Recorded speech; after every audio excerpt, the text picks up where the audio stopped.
Hello, everyone. Hi. Hello. Hi. Welcome to another session of SAS. Last session Cog. what? Sorry, I just said I thought we were doing Cog. Are you for real? No. Okay. Okay. What? Jeez, man. Well, Val, we're not doing Cog. Damn. Sorry to burst your bubble. Yeah, welcome to another session of SAS. Last session we celebrated Yuletide with our characters. Um,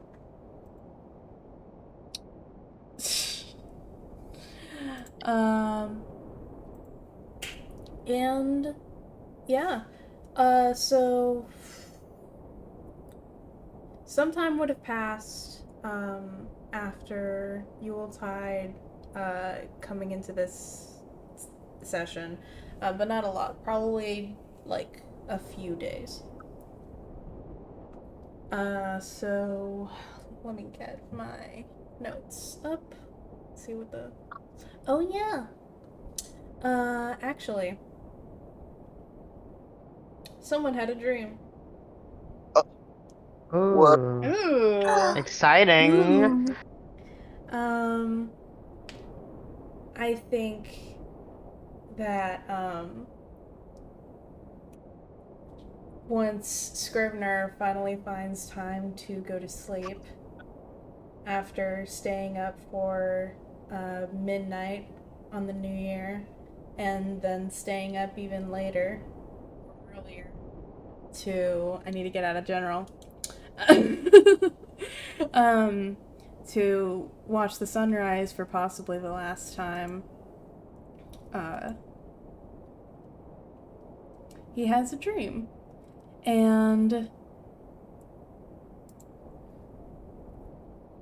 I've said before that Scrivener's dreams are either very vague or they're very boring. Uh, just like, the banana dream. You have a dream where you go and get bananas and then you wake up and there's no bananas. Uh, this dream is a little bit closer to that. But it's a setting that is very old for Scrivener, quite a few years ago.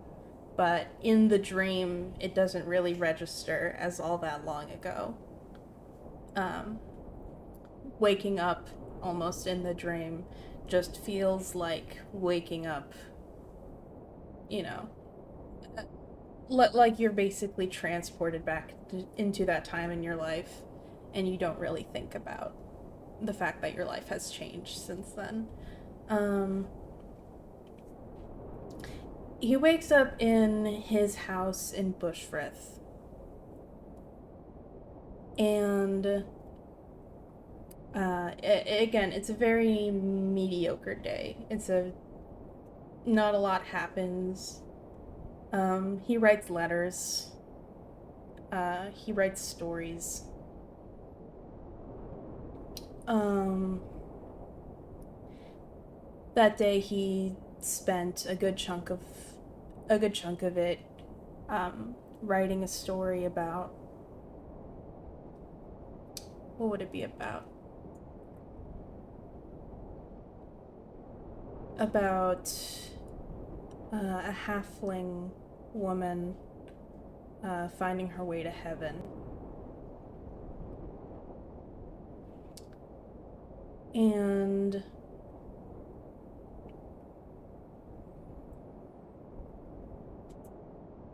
he remembers being very I think he would remember being very embarrassed about this. I think he often was during this time in his life. And he would be in the dream, and he would remember that waking up. But uh,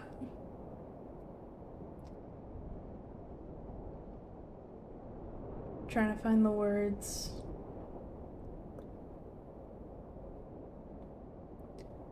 even though Scrivener in the dream isn't really thinking that, this time in his life has passed, I do think that there's this vague fondness and nostalgia that kind of paints his emotions in the dream, even though there's no conscious reasoning behind it, as there usually is not in dreams.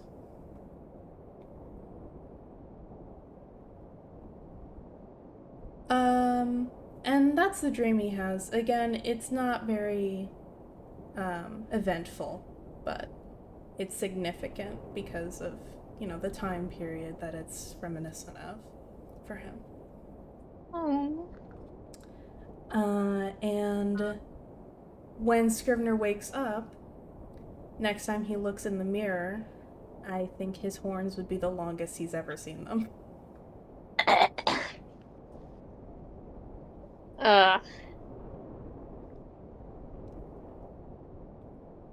Cool. So yeah, that's what I have to say for that. Scrivener's horns are growing in slowly. They're not. They don't look very flashy right now, but they're definitely growing. And Scrivener can look forward to seeing what happens with them in the future. He can. Whether or not he will is, up to various factors.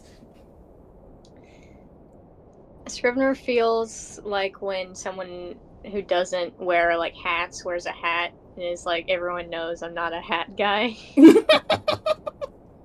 But he's like, everyone knows I have weird horns and I'm not a horn guy. That's really funny. Oh, yeah, also, those watching at home, we have new profile pictures, drawn very lovingly by Andy. Yay. Shout out. Shout out. Yeah, Not sponsored. they're so good. But Andy, could you actually redraw Scrivener so that his horns are a little bit longer? God damn it.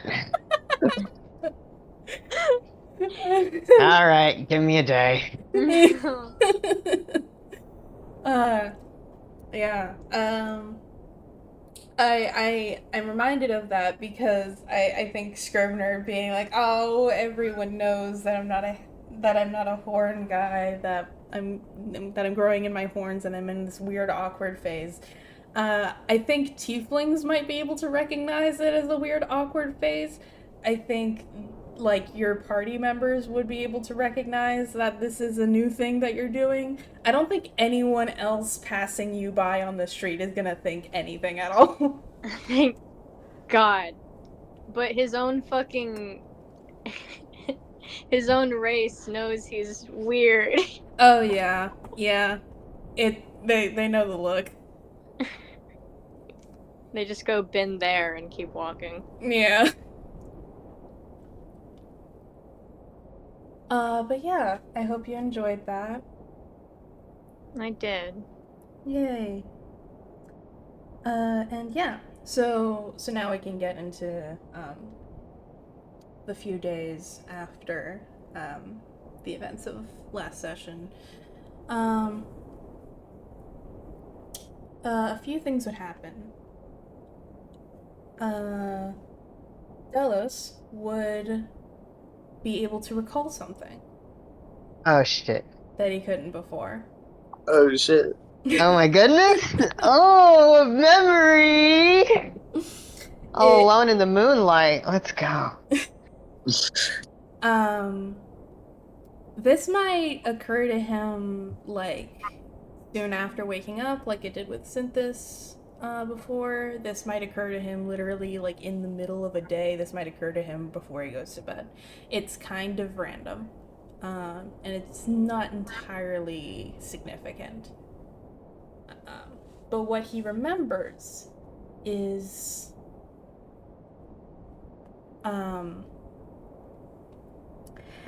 let me describe where the gap in his memory was.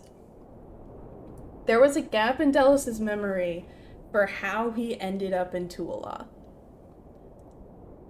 He was in from his perspective, he was in an entirely different town, possibly on the road, and he had never even heard of the town before. And then a gap in his memory, and then he's waking up in the fucking, like, barrow of Tooele, and everything's happening around him, and he just kind of has to take it in stride. But that entire, like, between then and where he last remembers being is completely blank.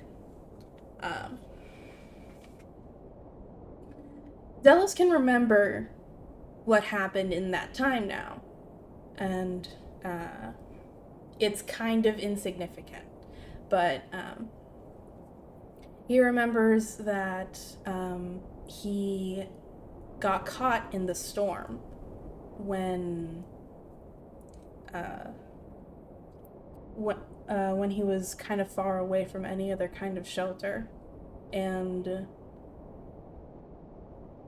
he just kind of saw Tooele on the distance, not even recognizing what kind of town it was or knowing anything about it, and just kind of stumbled in there and into the first shelter he could find, because the storm was, like, strong enough to, like, completely topple trees just from wind speed alone. And it was kind of a survival situation. And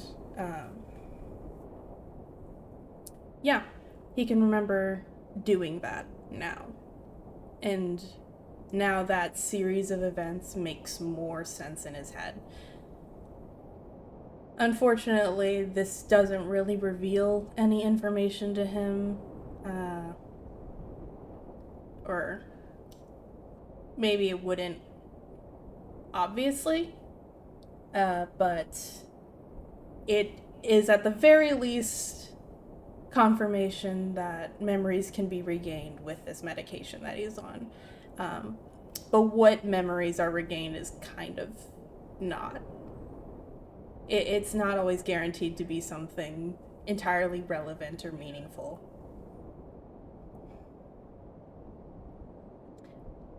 And that's what I have to say on that. Do you have any thoughts on that, Andy?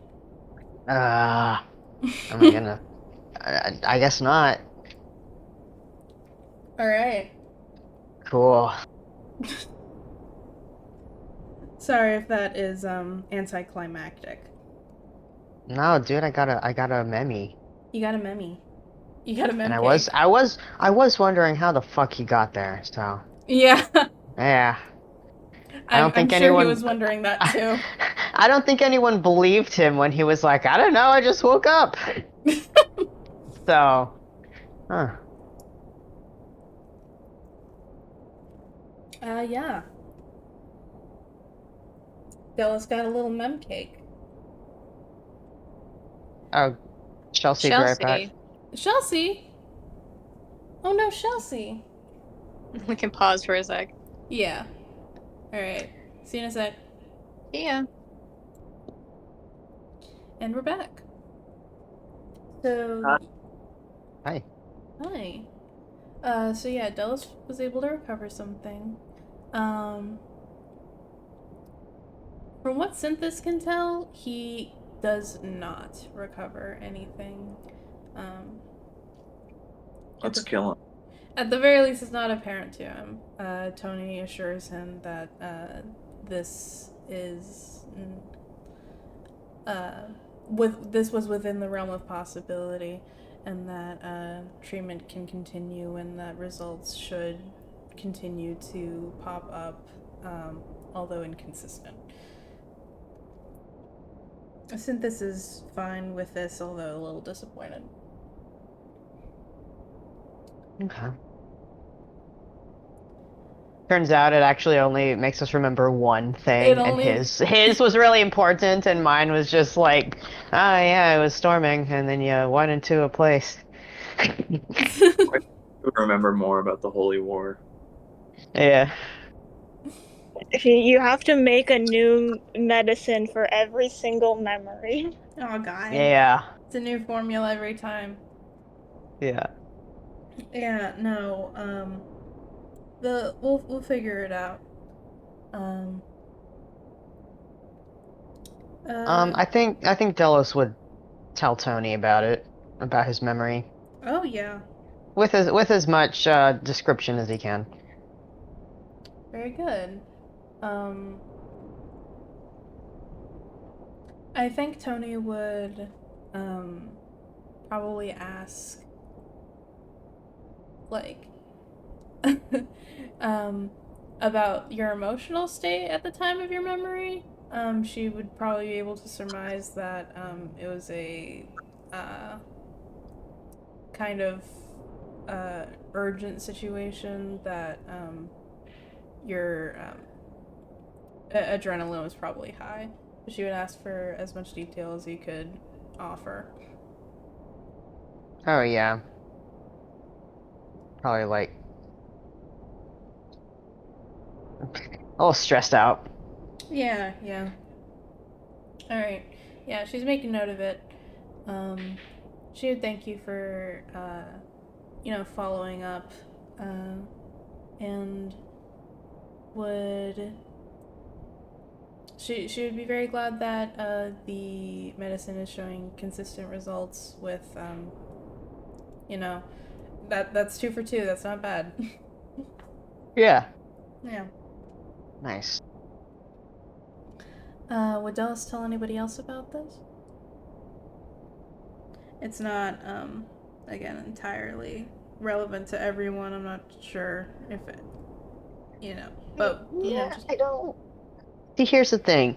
It's yeah. genuinely like not relevant, he thinks. Mm-hmm. However, he's also learned that sometimes the things that he believes are not relevant might be relevant to someone else. Mm-hmm. Um, like for example, his class.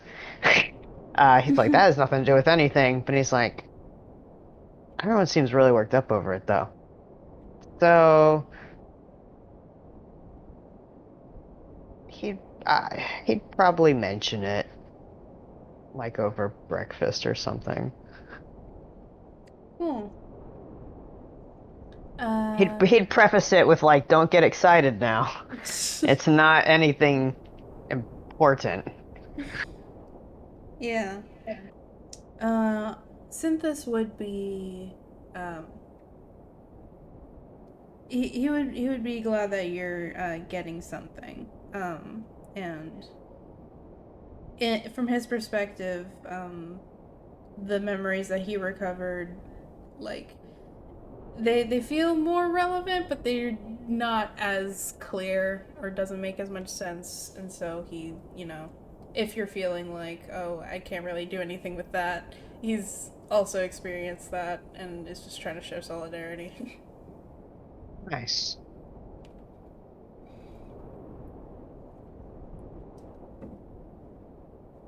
Would anyone in the party have anything to say about that, or is it just so like, oh, cool?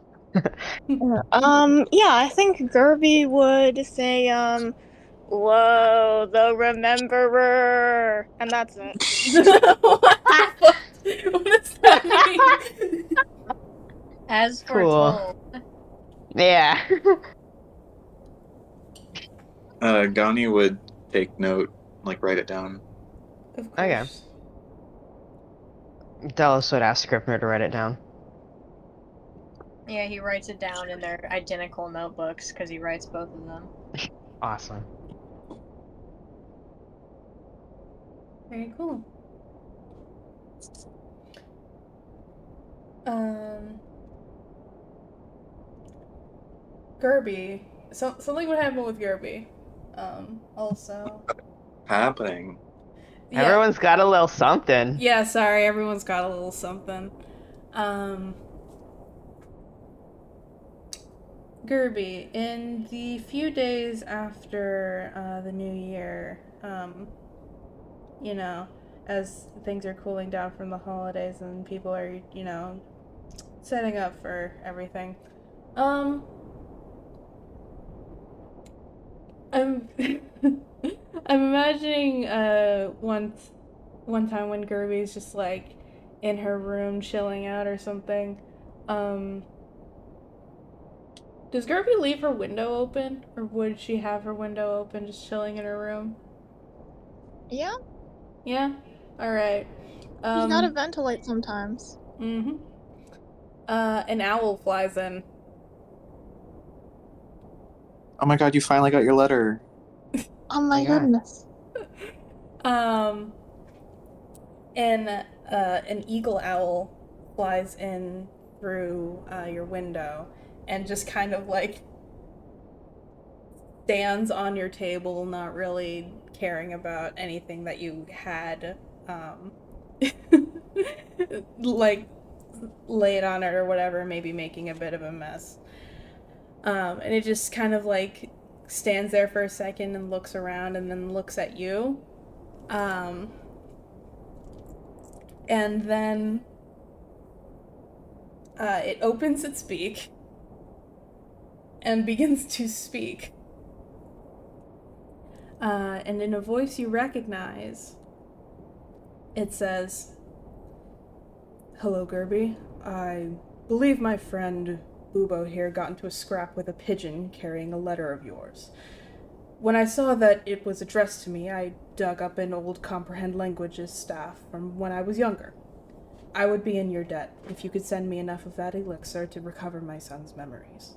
Please entrust Bubo with anything you wish to send me in the future. Many thanks from your friend, Bosco." And then it stops talking, and then continues to look around your room. Whoa. Okay. Good. He didn't, like, die or anything. Alright. Well, Gerby's gonna feed the owl. Alright, what's she feeding it? Well, she's a druid, so she knows what owls eat. A mouse. Yeah. Yes. Yes, of course, yes. Yeah, this owl would eat a mouse. Would you just, like, catch one? Yeah? Alright. Yeah, she just says, alright, stay here, I'll be right back. Goes out to catch a mouse. Alright, yeah. Gerby would come. I'm not gonna put any mental bandwidth into thinking about how Gerby would catch a mouse. I think it's I think she can fucking do it. Yeah, I She think turns she can into do a it. cat and she finds a mouse and she catches it. Aw. That's kind of cute. Yeah, Gerby can come back into her room with a mouse, and when she does, the owl is like stalking across her floor. And then it looks up at you, and you have a fucking writhing mouse in your hand. Yeah, the owl just kind of snatches it out of your hand and starts like it grabs onto it with its claws and starts ripping it apart with its beak. Nice. What did Bosco say the owl's name was? Bubo. Bubo.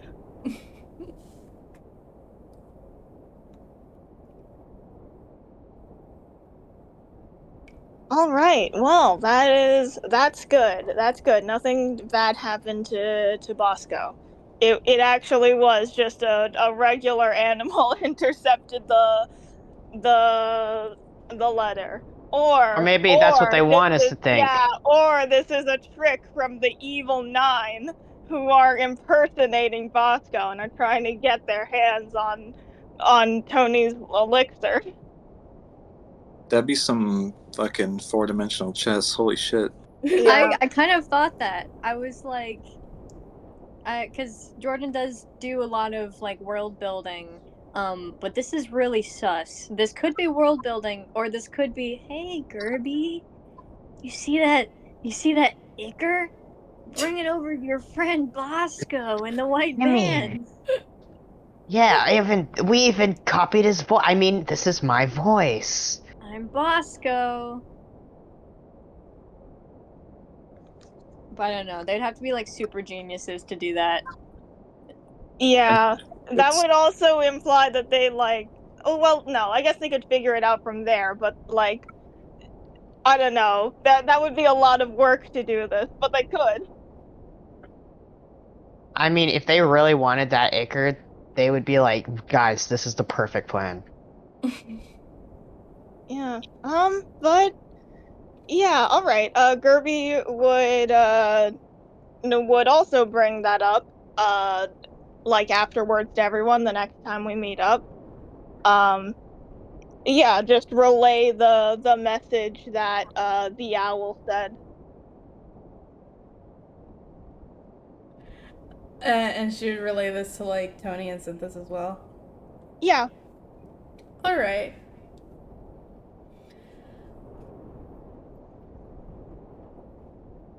I do think Tony would ask a few clarifying questions, like just wanting to know who Bosco is and why he wants her Ichor. Oh yeah, no, he's this dude we met in the woods.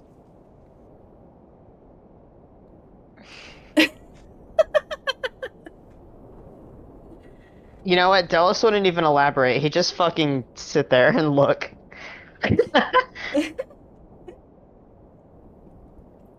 A guy you met in the woods. Yeah, he's another goblin druid. And he's got a kid. And he like helped us out uh with some stuff. But yeah, no, he's like part of the reason we figured out that like people are losing their memories because like uh he and his kid remembered different things. Because one of them remembered like the dragon and talking about it, and the other one didn't. I see. Well, if this Bosco character did indeed help you out, and it sounds like he was a fair bit of help in the investigation very early on, I suppose there's no harm in providing a small dosage for a child. Yeah. All right. I don't know how we're gonna. I mean, I guess we could give it to Boobo, but I don't know. Hopefully a different animal doesn't come and eat this guy. Yes, that would be unfortunate. Well, along with the dosage, I would have to prepare a thorough instructions to monitor the child's well-being as the effects take hold. Again, the dosage, I suppose I should err on the smaller side. I can figure this out. Yeah.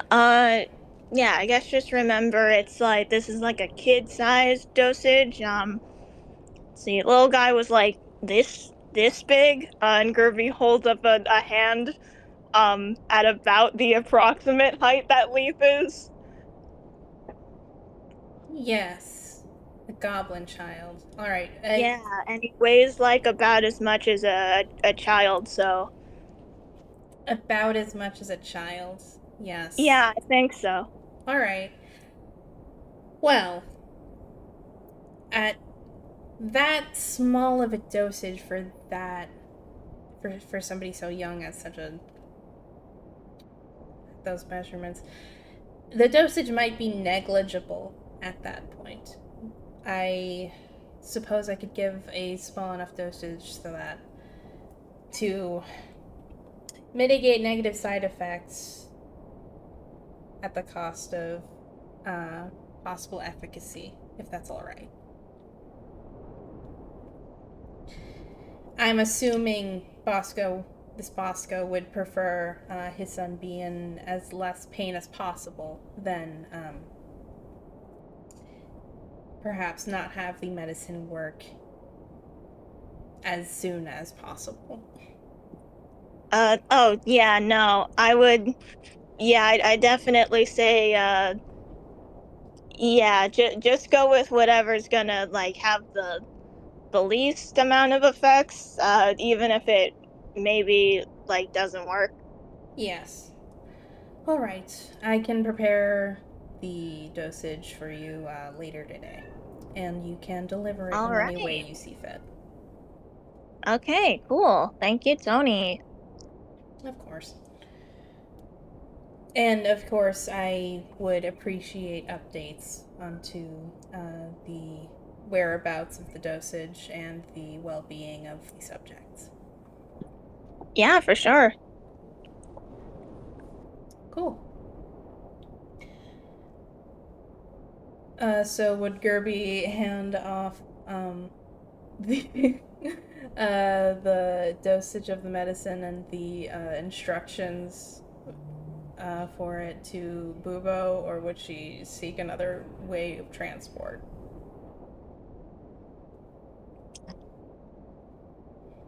Would she seek another way to do this?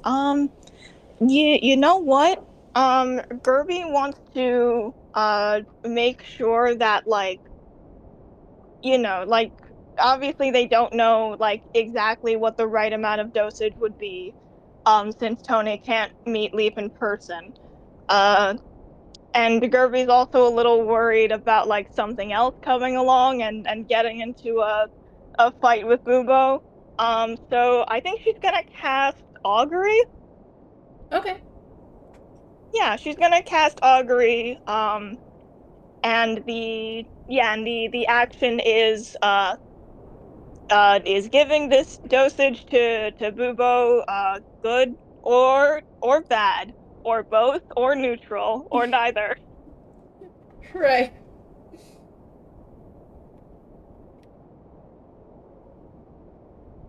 And the options are woe and wheel.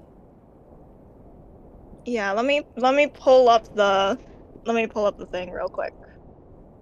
How do you not have the entirety of augury memorized? You use it so often. It's such a useful spell. Yeah, sorry. I mean, you, Jord. Oh, me? Yeah. I fucked it up the first time we did it. Then you should have practiced it I off should have. camera. I should have practiced. Did a little mining off camera.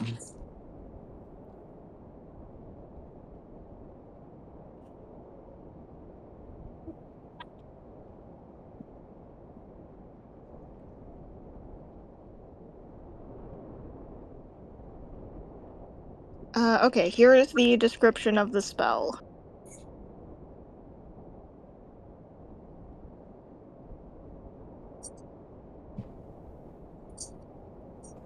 So our options are wheel, woe, wheel and woe, or neither. All right. Um. Okay. Gerby can. What is she? I feel like we've talked about this before, but what does she do to cast augury? Is it cards or? I think we have talked about this before, and I don't remember what I said previously. Yeah. Sorry, I know we use this spell so often. Yeah. It's just so useful. Yeah, I think in this case, Gerby would, like, sort of sit down, just cross-legged. I,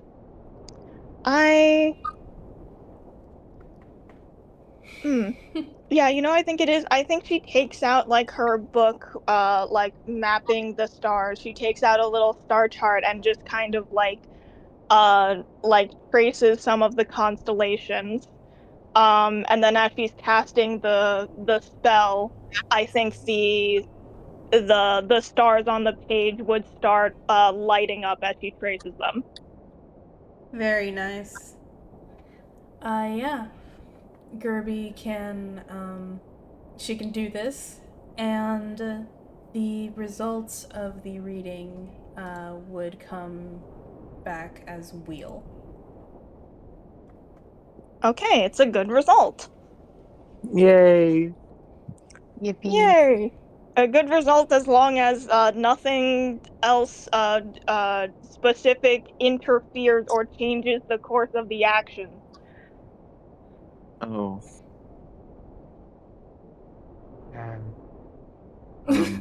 Well, at Yeah, least we're not so poisoning a kid. yeah, so what this means is that this owl Gerby would not like have the wherewithal of this. What this means is that essentially the owl is almost certainly Bosco's and is going to deliver it to Leaf.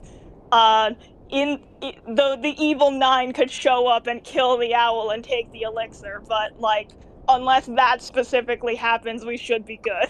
Mm-hmm.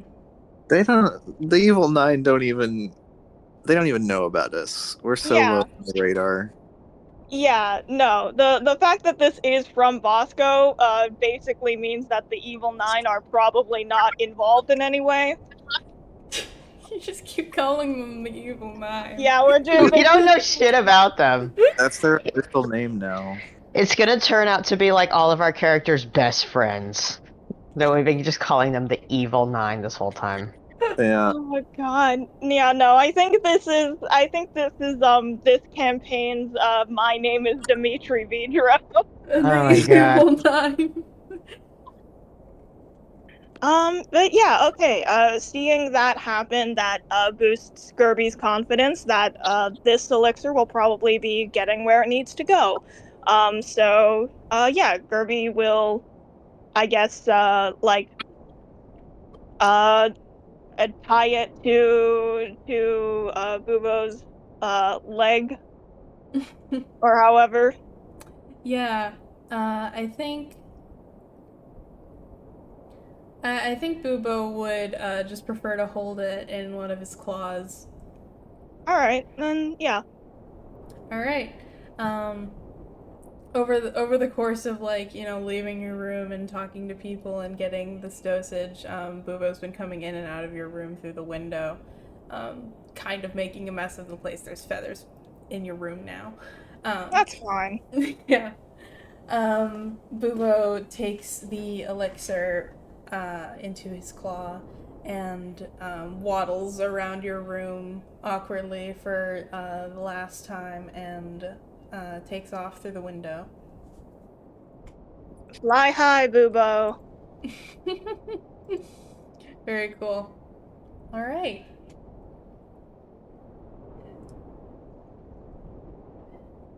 So that's what I had for that. And before we move on, I understand that Scrivener has been preparing something. Oh. If you would like to do that now. Yeah, I would. It's gonna hurt me. It's gonna hurt a lot of us, man. Oh god, he's got a bomb. No. Scrivener wrote a letter to his mom.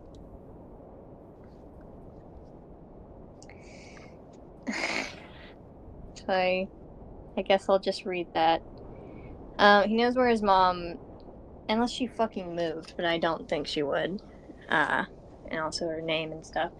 But the letter says, Dear Mom, I'm writing to tell you that I won't be coming home.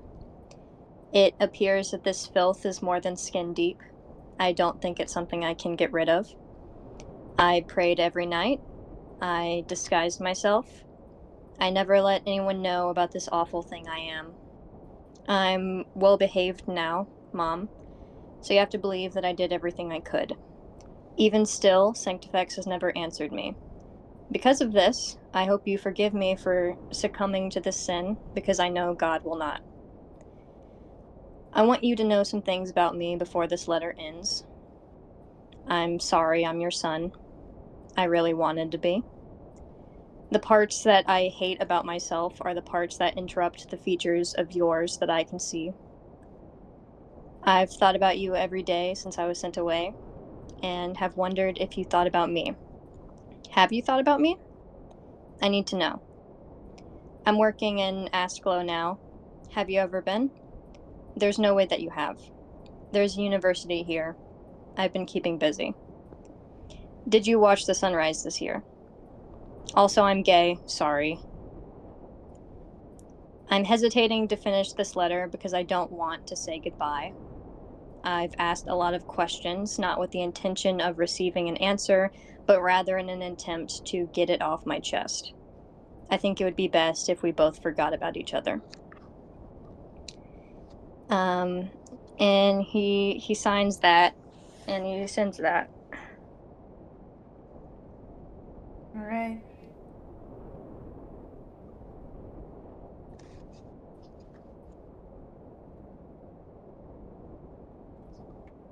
You lied. You did have a bomb. Oh. Yeah. I did have a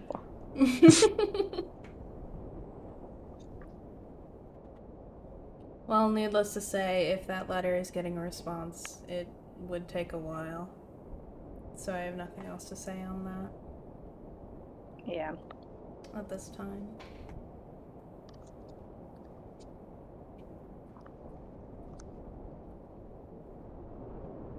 Dang. What the heck?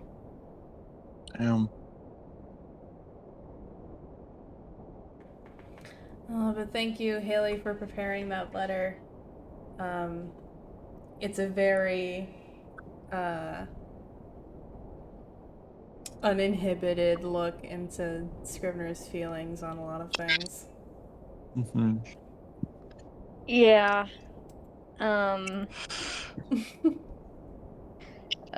Yeah. Fucking writes that, seals that, gone by, signs Bye. it. What a way to kick off the new year. Yep. Happy New Year. New year, new me.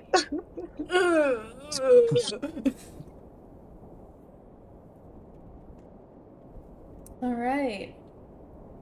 Well, that's all I had for maintenance. I keep thinking you're about to be like, well, that's all I had for today. Oh my No, I keep god. on thinking that too.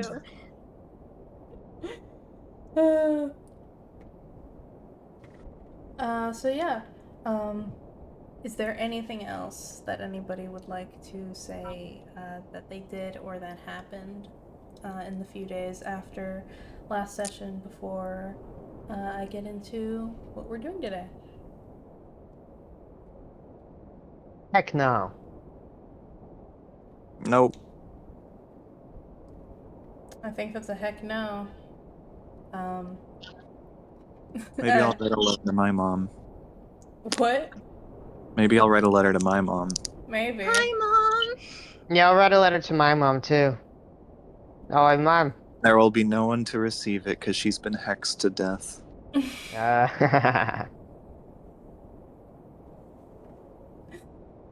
No, I won't do that. Hello, Mom. I'm having the best time with my best friends.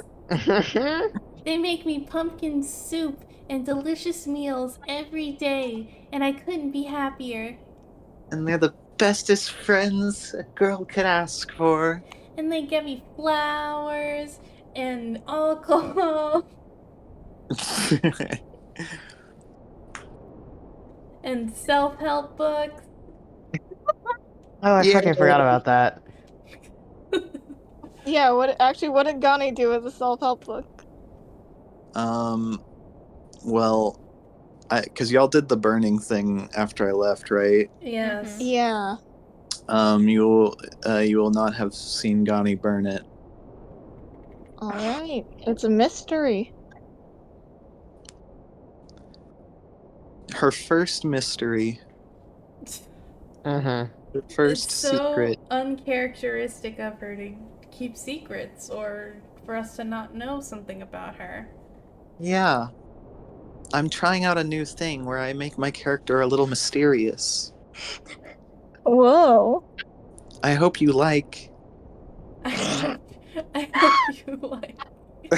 Jesus. I imagine that like when someone used to do like programming tutorials, but they're like from 10 years ago and they're just typing like directly onto the screen. They don't have a microphone. They just use Notepad. Yeah, I hope this helpful.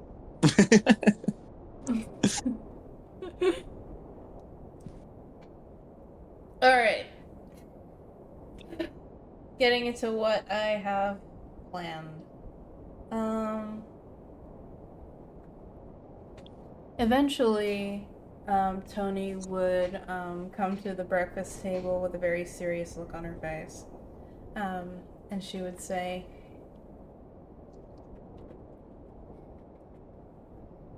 "So, memory loss reports have started coming in again. The location that they're coming in from is actually a recurring one. I have records of reports like these coming in last year as well.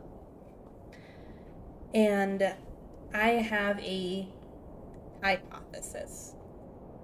If we can assume that these patterns, that the pattern that the last one last year followed will be followed this year, then it's possible that we may find something enlightening if we attempt to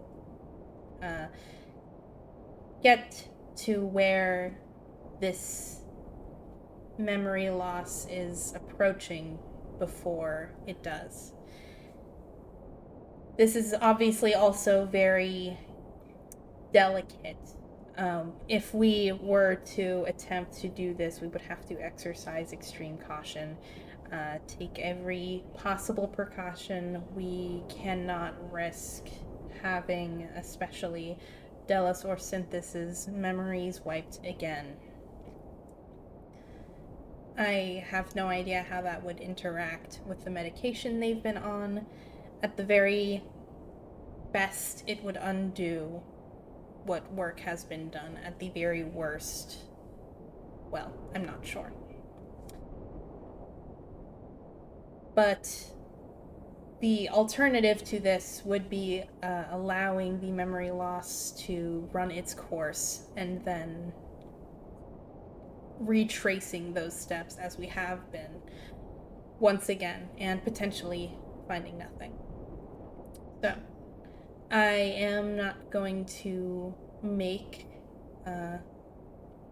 any of you come with me if you find the risk too great, but this is what I propose.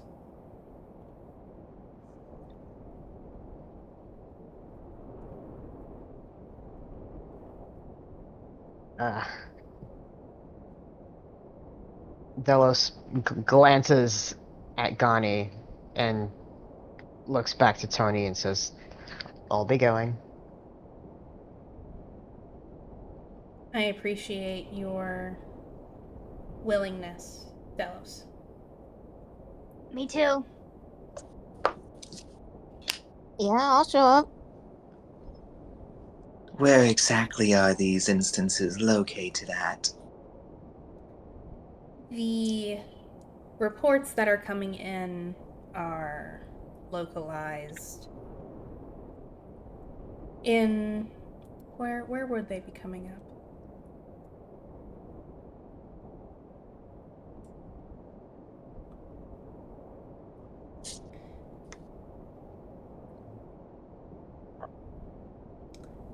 I think they would be appearing somewhere near ooh, what's the name? What's the name of that place? I need to pull that up. What place? The place that I mentioned place. before. Oh yeah. Gambling. Yeah. The reports that are coming in now are localized along the what was it? I think it was the northeast coast.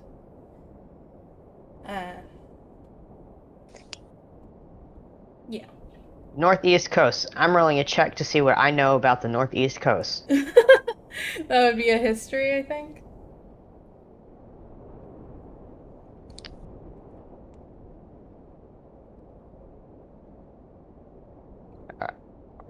Wait, what's my minus 2? 14 minus 2. 12. With 12,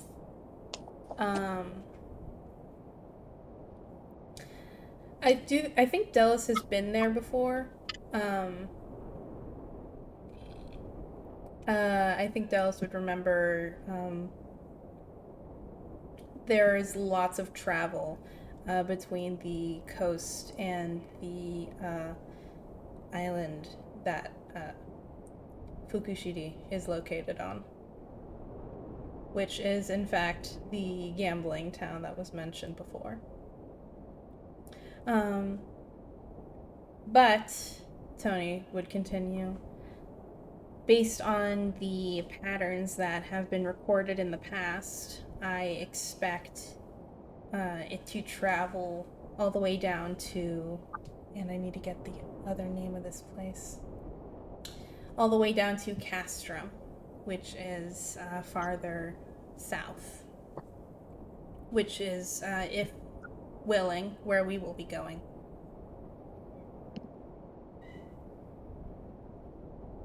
Is there nothing to investigate in Fukushiri? I have sent surveys there before.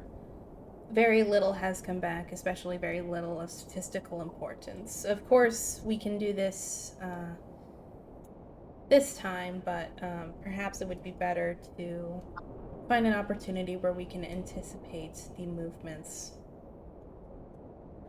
of the patterns. Needless to say, we can of course investigate Fukushiri after this, but right now I believe time is of the essence, and if we want to see if we can find anything as the memory loss moves across the landscape, I believe Castrum is our best bet.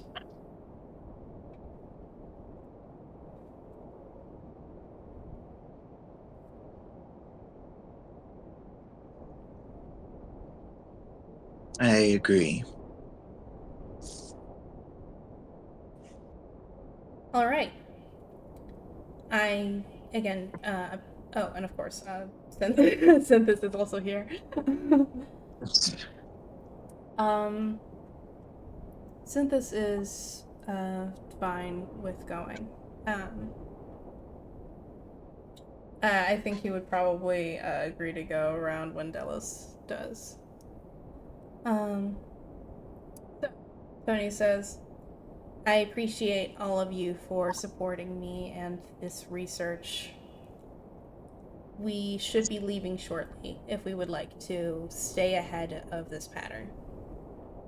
It is a far ways away from Asglow, so I am willing to rent us a cart and a horse so we can get there faster. Why is that exciting to you? Horse. Just horse? And then we'll get Scrivener a cowboy hat. And he can get the boots with the spurs. Of course. And then he gets to live free and ride. And he gets to live free and ride. You're Scrivener right. would look excited in real life. In his real life. Tony would notice this and say,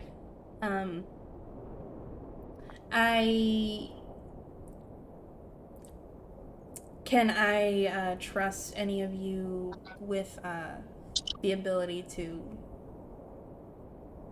ride us there, or should I also? I can do it.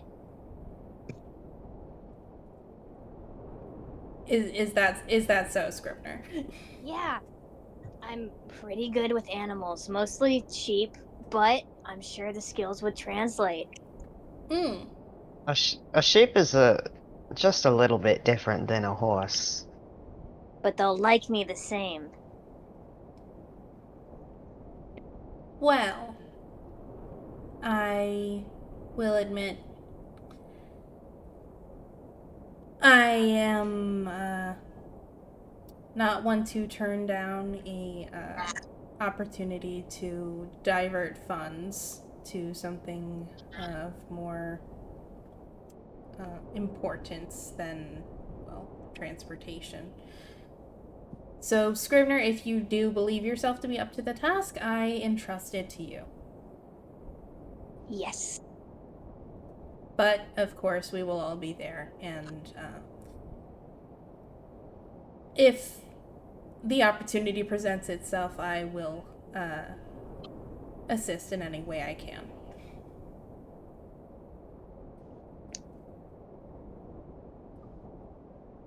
I think Chelsea's leaving and coming back real quick, so yeah.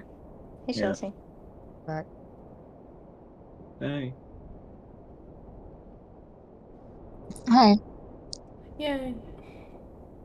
Okay, wait, Jordan, can you say a couple sentences real quick, just to check if my audio's still working? Oh, yeah. So here's a sentence. This is another sentence that I'm saying. There's Oh, lots. okay, that's way better. Yeah, that was on my end. Okay. All right. All right, thank you. Yeah. All right. So cool. That now that's decided. You guys could probably get everything together to leave the day after that. Gani has something else to say. Oh yeah. At some point she would just be like, you mentioned taking precautions regarding those that took the elixir. Would it not be in our best interest to, I don't know, do something about them?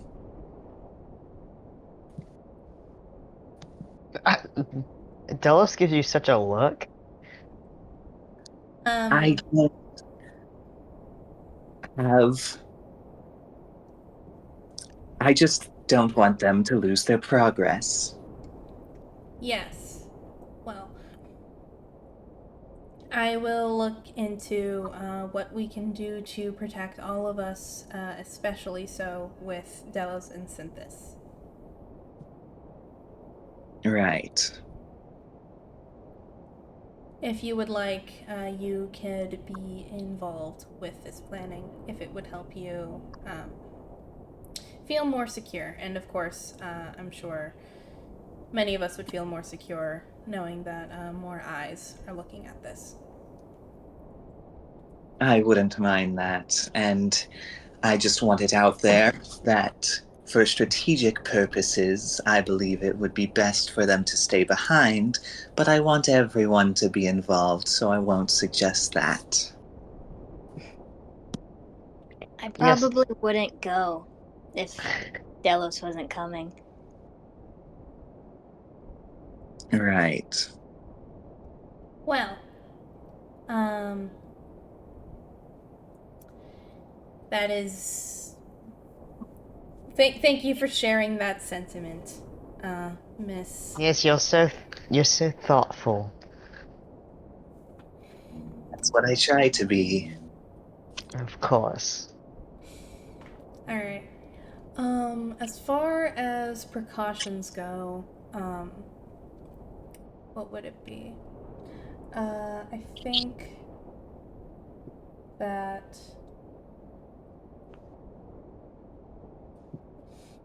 They can stay in the car. I can stay in the car. Tony would propose to you, Gani, later that something that she can do is that she can commission the creation of a magic item that could give people within a radius a advantage on saving throws against being charmed or something. Oh. All Yep, right. would Delos already have that? He's a fake creature. Yeah, I already have that. Fuck. I have advantage on all saving throws against magic. On all saving throws against all magic. Yeah. Yes. Yeah. Jesus. I don't know if Spells and other magical effects. I just have it's called just magic resistance. I'm resistant to magic. yeah, I don't know if Synthis would have the same thing as a Shadar Kai, but he might have something similar actually. I'm thinking about it now. I think he might. Hold on. Tony just looks Gani in the eyes and says, Miss Gani, they're built different. I can't. I guess I could commission like a lucky feet, like trainer, but They wait, literally, Shadar Kai have Fey ancestry. You have advantage on saving throws you make to avoid or end charmed conditions. Yeah, yeah. I mean they're built I different. was thinking They're about good. it. I do remember that they're both Fey, and I remember that specifically because goblins also have resistance to being charmed. So I was like, and goblins are like barely Fey. So these guys probably like they definitely would have it, right? Ah, all right, okay. We need to workshop this. Dragon. The Why? dragon Tony- has The two of you discuss a commission for a thing that would help. Yeah, Tony's like, I can give you guys resistance against being charmed, and Delos and Synthis are like, okay. For someone else, or Like again? like, Does does it it stack? stack? Does it stack? They say at the same time, does it stack? Yeah, okay. the dragon has its own fucking evil commissioned item that like That negates that? Oh my god. We gotta get some. We gotta get them some like dragon spray. Dragon spray. What? Like mosquito spray? Yeah, Like bear spray, but for dragons. yeah. Okay, We'll get them dragon spray and tinfoil hats. that'll help. That'll help. Okay. What to do? What to do?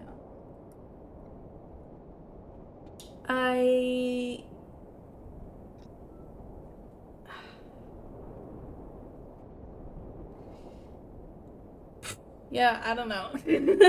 I think you can just say they discuss precautions and then we think that and then they are. Yeah.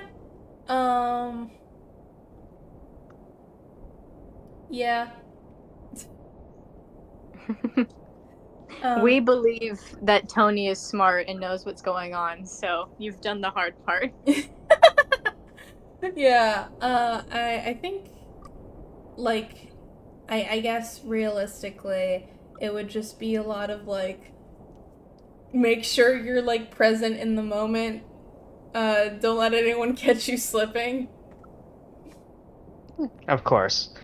Yeah. It's just Tony enlists Nick to give us like a fucking meditation exercise. Mm-hmm. I mean, Just see yourself in the moment. I mean, yeah, she could. She could. That's within the realm of possibility. All right. Cool.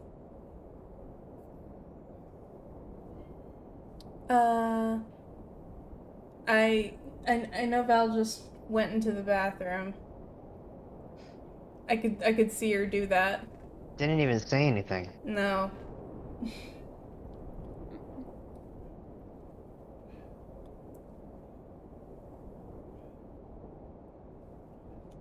Val, say something in chat if you had anything else you wanted Gani to say or do. Okay, go. Oh, cool.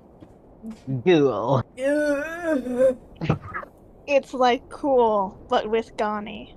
It's like cool, but for a girl and a goblin. Okay. All right. So you guys can you guys can get ready to go on the road pretty soon after that. Horse. There's a horse.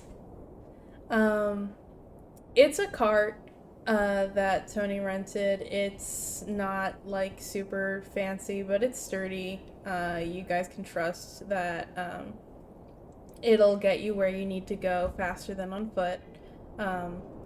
And there is a horse. It's just kind of Yeah, it's like a draft horse, pretty thickly built. And it's I don't know why this fucking matters. It's kind of old.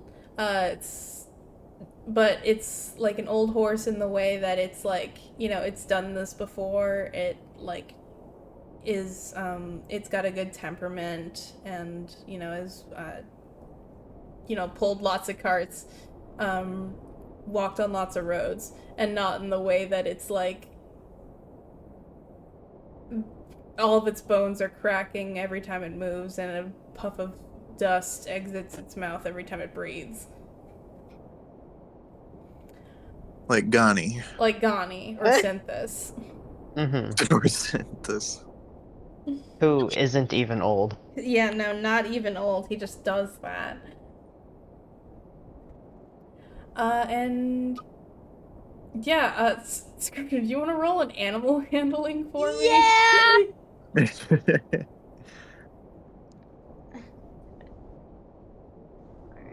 Come on, baby. That was a nat 20. What? That was a nat Wow. 20 plus 4. What? This horse is your best friend. That's your Holy best shit. friend now. Wow. I want you to know, Scrivener fucking points at his patch like it's his license. Oh my god. He knows that horse's name now. I think Scrivener sees this horse like, well, yeah, I think Scrivener, like, Tony brings everyone out to the like front of the university, and there's just like a horse on the road, and then Scrivener sees this horse. He comes up to it. He makes like eye contact with the horse, and it just feels right. Like something he did not know that there was a part of him that he had never tapped into before he met this horse, and is like interacting with it, and like getting up on the saddle, and just seeing the world from a few feet higher up on the back of a horse. And he's like, this is right. This is good. Fuck yeah. Oh my god. 24 horse roll. 24 horse roll. Scrivener can get up on the back of this horse and feel like the power of its muscles underneath him, and just like feel comfortable and secure in like the trust that has been built between this animal and its work, and that he gets to be in the middle of something like that, and he gets to be the facilitator of such a majestic and brilliant animal. This is about to be the smoothest ride of y'all's fucking lives. Scriptor has never ridden a horse before, I don't think. Probably no, he hasn't. Yeah, he has never ridden a horse before. So there's not no okay, he did roll a nat 20. There's not no like learning phase. There he does like he does have to be like, okay, and I put my foot in here, and then I just like pull my there it go. Okay, cool. He presses every button and then says, "Got it," and we're good. Yeah. It's slow going. I think the you get up on a horse, you don't just fucking book it, especially with, a cart full of people also behind you. So it's slow, it's careful, especially while you're still in town, but once you get on the road, it is just, you can just see like the road extending into the horizon, and the landscape stretch out before you, and you feel like you're riding free. Yes. That's cool. He had it in him all along. He shed all his inhibitions, and the wind is flying through his hair. They're going like 5 miles an hour. Yeah, That's beautiful. they're not going that fast. But it's faster than walking, and this would be a pretty long journey on foot. But on this horse, like with this horse and with this cart, you guys can, pretty much just chill the fuck out. Scrivener's riding his horse. He's in some other place. You don't need to worry about him. He's good. um. So yeah, along the way, Tony would tell you guys a bit about Castrum. Castrum is a large city, one of the largest in the area. Um, Probably second only to Aspo itself. It's another big city. Um, and it is characterized by a large following for Valora, the goddess of adventure and combat. The town holds these tournaments in her name where adventurers will show up from all over the continent to compete in her name and see who's the strongest, make a name for themselves, um, win rewards to take back home for financial gain and for glory. Um, it's like it's a big thing, especially with since adventuring is like a whole fucking industry at this point. Um, this is a very big city. Um, I think being an adventurer for a while, Scrivener would have heard about it. Delos would know about it. But she would tell you a little bit more about it. The Castrum holds tournaments like 4 times a year. So being in town for one is a high likelihood. In fact, I do think Tony would check beforehand, and yes, it looks like there's a tournament happening Yay! very soon after you guys get into town. That's probably nothing. That's probably nothing. But she would remark that that might be related to the timing of this pattern, if it can be attributed to the movement of a group of people, then there's a possibility that the two are related. But once again, she would stress to, focus on what they're there for, make sure all the details are clear in their mind, and don't let themselves get distracted or caught off guard while they're there. Would anybody have any further questions about where you're going, what you can expect?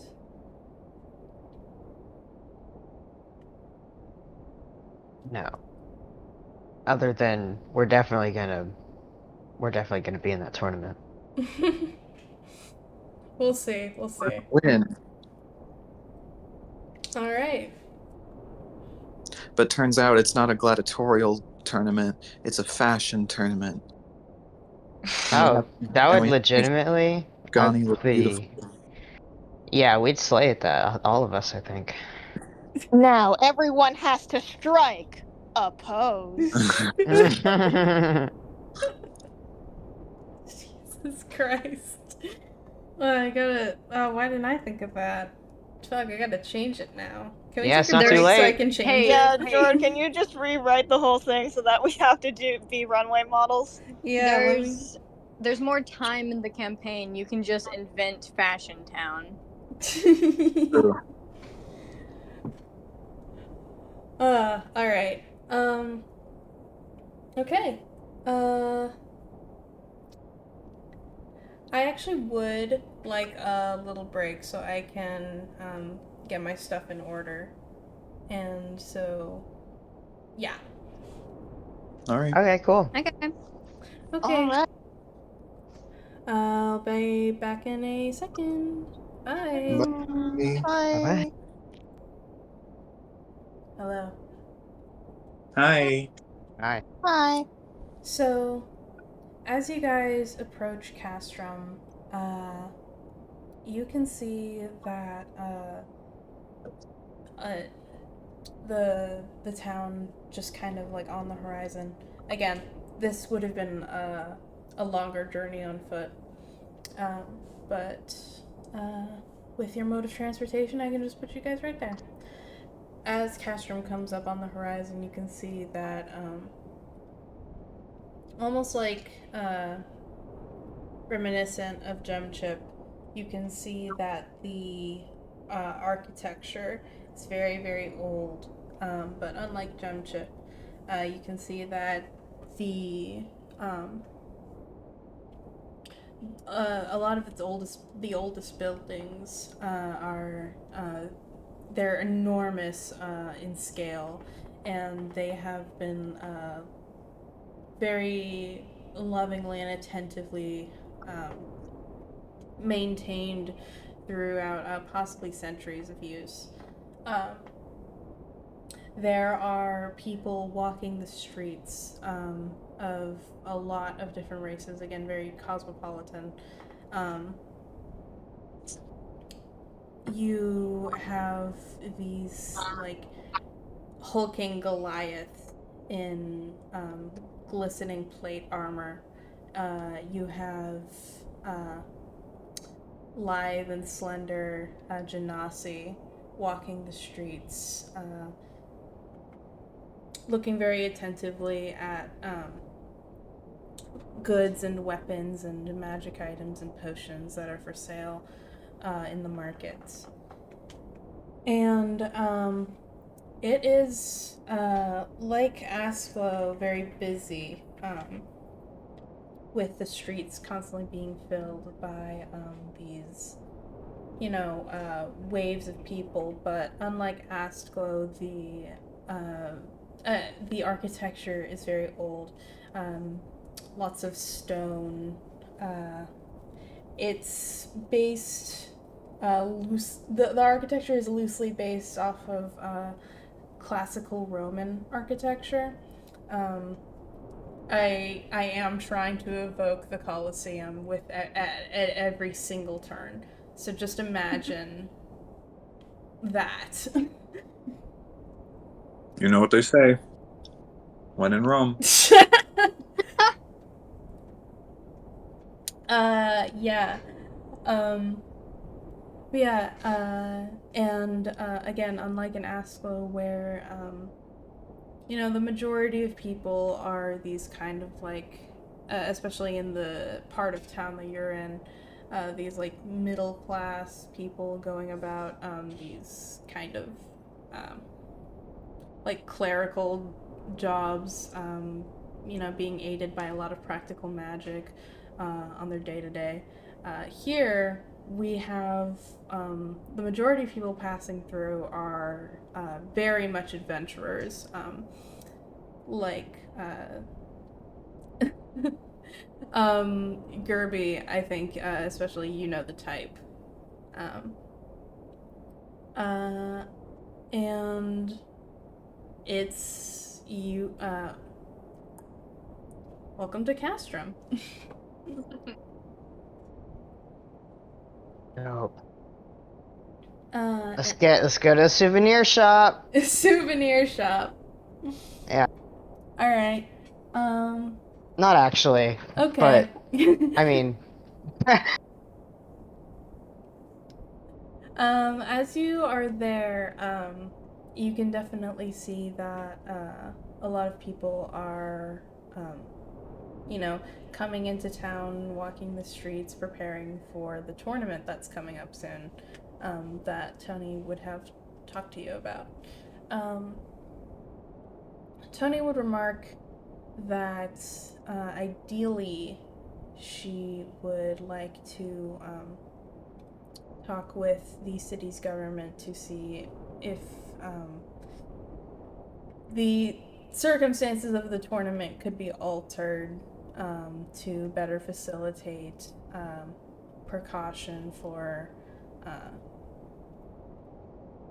precaution and integrity of research into the memory loss in the area. But she is very the prospects of such a thing being possible are not very good. We need someone to go charm the government. Delos?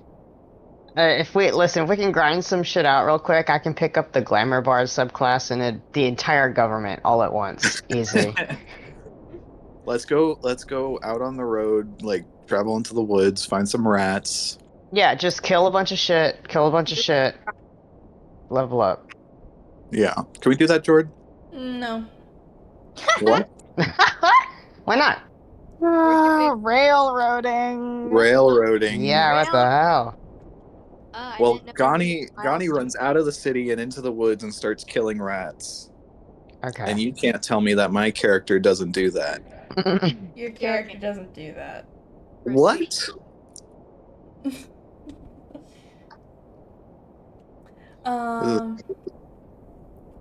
Let me check something real quick.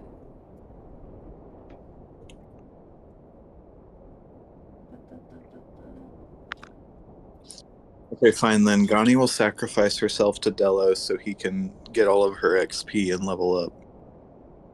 And then seduce the government. It's for the greater good, she says.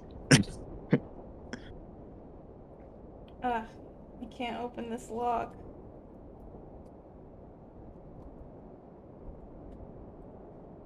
Why do I keep all my notes in a shitty Claire's book with a shitty little lock that breaks?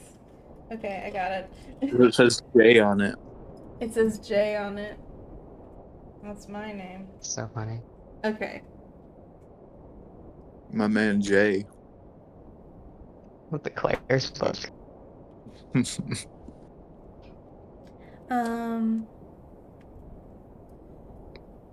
So, as you guys are wandering around, probably trying to scout out a place to stay tonight. It's not, evening or anything, but, just keeping that in mind.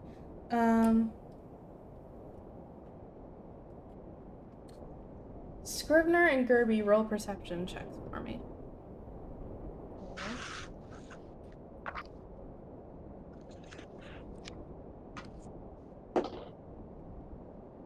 Okay.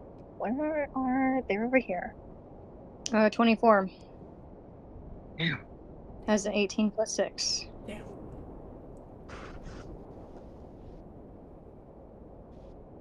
You can see everything from atop a horse.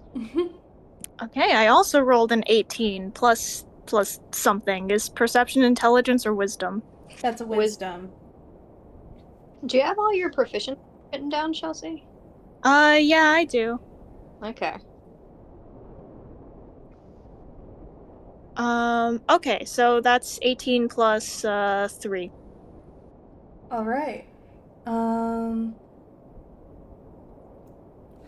Both of you, while you're just walking down the streets, taking in the sights, ideally trying to stay as alert as you possibly can. Both of you notice a group of adventurers that you recognize. I'm going to describe them real quick. there is a halfling rogue who seems to be walking down the street with some level of perhaps suave and confidence. There is a very scholarly looking gnome with a bushy beard who looks rather serious. There is a young elf child who is very notably riding atop a wolf's back, clad in child-sized armor, and a rather skinny elf with brown braided hair pulled into a ponytail. Oh my god. And Scrivener, you don't recognize the child or the wolf. Gerby, you recognize both. Which one's does Scrivener recognize? Scrivener recognizes the rest of them, I believe. Or if he would have remembered them. Yeah. Okay. They do not immediately recognize either of you. Gerby, we gotta get out of here. Okay, so I think Gerby doesn't even like there's just a familiarity there. And she like kind of squints as she's thinking about it, and then she realizes are Gerby and Scrivener like standing next to each other? From my perspective, Scrivener is still riding George the horse down the street, and Gerby would be in the cart. Scrivener visibly tenses. Can he like steer away from these people? You're driving a cart. I think you're just gonna have to straight neck it. Okay.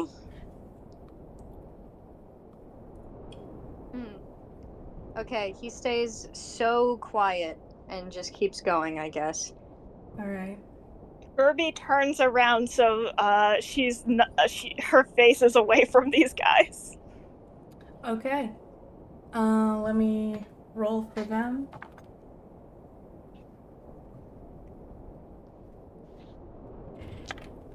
Ooh, 4 dice. Jesus.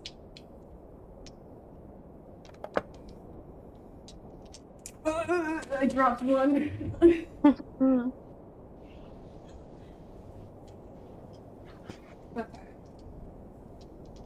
Let me assign them real quick. Nah. Alright. Well, no, I should. I will. I think the wolf is gonna smell Gerby and then jump into the cart and then like start licking her like a dog whose owner just came home. Aww.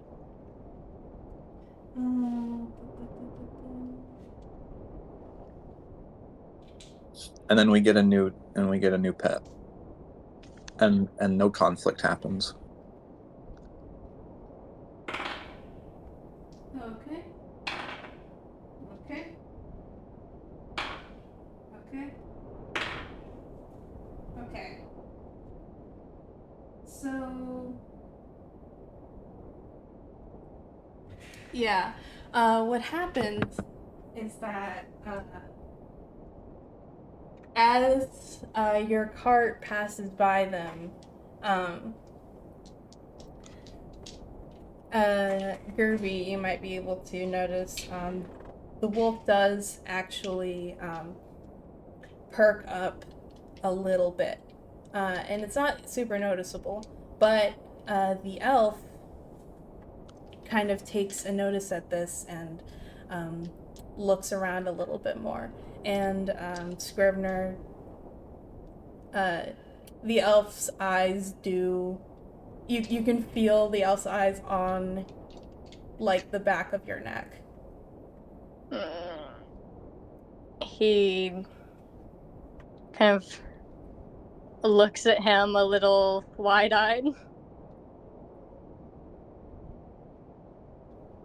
They start approaching you. Drive faster. Yeah. I think Scrivener literally like looks so fucking nervous that he like looks at the rest of you guys in the cart and fuck. What does he say? He says, I think there's something wrong with the horse. Gerby, I'm not even sure if Gerby like is going to like insight that. I think Gerby is just gonna say, "Oh yeah, is it going faster? Does it need to go faster?" Yeah, it needs to go a lot faster. Hey, Gerby, can you turn into like anything, or maybe we could like get off and like go somewhere to see if someone could help. Hey, yeah, Tony could watch the horse, I think. His like eyes are frantically like darting between Gerby and the people who are approaching. I think the girl on the wolf calls after your cart and she says, "Hey, mister!" Oh my god. He tenses even harder, and I think he kind of nervously goes, Yeah? She is still riding the wolf. It kind of like comes up to the side of your cart and starts sniffing at the side of it even more. It is a wolf. It can't really get look over the side of it. So that's all it does. And she says, my brother thinks he recognizes you, but is your name Scrivener? Oh my fucking god. Why, yes it is. What's your brother's name? She does not answer you. She just turns around and she says, Jenny, it's Scrivener! Scrivener puts his fucking hands in his face. And the little girl goes, hey, pull over, we can talk. He sighs really heavily, but he'll pull over. All right. Okay. So Scrivener pull the cart to the side, and as Jenny was following close behind, though he wasn't exactly keeping up with the wolf, and his party members follow behind as well. He makes eye contact with Scrivener, and suddenly, actually, roll me an insight. Okay. That's an 8. With an 8, what is the worst thing Scrivener could expect? The worst thing Scrivener could expect is like anger. Okay. The look on Jenny's face right now, it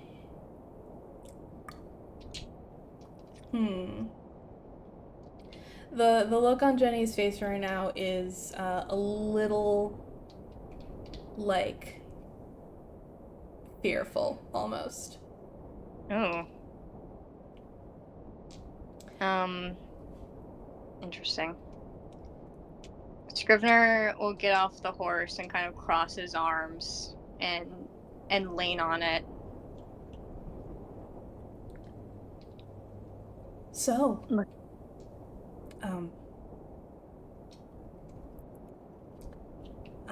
This is new, right? Which part? The being some sort of fiend, I guess. Marginally. Why? Do you have something to say about it? He kind of averts your gaze and, let me roll.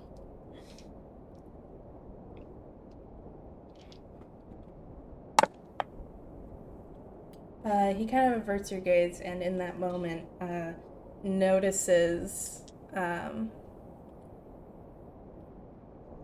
Gerby in the cart. And he looks at Gerby and he immediately looks a little bit more confrontational, and he says, "You."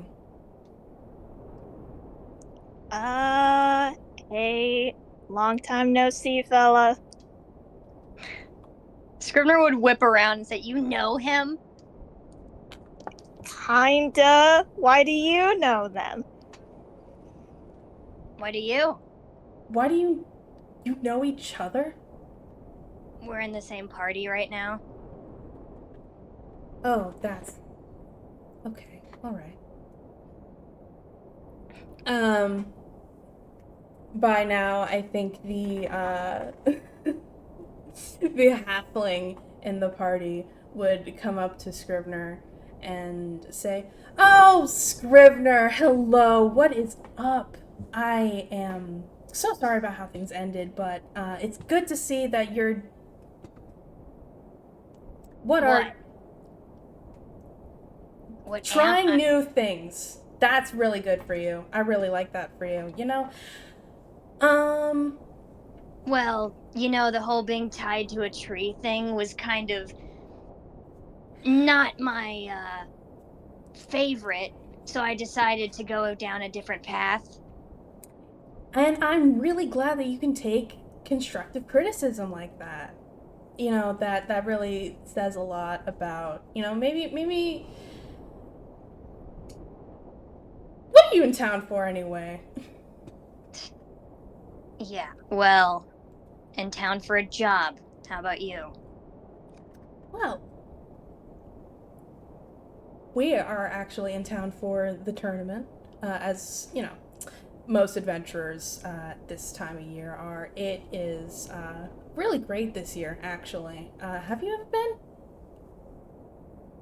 Has Scrivener been here before, or has he heard about it? He's heard about it. He hasn't been.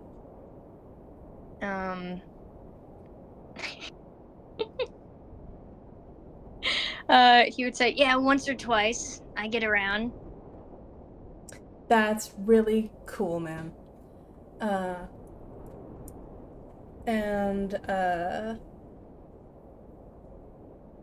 I think Jenny would come up to Gerby a little bit and would say, "So you're here for this job?" Yep. We're on a quest. So, no hard feelings about last time we met. Yeah, we're on a pretty important quest. We're good guys now. And I'm a good guy now. We're all good guys. We're the good guy. Yeah.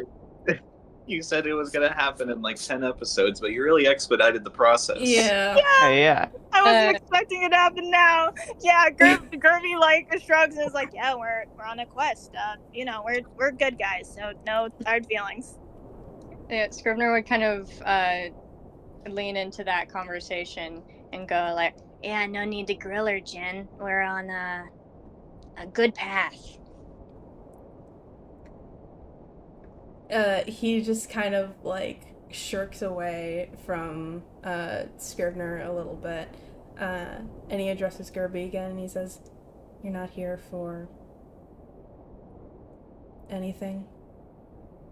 Anything we have?"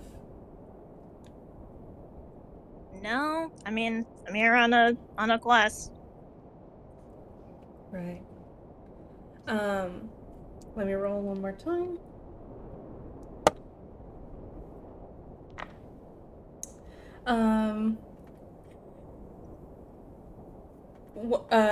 For a final time, Jenny's eyes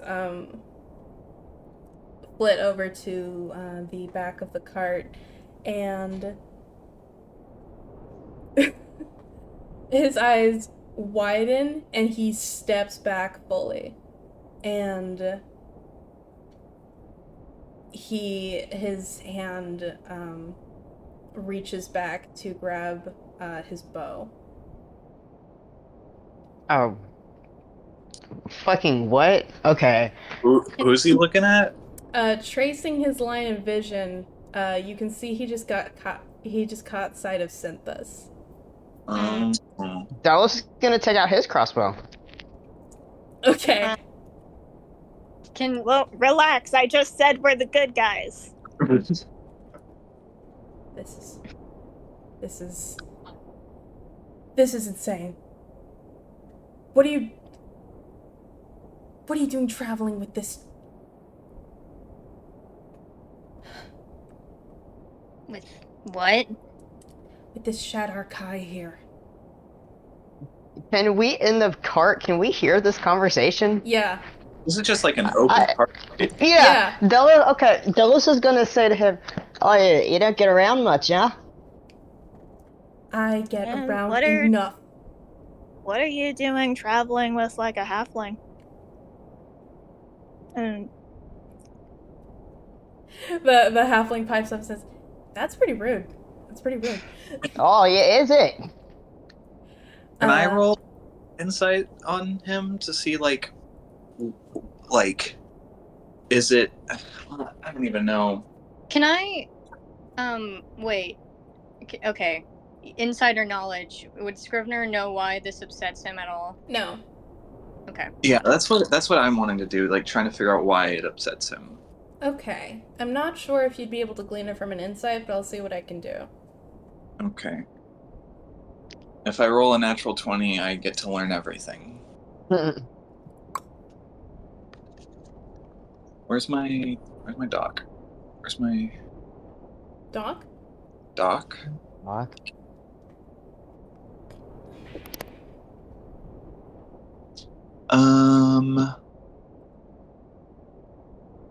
And you're fine with like an insight check, or should I make this something else? Yeah, it's an insight. All right, then 22.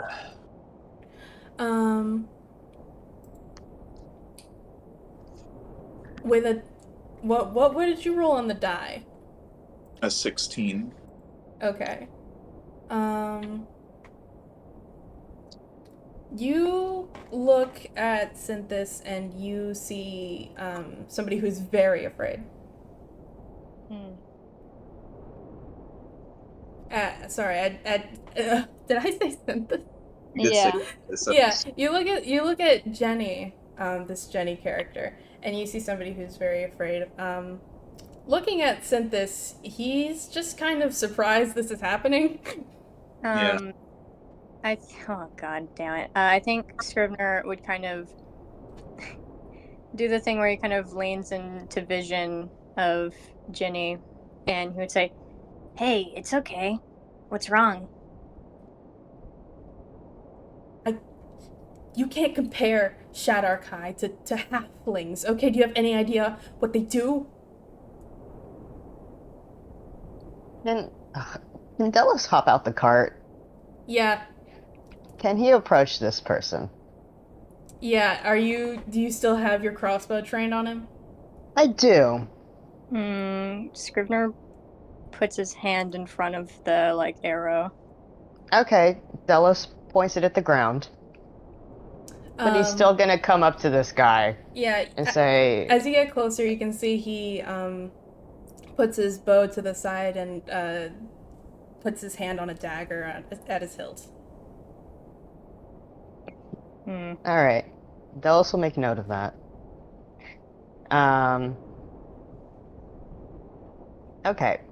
He's gonna say, "I'm sorry. We are on a job right now.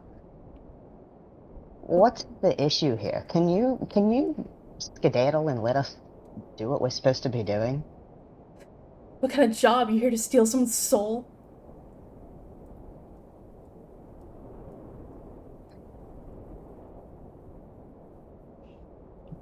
I think Delos laughs at him.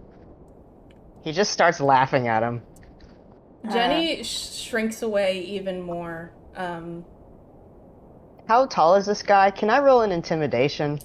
You can definitely roll an intimidation. Not as tall as Delos, especially including the horns. Maybe. Is he as tall as Donnie? He's taller than Gani. He might actually be, maybe like an inch or two taller than Delos, but the horns definitely make up for it. Well, he's a beanpole. He's skinny as fuck. either way, I rolled a nat 20 plus 6, so... Yeah. I think he shirks away when Delos starts laughing, and then I think, Delos can catch his eyes, and in the second that happens, all of the, like, confusion and, like, fear that has been boiling this entire time just kind of, like, it just comes to a peak, and he just, like, he, he literally, like, grabs, the little elf girl off of the back of the wolf, and they run away, and, the halfling and the gnome are left chasing after them. Is Scrivener the... looks sad. Does the wolf also going with them? Yeah. Okay, cool. Yeah,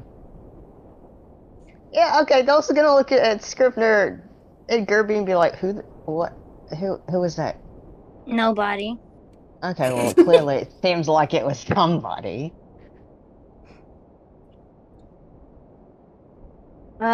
Okay, well, I know them from where I used to live, which was like a dungeon. And they're an adventuring party that came in and we all fought. Alright, that makes sense. Yeah, and the So, little old ranger girl took my wolf. that was your wolf. Yeah, well, that was one of them. I used to take care of them. That one's fair. Alright, and Scrivener, where do you fall into this? He crosses his arms and looks away.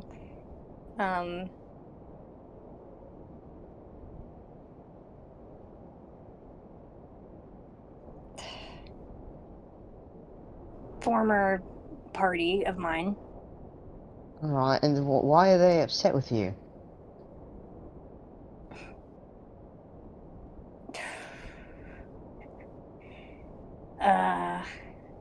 I don't know.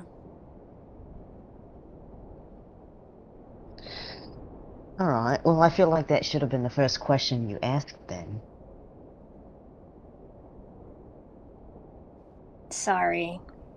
You know, you're the charismatic one. You know what to say. Clearly. Well, it's no bother now, I suppose. Unless, Gerby, you want your wolf back. In which case...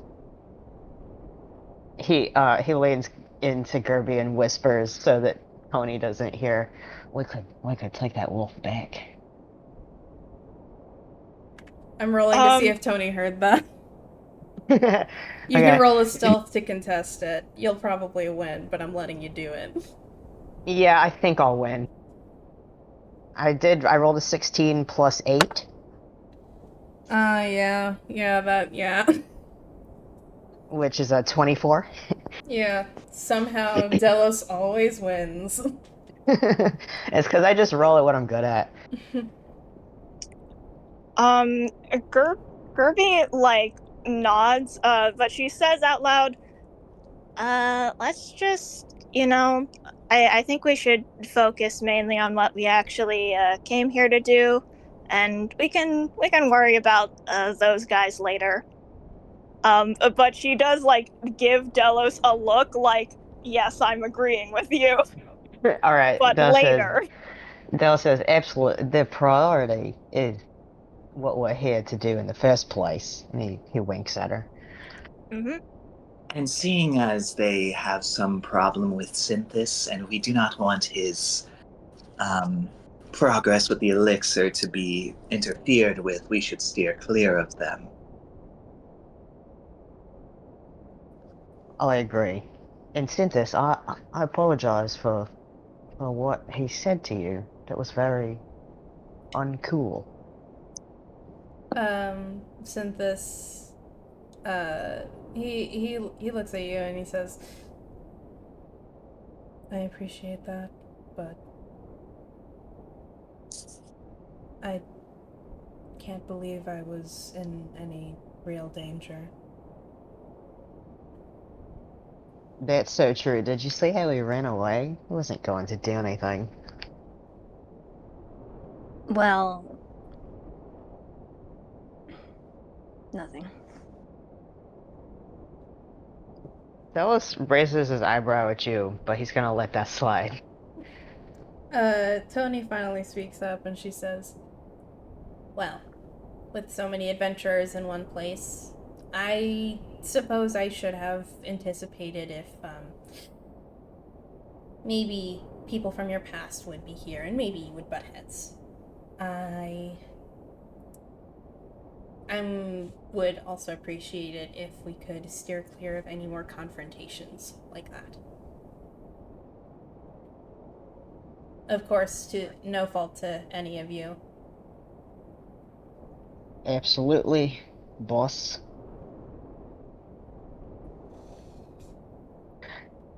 Dallas can put away his crossbow now.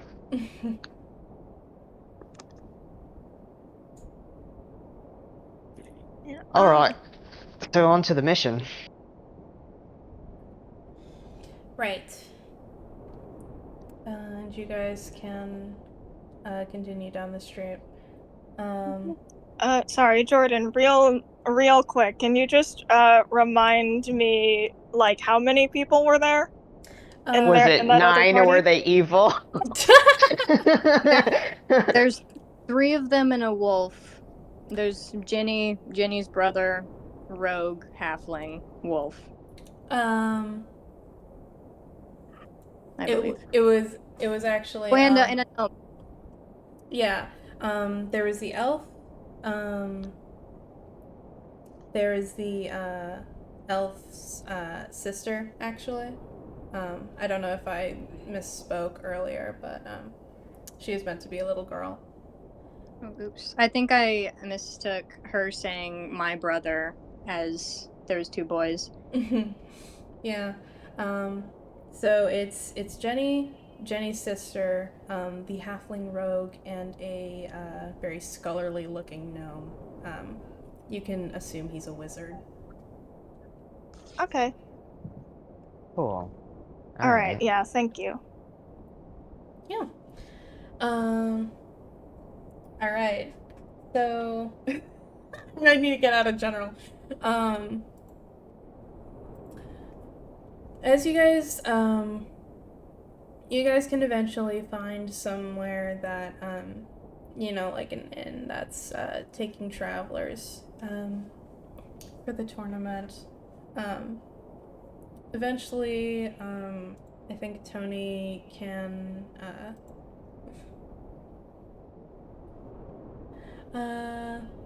wait, hold on, sorry.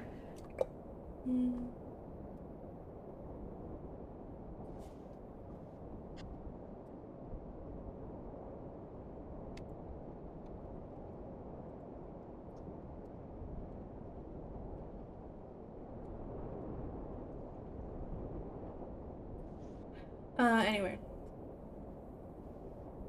Um, Tony would say that she can try to do what she can to talk with some of the officials in town, but not to expect anything.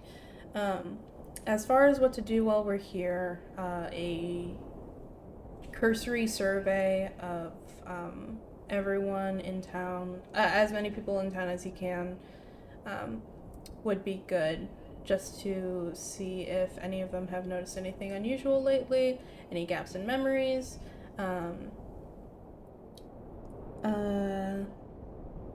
anything that could be related to what you guys have been looking into so far. Alright, cool. All right. Are there any? Is there any evidence of any burn marks or anything around here? No, it doesn't seem like it.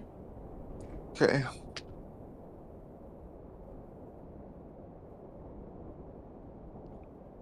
Alright, do we want to do this how we normally do? Which How do would we be normally do? split Oh, up into like 3 groups, and then go ask people shit. yeah. Let's survey it up. Scrivener will go with Delos. Well, Delos was going to ask to go with Gani. Whoa. I think they say that at the same time. They say, I'll go with Gani, I'll go with Delos at the same time, and they look at each other. Yeah, Scrivener looks at Delos. Delos looks at Gani. You're a free agent. You can do what you like. Who would you like to go with, Gani?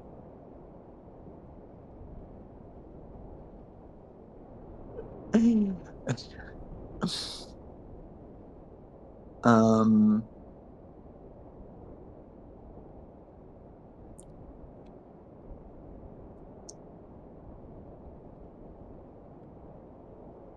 are we doing 3 groups of 2 then? Unless you have a different suggestion. I do. I think Tony will be going to talk to some city officials, and I think Synthis might be advised to kind of just stay at the inn and maybe steer clear of any more confrontations for today. Right. Okay. Then yeah, I guess Gani will say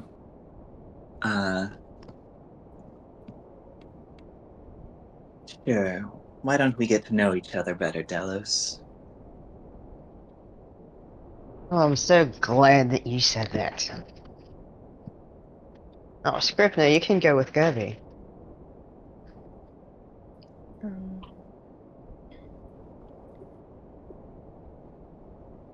Okay. We're friends now, right? wait, actually who said that to who? Gerby said that to Scrivener, like, while they were in, like, private. But I thought I remembered one of them telling the others that they're best friends, or maybe I'm misremembering that. Gerby did say, I think Scrivener is my best friend to Gani and Synthis. Okay. That's true. That's what I thought I remembered. I wasn't sure. Mm-hmm. Yeah. Gani says that. Okay, yeah. Scrivener looked a little disappointed, and then you remind him, and he looks very excited. And he says, Okay, I'll go with her. Yeah, all right, I'm cool with that. You know, if we run into those guys again, you can hold me back. You can keep me in check. I'll make sure to do that. Try not to cause any trouble. We'll be good. All right. Alright. Lead the way. All right, Gani just walks out. And Delos follows her. All right.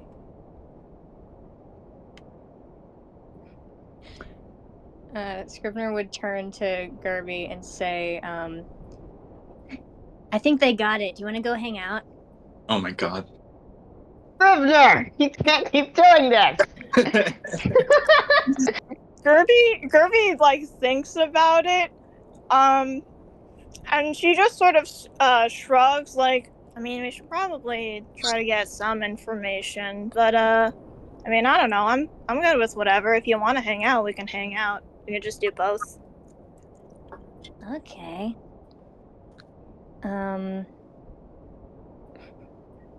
yeah, he takes her to like a bar. He takes her to like a bar. Okay. Yeah. In Castrum, the bars are all like fucking. They're all like fantasy bars where the fucking ale comes out in little barrel-shaped cups, in little barrel-shaped mugs that are like slammed on the table, and like drinking songs are sung while halflings dance on the tables. It's like that's what it is. That's what happens. A proper tavern. A proper tavern. That's so fun. None of that weak sauce shit from the other cities. Yeah. Yeah, Scrivener would buy himself an alcoholic drink. Ooh. And he would offer to buy something for Gerby as well. Oh yeah, sure. Thanks, man. Sweet. What's y'all's poison of choice? Is Scrivener just having a cold one? Having a brewski. I know Scrivener. I'm not gonna tell you why. Scrivener knows what certain alcohols taste like. Um.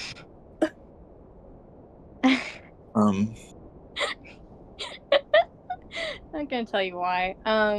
Made that more ominous than it had to be. It's not ominous, I promise you. He would like whiskey and beer. Whiskey So and beer. Not together. at the same time. Or. Alright, so is today a liquor kind of day or is today a beer kind of day? Beer kind of day. He's on the job. He's on the job. Gerby would order whatever has the most interesting color. Wow. Aww. Whatever has the most interesting color would be like this like They got fucking, blue beer. Yeah, they got fucking like bright green liquor. That's awesome. Gerby's getting that. Yeah, That's okay. She doesn't know what it is, but she wants that. Alright. Both of you roll a con save for me. Gerby's rolling at fucking disadvantage. A con save. Yeah. You're fucking. This is poison. You're drinking poison. It's a con save. That's a 12. Okay. Scrivener's alright. He can feel it. Sorry, I was checking what my the proficiencies were. Okay, that's not good.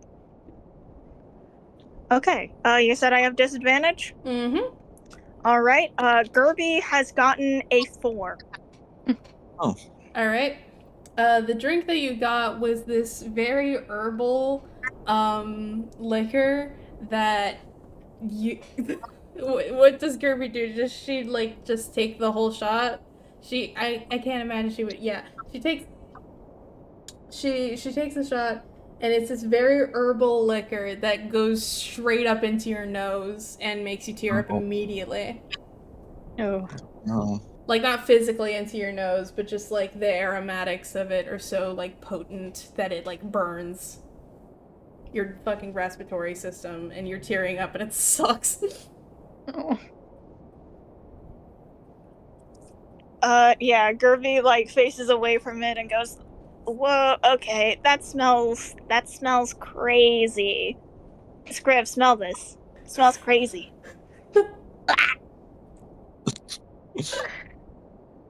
That's pretty. Are you gonna? That's gonna fuck you up.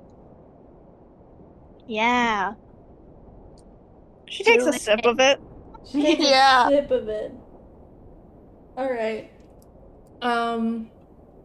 It bringing it that close to your nose.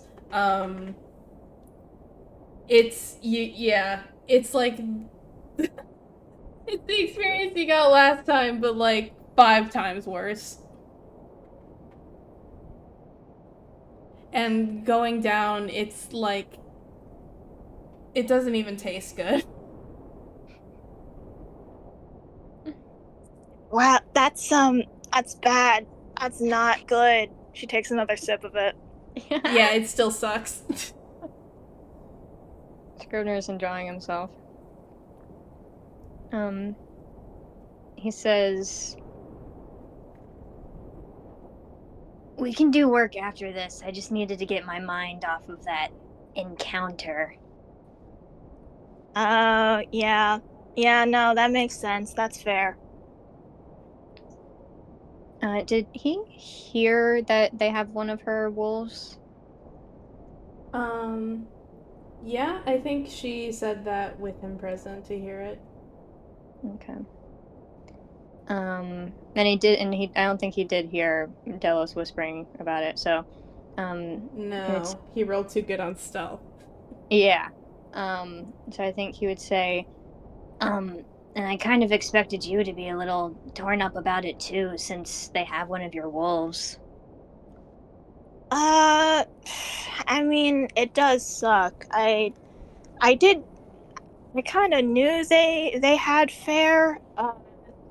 I saw like last time when we were the fighting each other, the the um the little elf one, like the ranger's sister, she like got on one of the wolves. Yeah, I didn't really expect to run into them again. Me neither.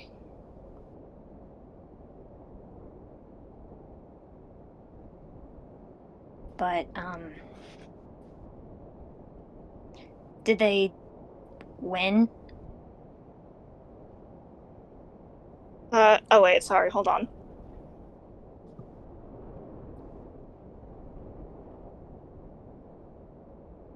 Sorry, my phone is dying. you're good.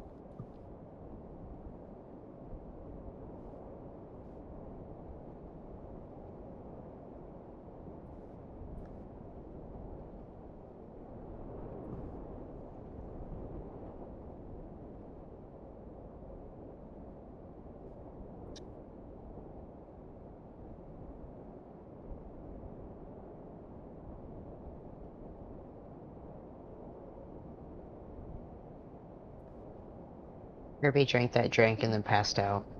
Yeah, she lay Just in face bed. down on the floor.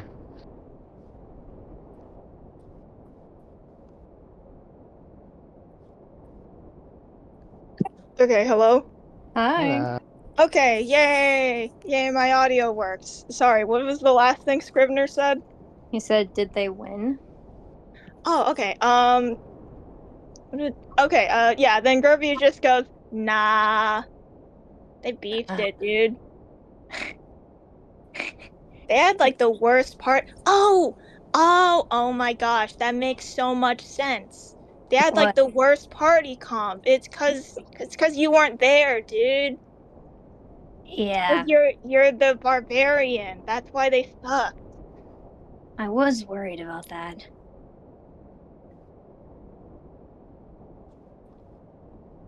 But they seem relatively. Well, he seems relatively unharmed. So. Yeah. I mean, he does now. Back in the cave, he like passed out.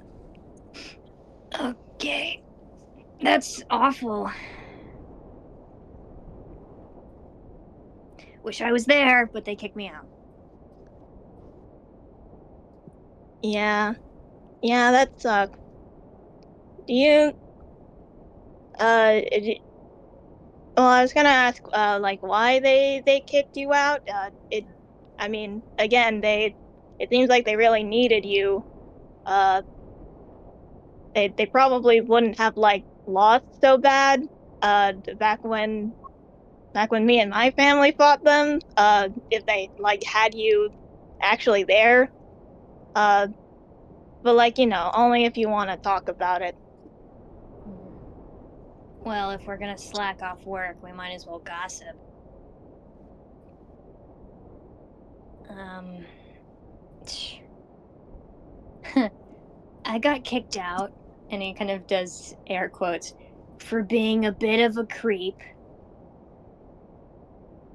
I didn't think it was a big deal.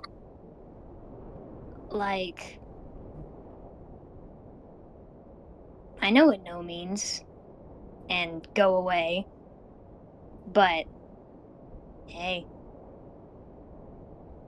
if you can't say it to my face, right? Yeah.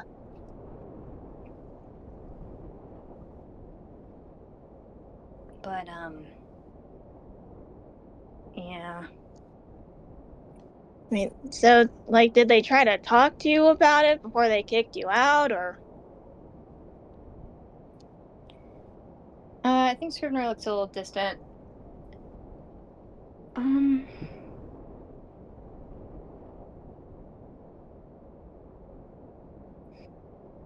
Not that I can remember, but it's been a long time. And honestly, I had the worst, like, I wasn't benefiting as much as everyone else was, right? So I don't even know why it was such a big deal. Like, yeah, I'm like ugly and annoying, but if you're gonna get your asses kicked as soon as you kick me out, then don't kick me out, maybe. And maybe don't be so judgmental and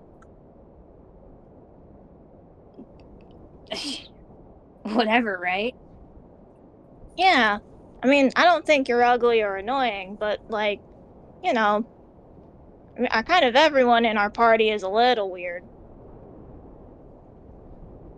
Yeah. Well, I guess my way of doing things just wasn't their cup of tea. Yeah.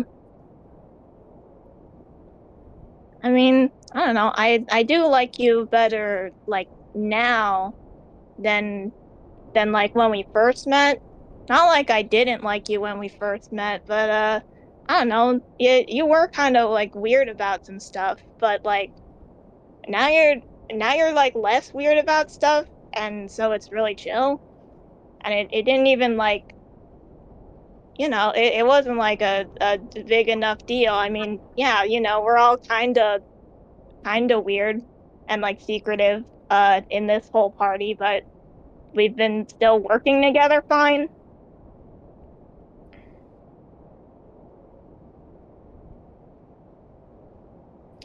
Scrivener still looks a little distant.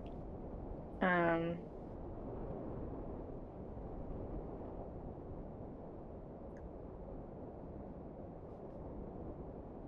They're gonna be in that tournament. That's true. Actually, wait, they don't even have any new Oh my, they're gonna lose like bad. I know. I'm Like worried. unless I don't know. I don't know like they weren't like that high level when I fought them cuz like they lost. Unless they like suddenly got to level 10 in like the past year or something, that they're probably going to lose bad.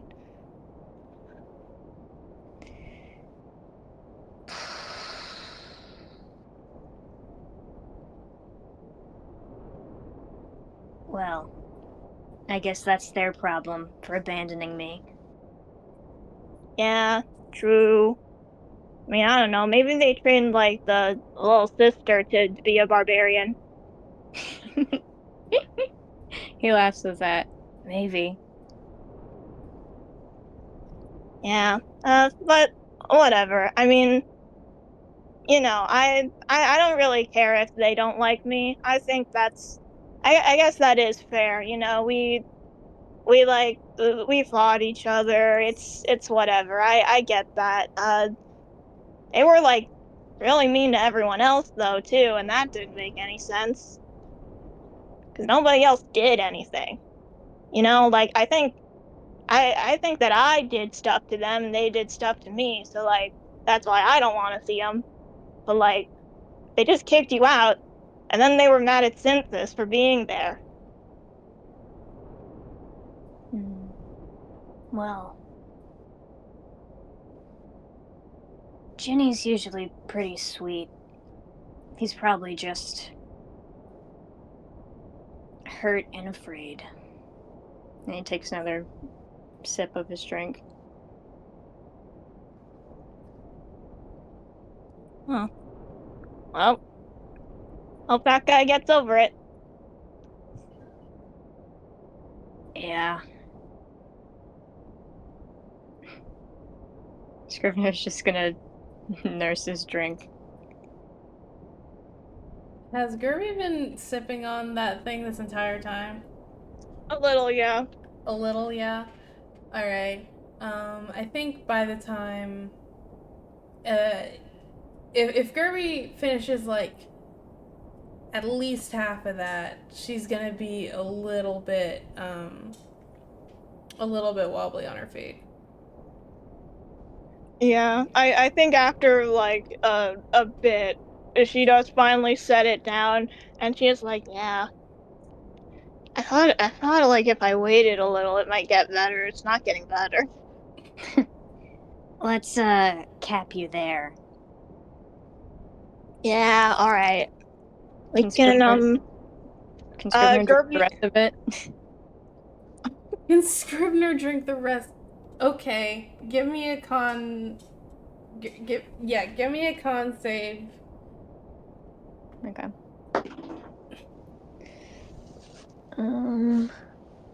11. With an 11, Scrivener is visibly pretty tipsy. Borderline drunk. I don't know why I'm saying borderline. I think you're drunk. Woo! Chug it. God. Scrivener puts his hands on Gerby's shoulders and he says a little slurred like, "Why does everyone leave, Gerby?"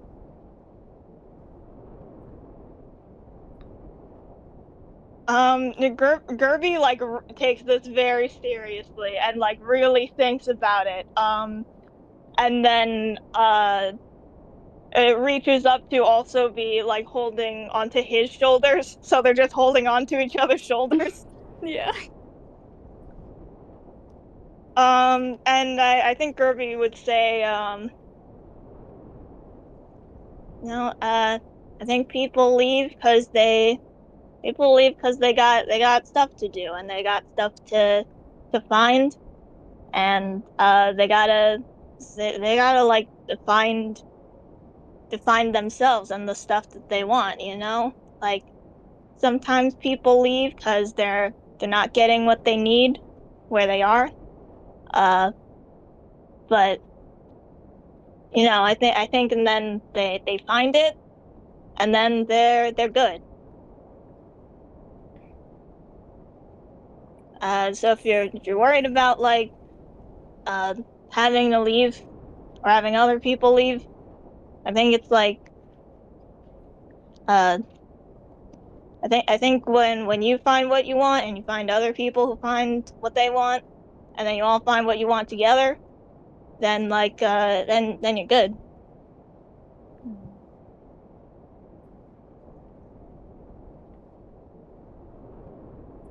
Does that help? I'm not gonna leave right now. By the way, I'm really good where I am, so I'm not gonna leave.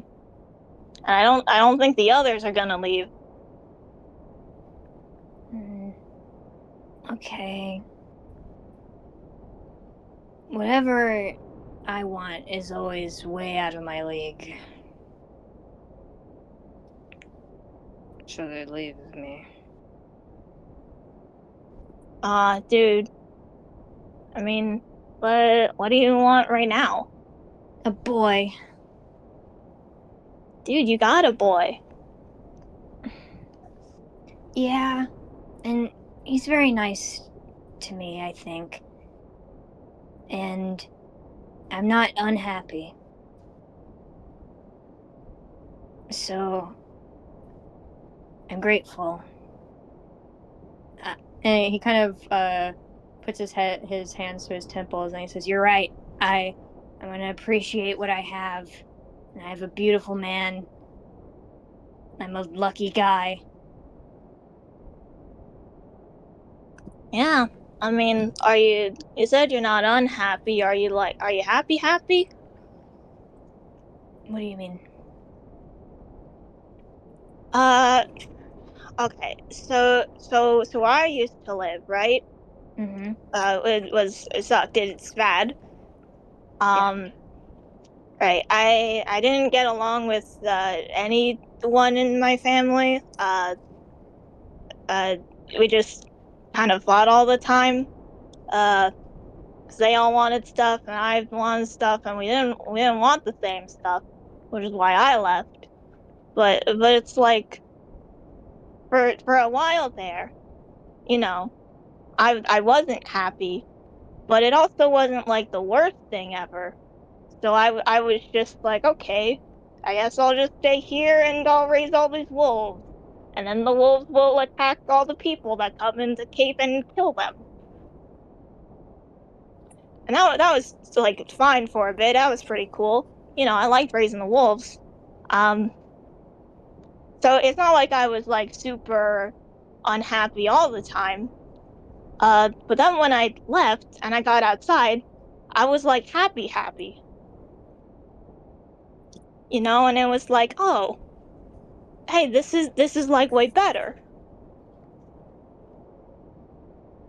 But if if I was with a different guy, what if he treated me badly? And Then you gotta leave until you find a different guy who is good and makes you happy. but what if those also don't like me?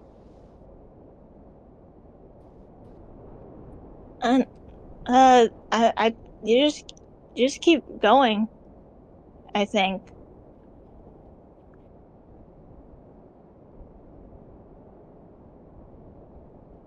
I've got it good right now.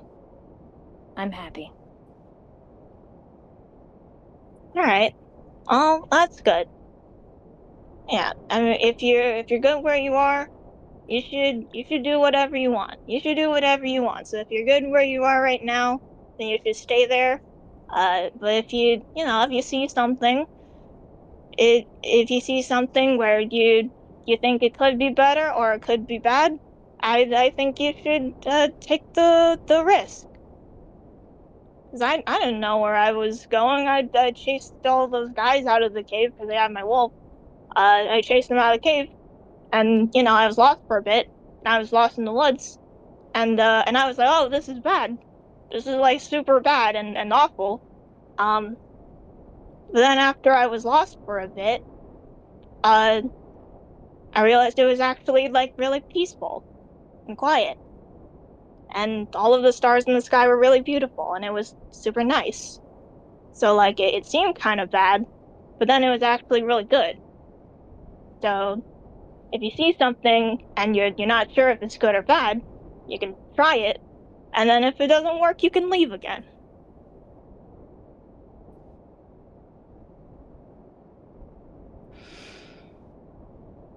Scrivener looks pensive.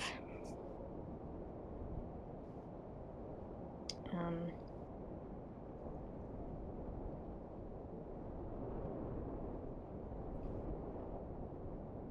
I think he says,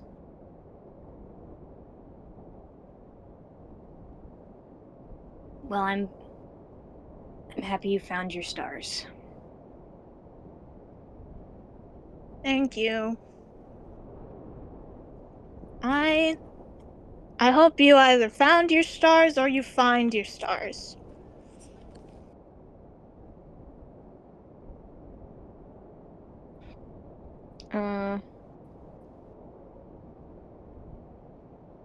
Can I make Gerby roll a little insight? Yes.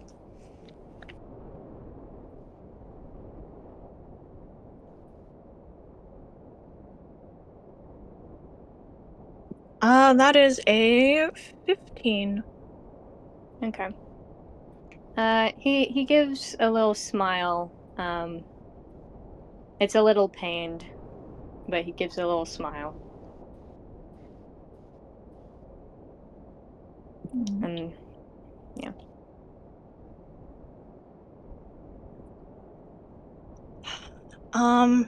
Yeah, if it's silent for a bit, Gerby would flag down the bartender and be like, "Hey, hi.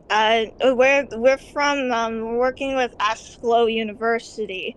We're on a research trip. Have you ever experienced memory loss or know anyone who has?" Know anyone who's experienced memory loss? Yeah. Joe comes in every week and drinks himself until he's drunk and then he can't remember shit the next day. How about that? Yeah, okay. I'll write that down. Do you know anyone who has memory loss and it's not because of they drank too much?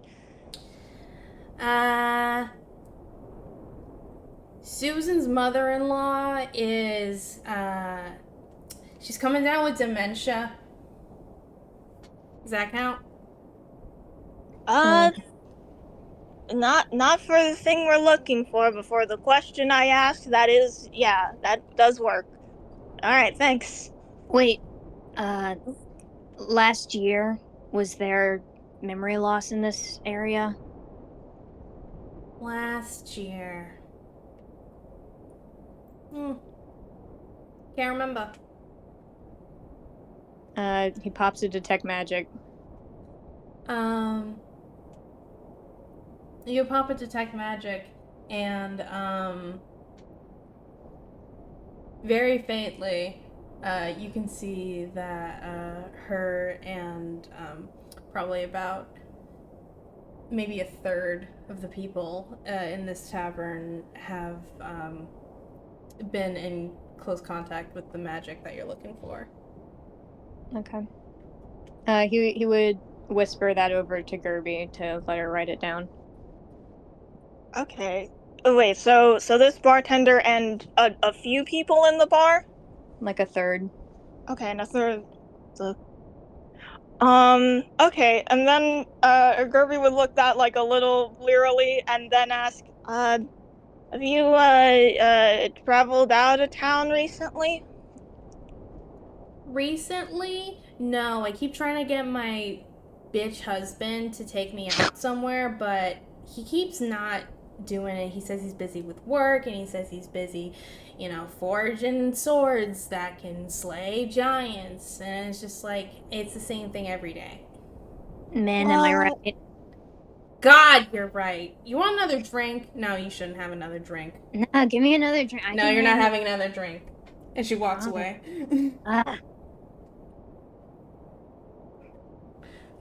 He leans up to Gerby and said, I thought I was gonna get something for free. Yeah, I also thought that. Damn it. Dang.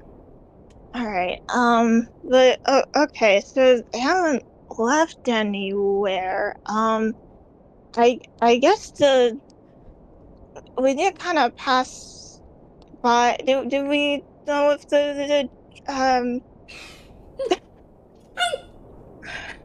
Gerby whispers, do we know if the dragon came by here? In the brief, and I remember this because I have to write all my notes twice. Tony said that last year this town specifically had cases of memory loss.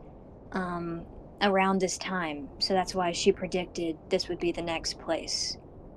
Right. Okay. So either this has been going on for like a really long time, and this is like all super related, or these guys have like a different thing going on. Yeah, it felt like the same type of magic, but we don't really know what type of magic this is. Yeah, maybe. Yeah, that could be anything. It could be that it is the same people, or it could be that whoever did this and whoever is doing all the memory stuff out there, just they went to the same wizard school. Maybe. Wow, look at us. We did good work, and we're kind of messed up right now. Yeah. We're awesome. We are.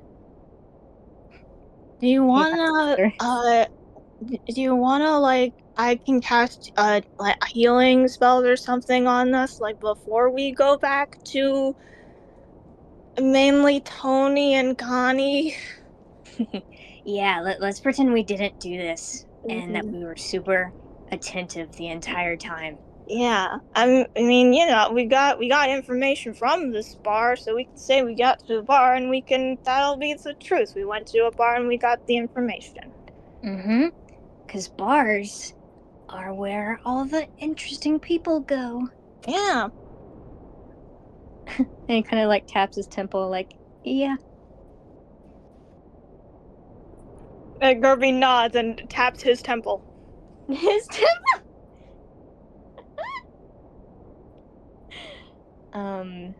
Okay, yeah. They can be hit with healing spells unless Gerby wants to do anything else. Scrivener's satisfied. Yeah, Gerby's gonna do that. Does Gerby have a healing spell that heals like poison condition and stuff? Oh, right, this is for the poison condition. Wait, let me double check. Healing word or cure wounds. And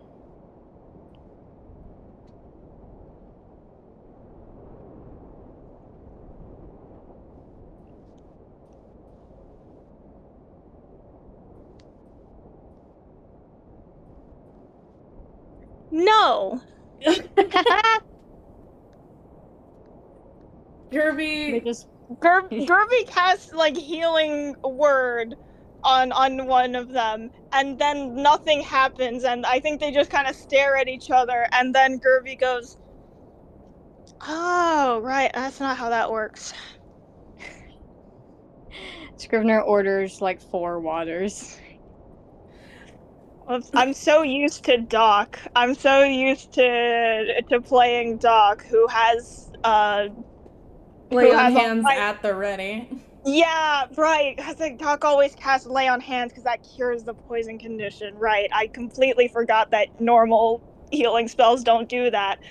Yeah, I do think Okay. Haley made it so that normal healing spells could do that, but I think it's funnier if it's specifically the poison condition. Yeah, Scrivener orders water and is like, actually, we should not be caught for this. Yeah, you guys can get your waters and try to drink off the drunk. All right. So what are Delos and Connie up to? Good question. Investigating. Yeah. What Asking people. what you asking them?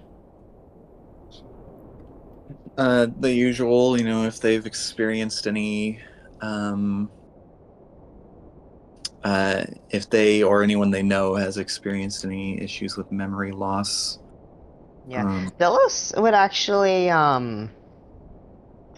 would ask Gani if they should include mentions of dragons or holy wars or like in their line of questioning. Um, I did have the thought of um, going to a church and asking about dragons and holy war stuff there specifically. Um, I don't know if maybe I should disguise self again. Just because I feel people aren't usually willing to disclose their true feelings on dragons directly to a kobold. Um, or maybe Delos could go in on his own or something. Delos would say he prefers if Gani were there. She can use disguise self if she wants to. Yeah. Um. Yeah, I do think. Uh. Yeah, I do think she would want to disguise self and be there too. Okay, cool. All right. So, Are you, checking out the who is it, Yondala Church? are you looking for the patron god of the city, Oh, or that's right. Valora. yeah? Sorry, Yondala was the other one. Yeah, you've already been to Yondala. Yeah, But like a weird, fucked up Yondala. yeah. Is Valora a creator god? She is not. She's an aspect god. Okay. Well, I'm still gonna do this. Okay. But I also want to I do want to try to cover a lot of ground as well, and ask people in different parts of the city to see if there's any localized effects, and also I want to drag Delos around everywhere. Yeah. All Delos is right. actually, maybe to Gani's surprise, maybe not to her surprise. He is like making an effort to participate. Okay. Like, and not in a very showy way either. And not in his sort of lackadaisical, like, oh yeah, of course. Like, he is being like, should we mention the Holy War in our line of questioning? I think it'd be a good idea. Yeah. Okay. Cool. All right. So, do you want to cut to what's do you want to cut to Gani trying to disguise uh, herself and Delos into a church for Valora? Yeah. If you don't think we'd get anything new from talking to randos on the street. I think you could. Give me a second. I'm yawning. Um, Okay, don't worry about it. take your time. I think you could. Um, uh, so I know Delos wanted to mention the Holy War in their line of questioning. Um, so would Or you? like dragons or something. Mm-hmm. Yeah. Yeah. Okay. Um, in in some part of town, you can come to a this this household, and a this kind of gangly gnome man answers the door, and if you ask about a holy war, he just gets like this look on his face, and then he closes the door. Delos looks at Gani. I knock again. Um, you can very clearly hear this gnome's voice through the door as he says, "No one's home."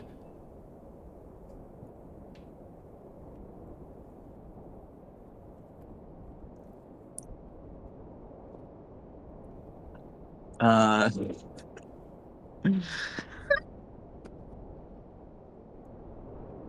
I don't know how to deal with freaks. Um, Oh. It's not like you do it all day. yeah.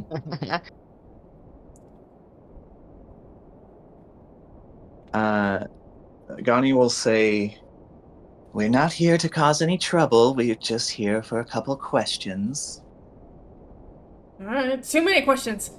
And we're not the cops. I hate police.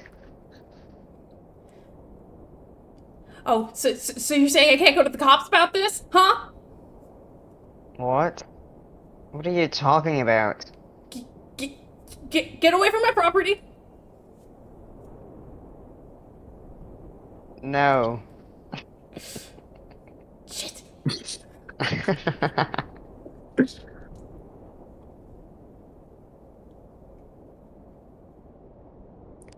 Alright, how about this? Please? No. I'll get you something. You'll be compensated. What does someone like you have to offer to someone like me, huh? What does someone like you want?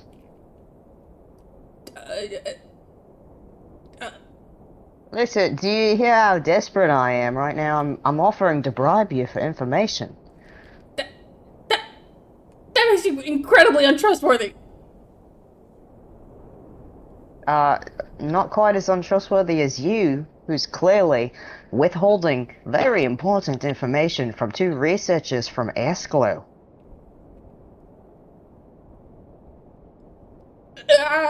I have certificates I can show you. We can prove who we are. You're. I don't know who you're working for. I just told you. Who at Asklo, huh? Miss Antonia, Timnick. Never heard of her. What's her mother's name? Argent. Timmick. Daughter of Dr. Argent Temnick or Temink. I don't know. Fuck it. I've heard of that name even less. Both of them. Well, maybe you didn't read enough. Maybe all the books are full of propaganda and lies. Alright, so I'm sorry for bothering you. It seems like you've got nothing going on in that useless little brain of yours. And he kicks the door. Yeah, go, leave. And don't talk to the house next to mine either. Or the one across. To the left or the right? To the right. Alright, thank you! Wait, no, my right, your left. Okay. Can we keep this guy? Can we keep him in a box? We need to get him, and then we need to get Gerby's wolf, and they'll be part of the new team.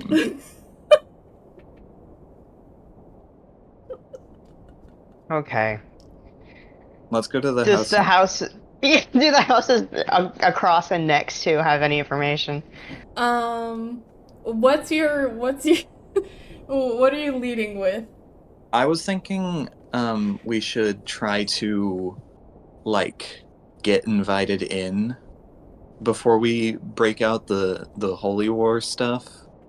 Yeah, So would you be willing to participate in a quick survey conducted by the University of Asklo? Yeah. And we should say it'll take like a little bit of time, but not too long. So they'll invite us in to sit down. Yeah. Smart. Smart. All right. And we'll keep doing that until they offer us a coffee. Yeah. Okay. The house to his right, your left. You open it and it's another gnome man. This time less gangly, more sturdy, and you ask about this survey, and Gani, you notice that he, like, eyes you suspiciously up and down. Ugh. And he says, I'm not interested in any survey that you have.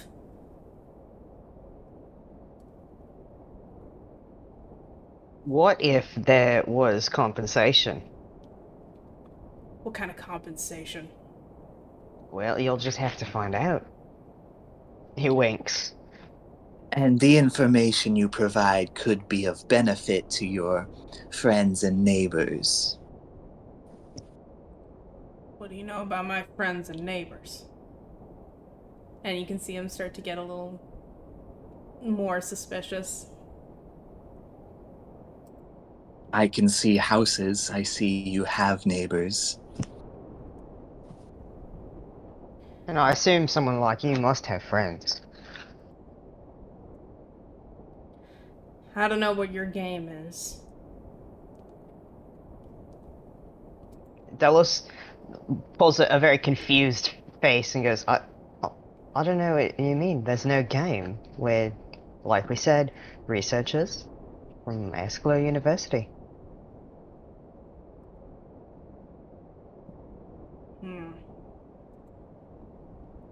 And I've been sent here on a job, and if I don't get some surveys, my boss is going to yell at me.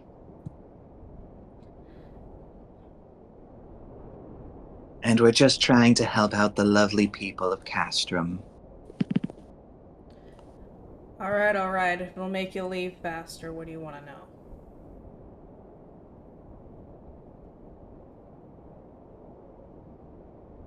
Dallas looks at Gani.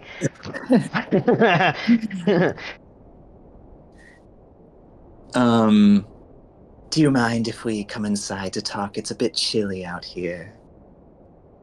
I do. Cold-blooded lizard like you can't handle the cold. She rolls her eye. I think you're a little misinformed on what it means to be cold-blooded.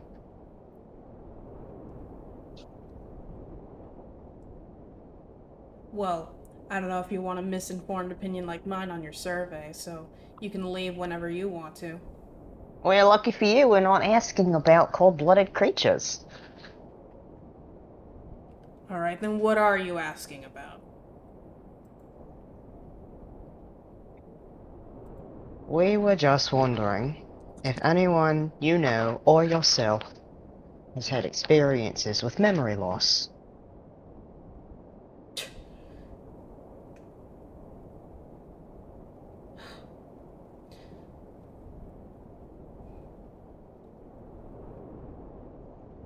What do you mean?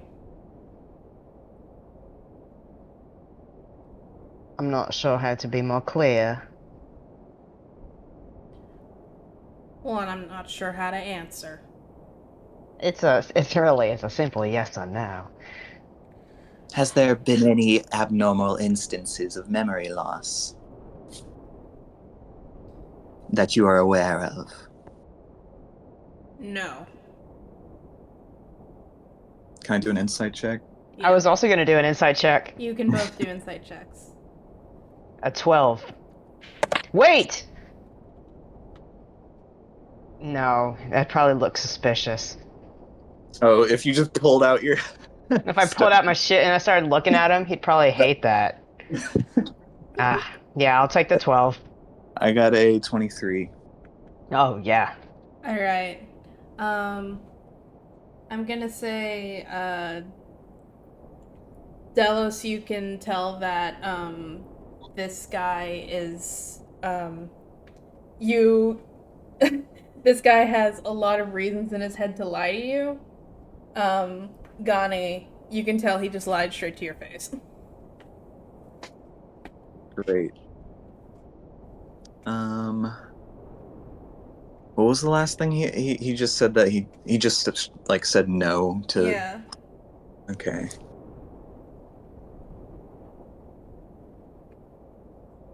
Ugh. We're in Racismville right now. Yeah. We have a kobold and a satyr knocking on people's doors asking to come in. Everything in every book ever says do not do that. Do not let them in. Oh God.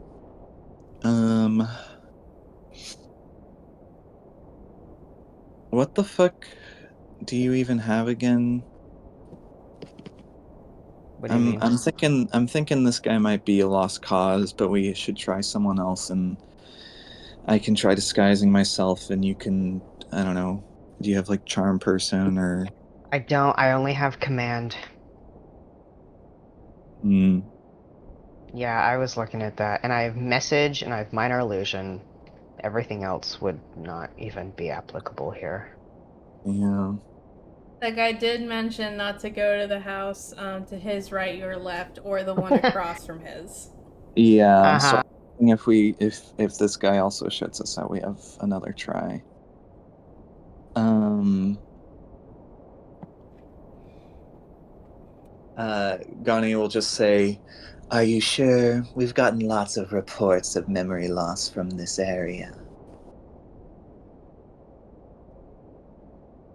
He furrows his brows and he says, "If you've got enough of them, I think it's about time you leave." Is there a problem here? The problem is that I've got a nasty little lizard at my front door. Okay. I apologize. I don't quite know what you mean. He moves to shut the door. Well, at least I'm not a disgusting gnome. Delos flips him off before he can close the door. He closes it, and you can hear it lock on the other side. Delos, he has a garden gnome. Delos kicks it over. You just said that. Yeah, he has a Can I garden gnome. You Delos know kicks what? it He over. did have a garden gnome. You kick it over. can Yeah. I can I set up ensnaring strike outside of his door? Are you fucking kidding me? Yeah. Probably not actually, but that would be really funny. It only takes me a minute. Oh my god, get the fuck out. Before we go over to the other house, Delos would say to Gani, "Do you think we should maybe prematurely don these disguises?" I believe that would be in our best interest. All right. Um, Can you do it on more than one person or just yourself? It just works on myself. He didn't seem to have a problem with you as much as me. It's true, though it doesn't hurt to be careful. Is there anything you can do to conceal yourself? Let me read what minor illusion does. No. Delos shakes his head. Says, it should be fine. sorry, what did he say? It should be fine. They can go And to the house. if we fail again, then I'll try by myself, I guess. And I will stand slightly out of view in case something is to happen. Sounds good. And then Alright. we'll go across the street. Alright. I'll disguise myself as a halfling again. Okay. Wait. Hmm? They were both gnomes, right? Yes. Be a gnome. Yeah, I could be a gnome. Gnomes are pretty short. Yeah. Yeah, I'll. I think gnomes are on average like a few inches taller than halflings. Okay. I might be like I might be a slightly a shorter gnome. Yeah? But yeah, that should be fine. I'll minor illusion a pair of glasses to make me look smarter and more trustworthy. What the fuck? You have to stand really still. Yeah. They'll just be like floating in place. No, I won't do that. Oh my god. He thinks about it though.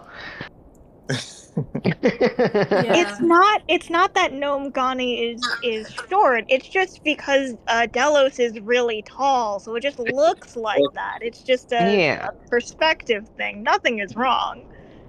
We should make uh I was gonna make a perspective joke about Delos standing back, but I don't even know what the fuck I'm trying to say.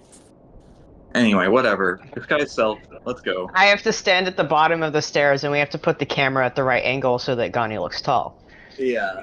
Yeah. Looks Wow. like we're right. Yeah. See, she's actually in a separate carriage 10 feet away from Delos in his side of the carriage. This is a Lord of the Rings reference. Let's move on. I Yeah. like the reference. And also an elf reference. Yeah, any forced perspective. Shoutouts to Force Perspective. Shoutouts to One of Force the Perspective. best movie tricks out there. We see you, Tom Cruise. We know they got you standing in front of everyone. Okay, let's go. It's a secret. We won't tell. We knock on the door. Alright. You can knock on the door, and Gani, I do think you can successfully disguise yourself as a gnome. Losing those few inches, I don't think breaks the illusion at all. You knock on the door, and opens is a very sweet-looking gnome lady, and she says, "Oh, why, hello there." Hello. How are you doing today? "Oh, well, I'm doing very, very well. How are you?" And Oh, you've got this and how are you, sir? And she looks right up at you at like an angle because you're so fucking tall. all the way up. Dallas smiles and he goes, I'm doing just fine, thank you. Well, what can I do to welcome such interesting characters at my door? We happen to be researchers from the University of Asklo. We've been sent here to investigate some cases of memory loss. Do you happen to know anything about that? Memory loss. Well, I do remember having some gaps in my memory. Maybe sometime last year. It was a bit of a scare. That is exactly what we're talking about. Would you mind telling us some more about that? Oh, of course not. Come in, come in. Oh, I'm sorry. You might have to duck your head a little bit. I'm used to it. And he ducks his head in, like Gandalf. And my furniture might be a bit too small. I suppose you could have the love seat all to yourself. I would be happy sitting on the floor. Oh, It is no bother to me. you're too humble. He does that. I sit in a chair. Now, what is it that you want to know?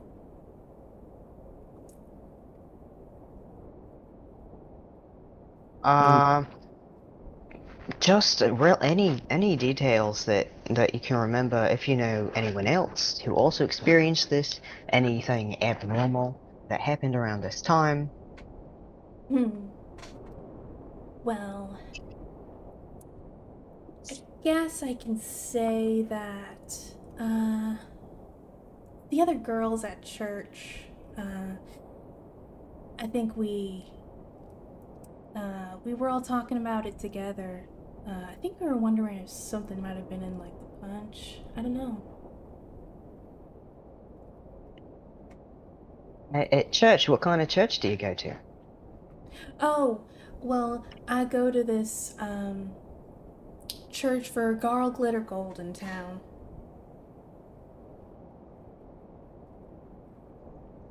It's really a Uh, wonderful place. If you're staying in town for, and she's talking to Gani, if you're staying in town for, um, a week or so, I'm sure you would have a great time coming in. Oh, that sounds lovely. I'll definitely have to check it out. Of course, I'll have to introduce you to all the girls, and oh, I promise. I know talking about all this memory loss is all scary and all that, but really, it was just a blip in the radar. I think is said. You don't have to worry about anything like that happening. Of course. Was there any strange people who might have been visiting town around that time? Strange people. No, no. I mean, we get all sorts around here. Is there any sort of record or log of the people who passed through town? Oh, I'm sure maybe the police would have something like that, but, um, for the church or, just me? No, no, no, no, no, not at all. Way too many times for that, and, some of them are, well, between you and me, a little unsavory. I wouldn't want to, be nosing into their business and all that. Unsavory, how do you mean? Well, I lived in Castrum all my life, and well, I really admire the kind of warrior spirit that this town likes to embody. It attracts people who may not be fighting for the right reasons. And what reasons do you suspect they might be fighting for? Oh, power, money, stuff like that. Really just not the kind of stuff you know, us gnomes would really jive with. Right, of course. Well, a little bit of money now and then doesn't hurt anybody, but you know, there's there's a line. Of course, you wouldn't want to be hoarding it over anyone. No, of course not. Us gnomes, it's all about community with us. Right. Oh, I'm so sorry, sir. I don't mean to exclude you from conversation at all. It's just, oh, I'm just so proud of my race, and I just, I just can't, stop myself from it. You know how it is. I understand. Our satyrs are also very community driven. And that sounds wonderful. Yes. Another question, and don't be alarmed by this one. If the answer's no, the answer's no. Were there any instances of dramatic natural disasters or fire or anything that happened around this time? Oh, no. I can't imagine anything like that happening. Especially not in recent years. Maybe a while ago, but that'd be years and years back now. How many years? Oh, gotta be at least like 9 before we saw anything like really bad like that happen. Maybe like I think there was a twister scare about a decade ago. I don't know what that was about. Maybe some angry giants or something. Of course. Dallas looks over at Gani, and I think we have any more questions? Um, we've heard mentions of this. There's nothing to be worried about, of course, but we're just trying to track down the origin. Have anyone around here or anyone that you know mentioned anything of a holy war? You can see her expression change. A holy war. Yes. What town are you from, miss? You from Asklo? Yes, we're from Asklo. Yes. She's kind of ignoring you, Delos. Okay. And she says, they talk about a holy war over there, too? I've heard murmurings. Murmurings. Yeah.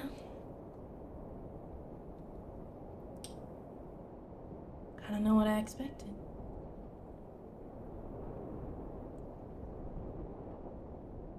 What do you mean? Well, If she's ignoring, like, how much is she ignoring Delos right now? she is, He like puts his hand up to like test, just slightly. I don't think she notices. All right, he's gonna pull out his moonstone and look at her through it. All right. Yeah, I don't think she would notice that even. Okay.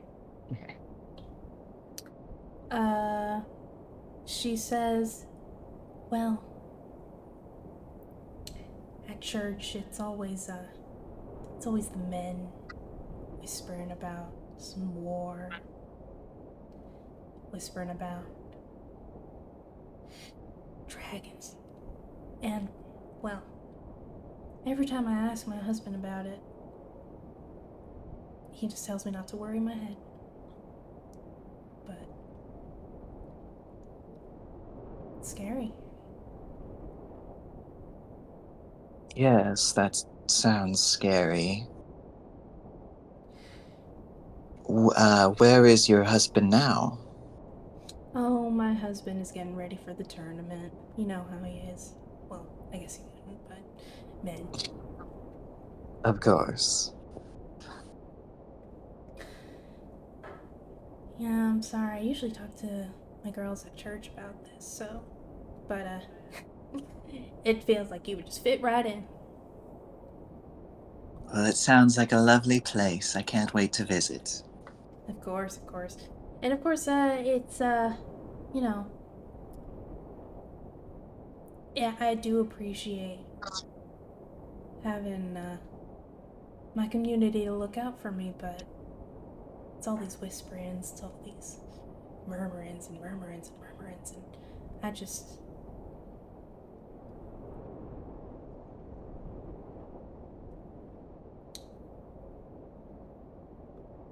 Do you think. Do you think the memory loss has something to do with these murmurings? We are not quite sure.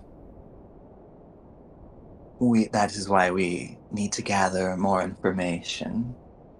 But as soon as we are sure, we will be sure to let everyone know to protect as many in our community as we can.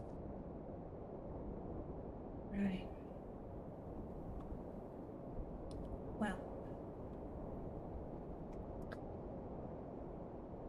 But who knows, it could just be a rogue elf just casting random spells. You know how they are. Oh, well, the elves ain't so bad. Delos, with your moonstone, uh, while she was, I'm gonna say when you started, when she got a bit quiet, until she asked about if the memory loss could be connected to whatever's going on at her church. Um, you can see, you could see that her, well, actually roll. Okay. In insight. Yeah, Okay. and this is with the +1. Ooh, I've been rolling good today. That's a 16. With the +1? Yeah, 15 plus 1. All right. Uh, yeah. You can see that she is, um, the movement, the kind of ebb and flow of her aura is very slow, very cautious. You can see just as she's trying not to talk too loudly, she's trying not to kind of grab any attention, even though it's just you three in the house right now. Almost like she's afraid of somebody else hearing, but again, there's nobody here. Okay. And basically, you can kind of see the cogs turn in her head as she's Cogs? cogs, as she's Sorry. seemingly trying to put something together, but she doesn't really let it show. Hmm.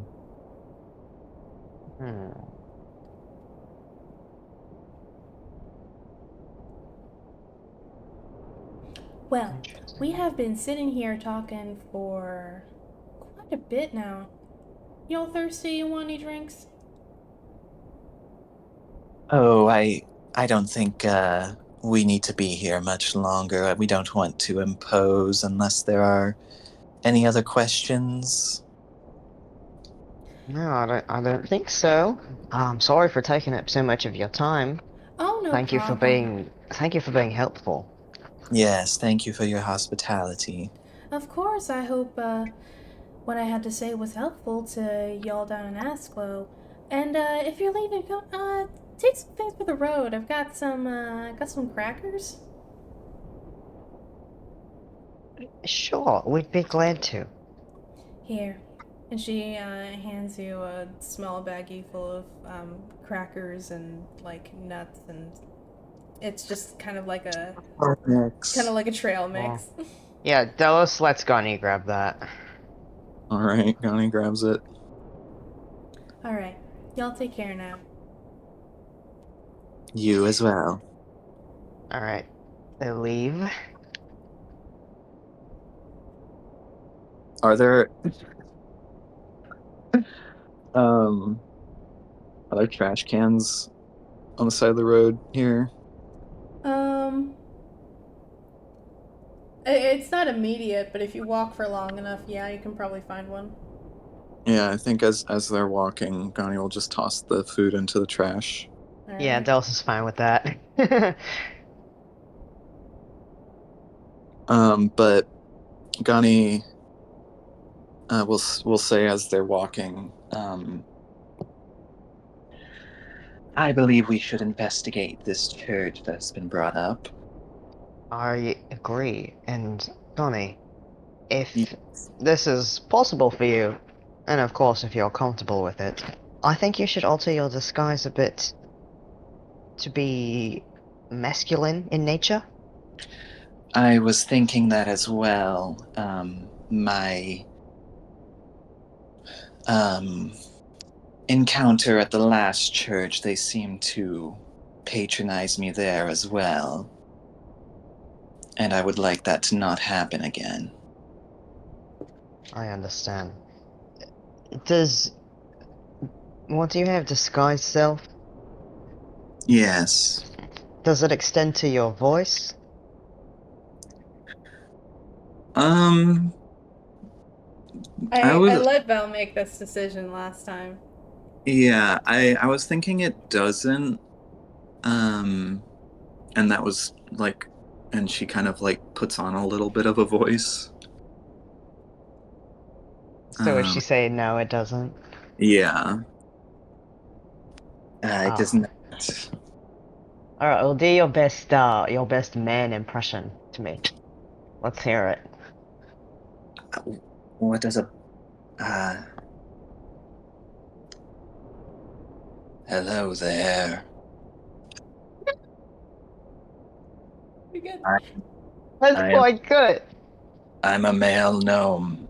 Well, you don't introduce yourself like that.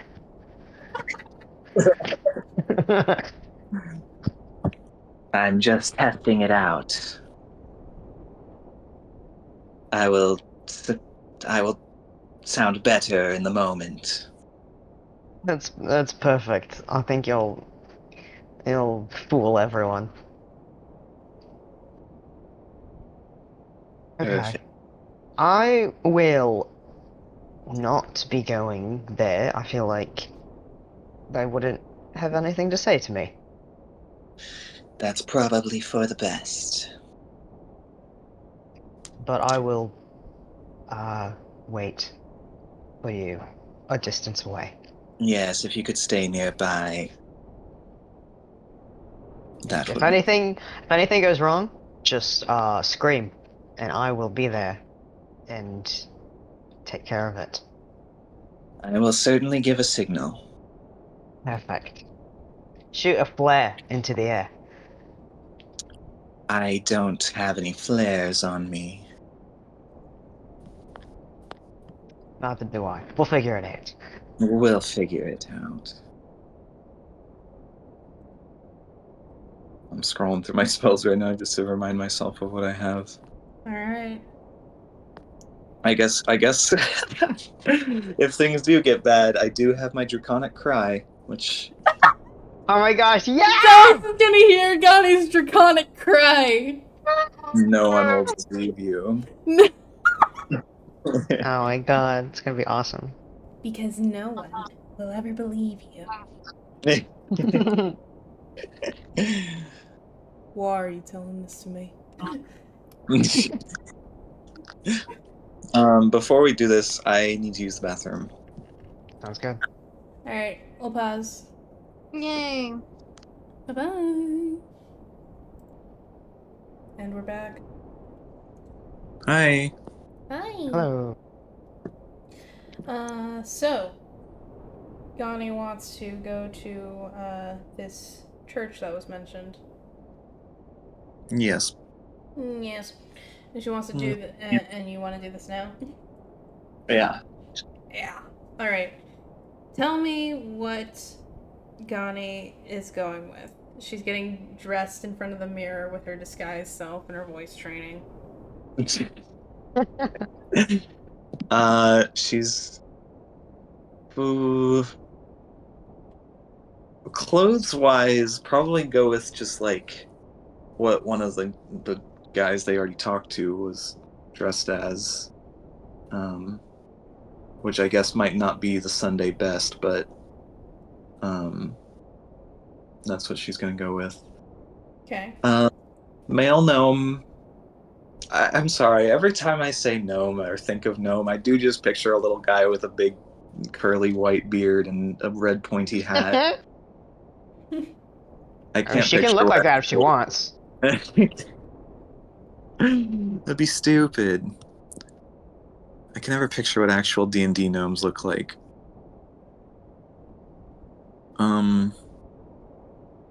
They look like Chelsea.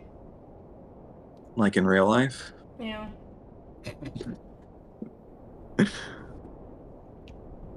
Um, I, I have, I,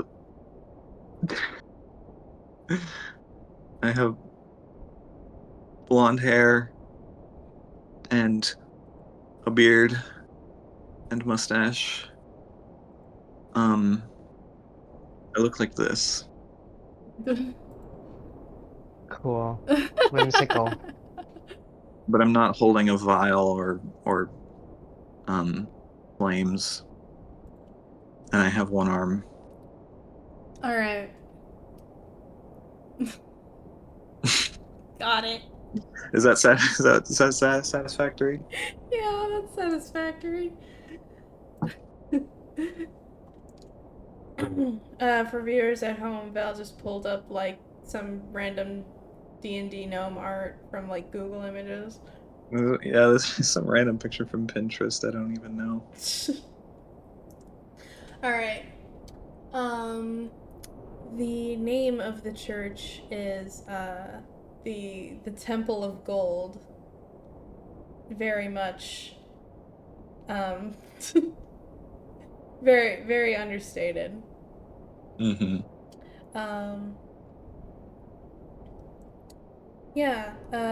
You can go and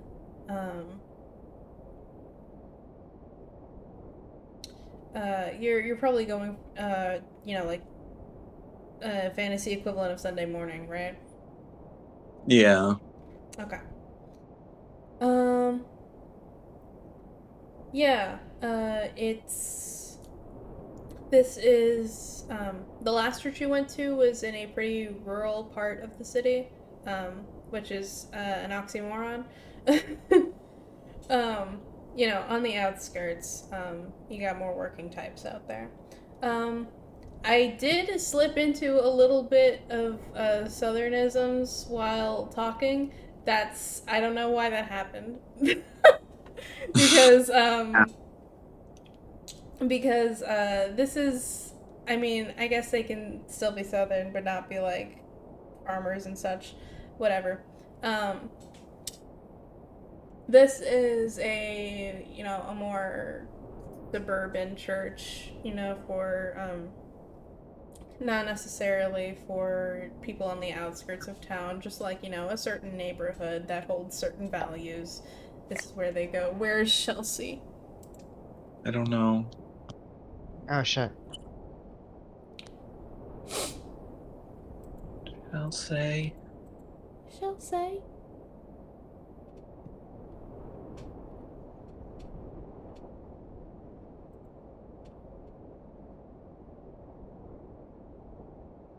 Oh.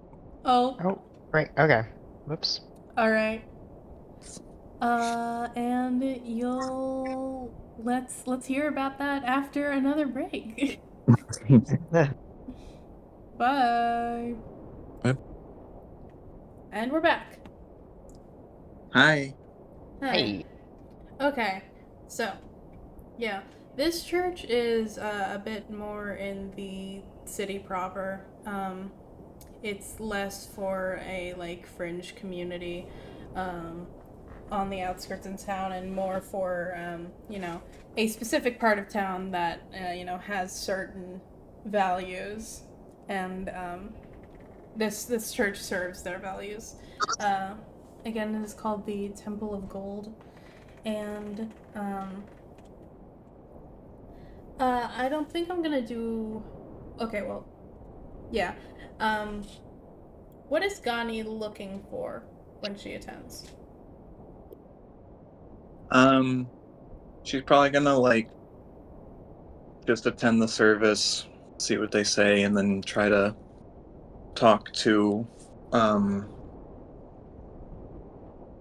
whoever's in charge, Mm-hmm. and try to casually eventually bring up the Holy War. I think she's also going to, still say that she's doing research for Asklo. Interesting. All right. Um. So yeah, Gani can attend the service. Obviously, people are very curious as to where, um, get it. They want to get to know this new face that just started showing up. Um, where would if somebody asked like, "Oh yeah, how'd you hear about us?" What would Gani's story be? I mean, she'd probably be honest and say that uh, while doing, um, while interviewing someone, she got recommended this church. Hmm. Okay. Someone would say, "Oh, but you're not just here for your research, right? There's a lot to gain here from you know coming to church and really getting in touch with your spiritual side." Oh God, how the fuck did I do the voice earlier? Just Gani, but a little lower. Yeah. Um.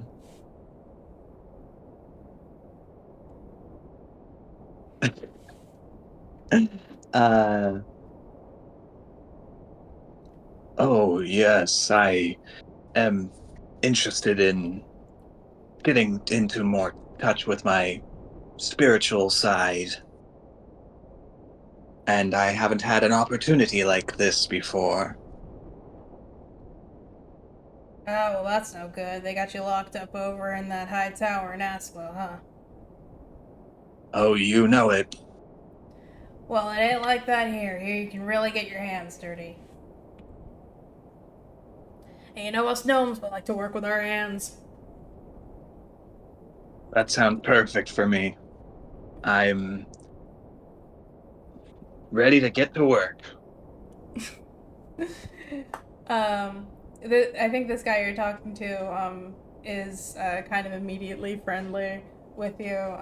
He kind of like slaps you on the back and laughs with his full chest.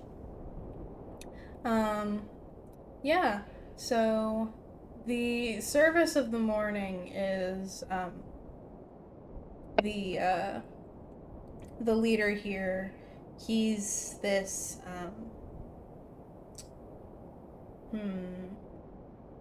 I think he's this very handsome man.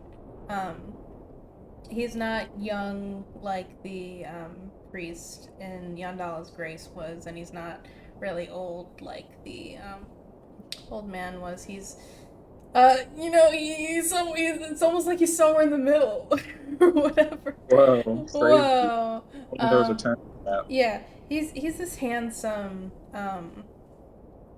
kind of put together, middle-aged man. He's got a bit of muscle on him. You can see he is very much from this city. But the topic of the sermon is really about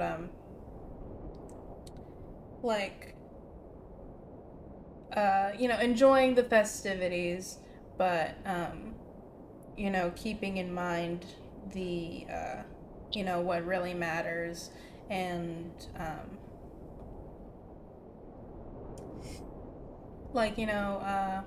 respecting the silent strength that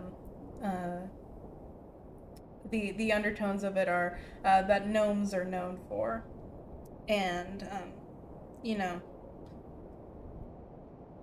and there's not really a lot about any holy war in the service itself, but I do understand Donnie wanted to talk more closely with the service leader about her interests. Yes. Yes. So how do you think she would go about that?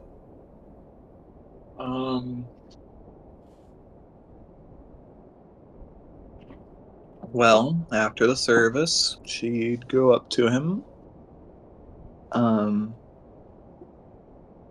and fucking doesn't even matter what he was talking about. She'll just be like, "That was a wonderful service, very moving." Well, thank you. I attempt to speak to all members of our community in and outside of the city. Although I can't help but let my experiences here color my services, so it's good to know that it spoke to you.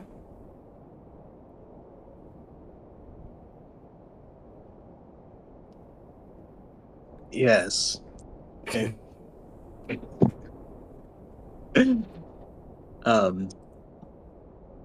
I haven't experienced something quite like that before. Well, that is a shame.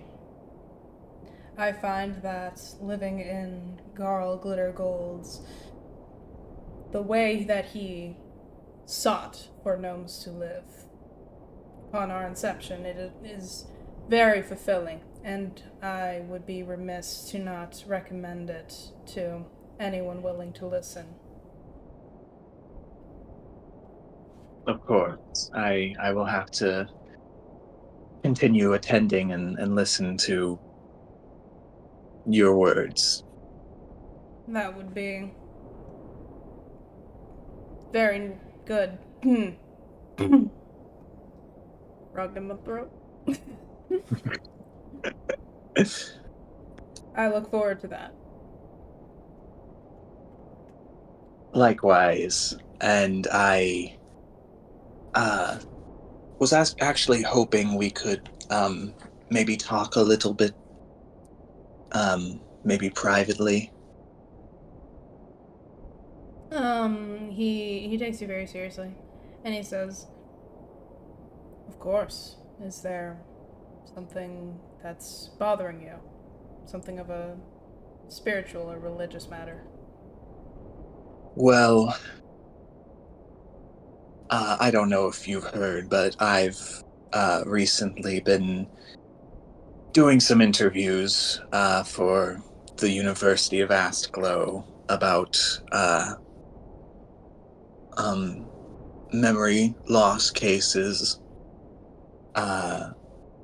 and that's actually how I heard about this church, was a recommendation. Um, and while doing my investigation, I had heard some mentions of trouble brewing, and I I want to know what I can do to help, because I want to be a part of this community, and I want to help. When you mention memory loss, you can see his, already serious demeanor, suddenly become almost grave. And, the more you talk,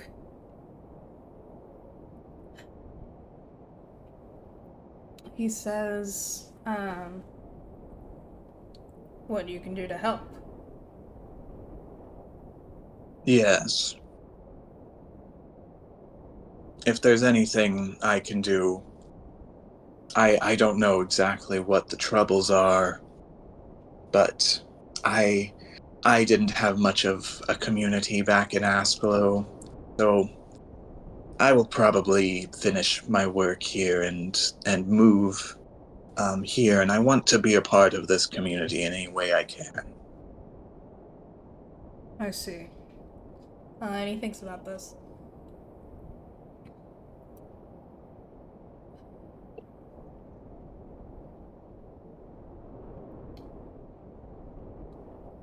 In your research for this memory loss, if you don't mind my asking, sir,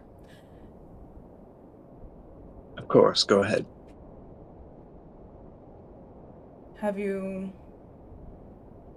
do you believe this memory loss to be trouble? I have not personally experienced this memory loss. Um,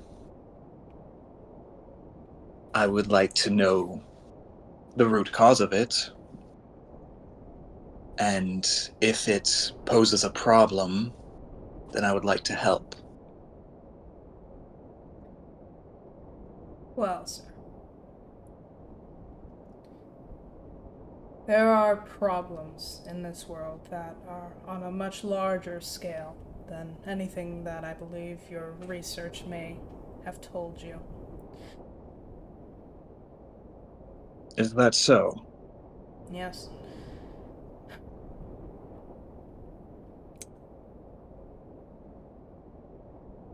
There are precautions that our communities must take to ensure our safety. And I understand that sounds dire. But, well, Can I ask what these precautions might entail?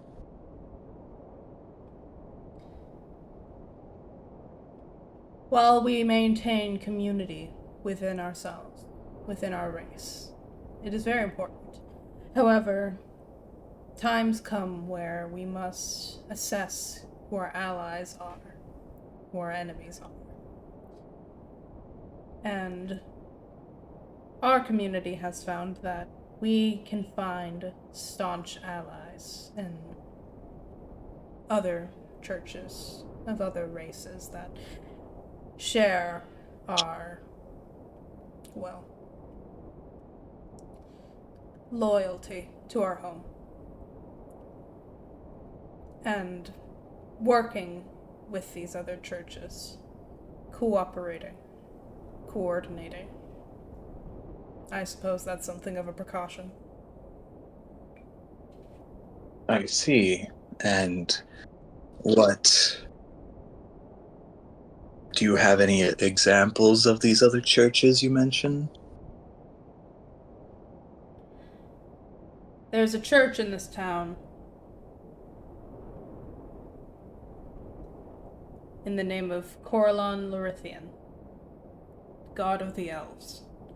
They have proven themselves a very valuable ally to our community and us to them.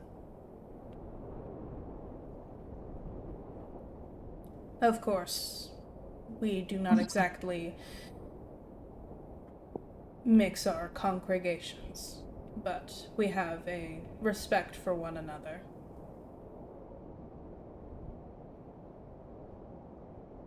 Right.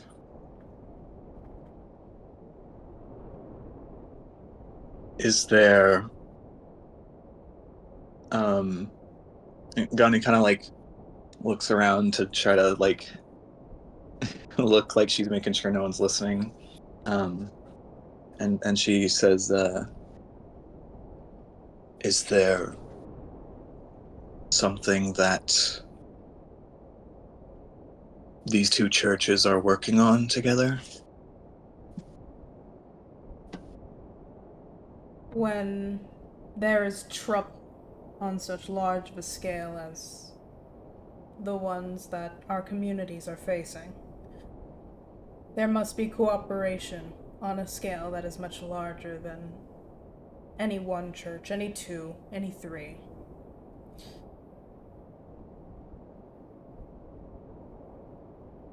Did some of these troubles occur about a year ago? Let me check something. Alright. I'm gonna shit my pants, guys.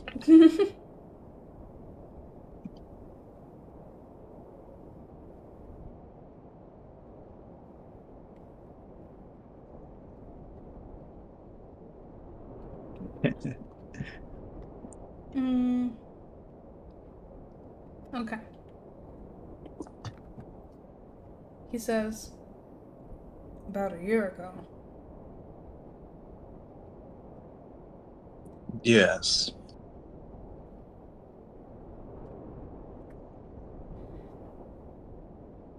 I find that your, and excuse me for saying this, I mean no disrespect. Your understanding of the scale of our worries, the scale of our communities, the scale of our history, it's all very limited. And I suppose that has something to do with not having grown up within our communities and not having that background, and that is truly a shame.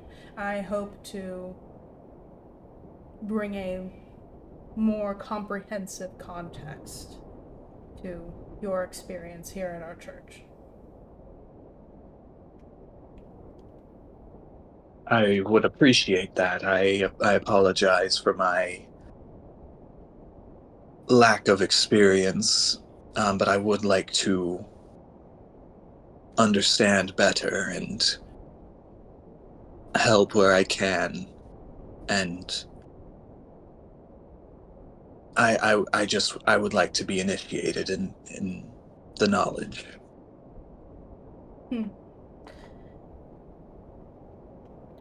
He's thinking on this.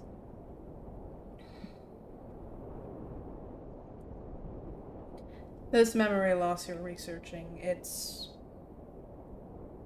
nothing compared to the things that you'll find are working underneath the surface. How do I get started learning about what truly occurs?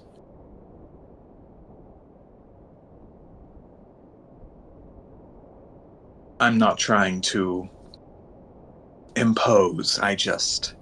Like I said, I've never felt a sense of community before, and I would like to join one as best I can.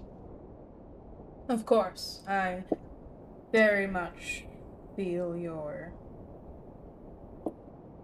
curiosity as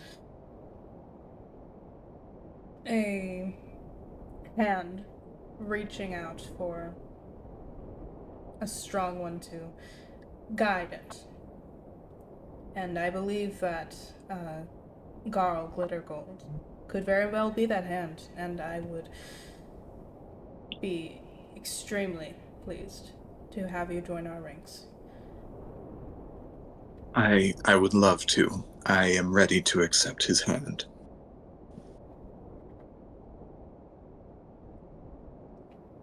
We have found an ally in an unlikely place.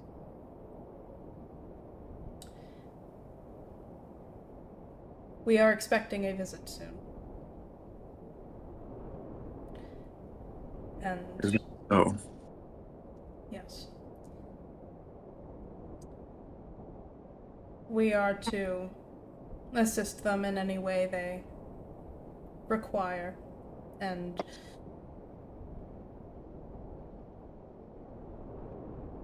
we have trusted our safety to them. As we must trust our way of life to the celestials that gave it to us. So too, we must put our faith in our allies in times of strife. of course.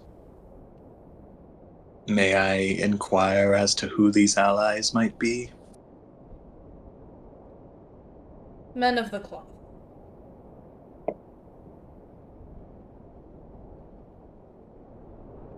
I see.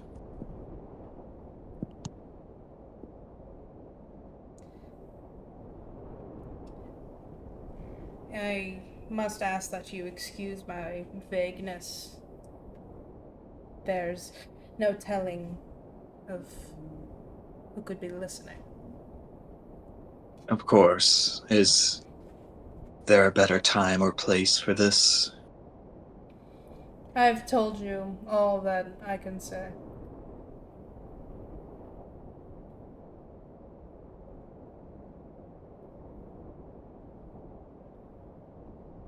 I see. What is next for me to do? For you, it will take time. First, to the uninitiated, you must find Garl Glittergold's will. You must follow it. You must know what his plans are for you. And after that, you may carry them out. It's a process, but it is a very worthwhile one. I see.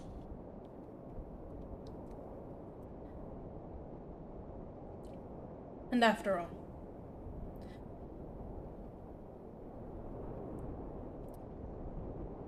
tricks work the best when the fewest people are made aware. After all, Garl Glittergold himself. He led by example. Not much for directing an army, of course.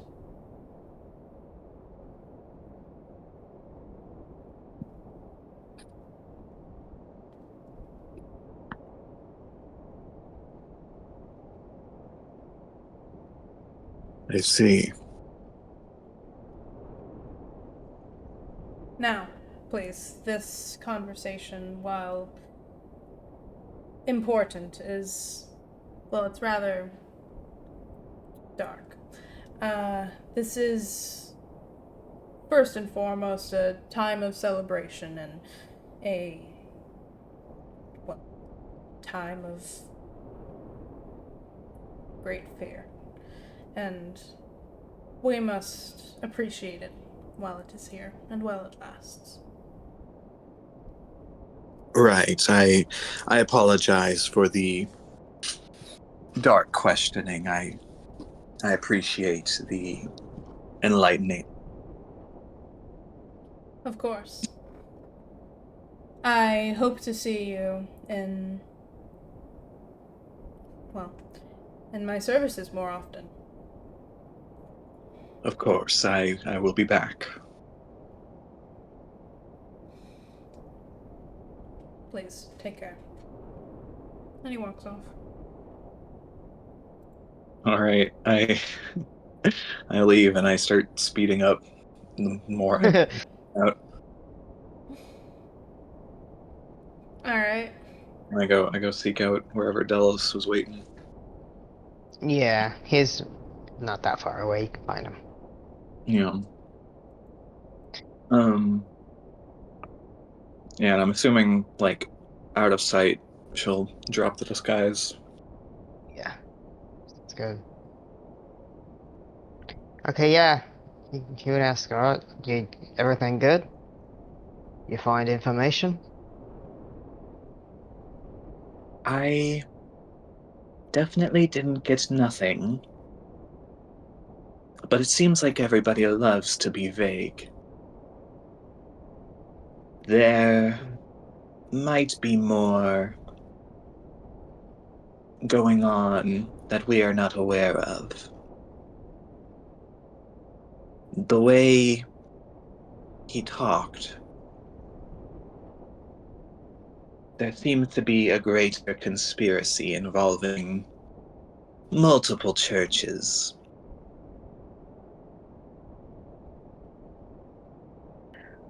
Right. Okay. That is, that's a little scary. But it is, I guess, pointing us in the right direction. Yes, and I have agreed to attend more services, so hopefully I will gain a greater trust and find more concrete answers. As for the meantime, apparently someone is visiting soon. Men of the cloth, he said. And that's all he said? That is all he said. Perfect. Okay. Well, maybe you can, talk to these men of the cloth. Maybe. I am a little worried that something big might happen again soon. If we could prevent that, that would be nice.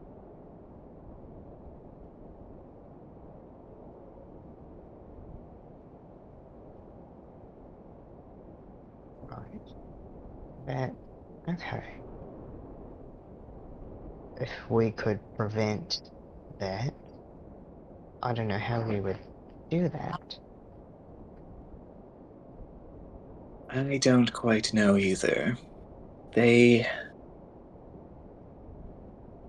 did specifically mention. Hold on, I have this written down. Hold on. Oh, wait. Oh, shit. Hold on.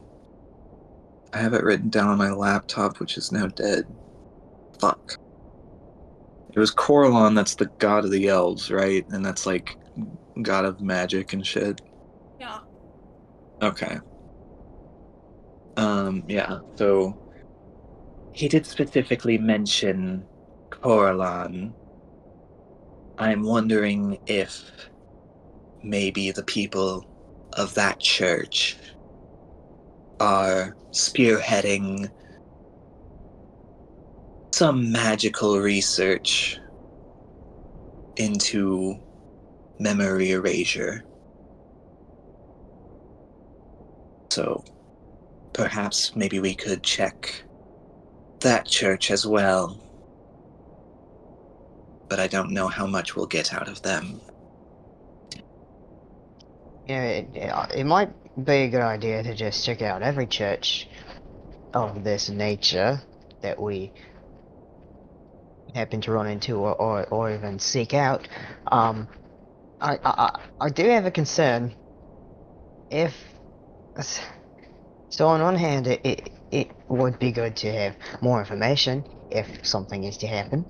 On the other hand, Synthis and myself happen to also be here, and I'm just a little nervous of some more compromising of our brains. They're so fragile. I agree, that is a major possibility.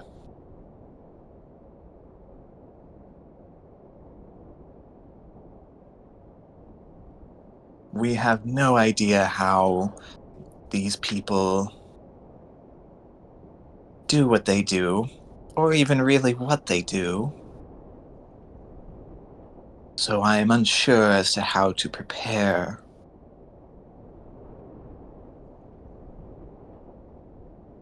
Maybe we should speak with the others on this.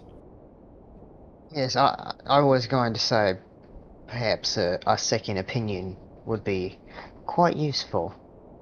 Yes. Alright, now let's regroup. Hopefully Tony and Scrivener and Gobi have more information. Hopefully. And then we'll head back. We'll head back. All right. I Wait, what I do you? do think as they're heading back, I imagine it's like silent for a while, and I do think Delos would go, sorry by the way, for how you were treated by those gnomes. That was really quite awful. Well, I shouldn't expect any less from gnomes. Well, alright, that'd be part of the problem.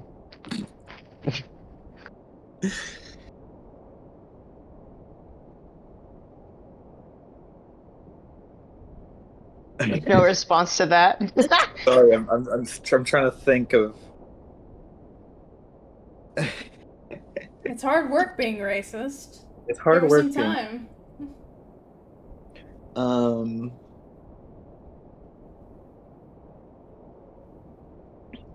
I don't see why I'm not allowed to bite back.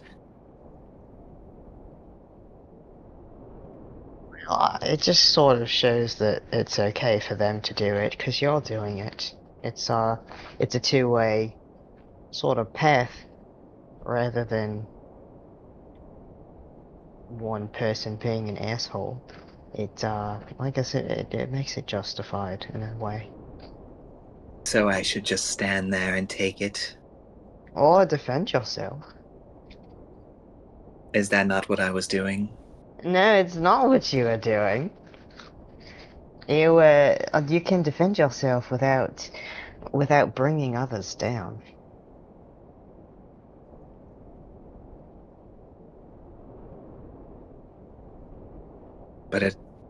But it's easy.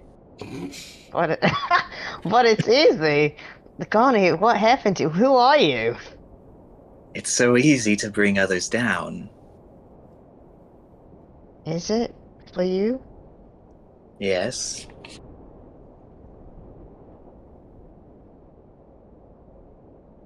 I guess it's become easy for me,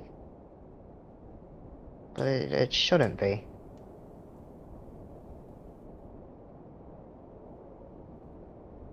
What do you mean?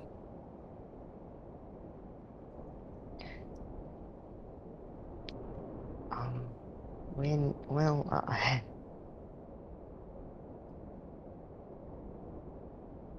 a single sweat drop forms on Della's face.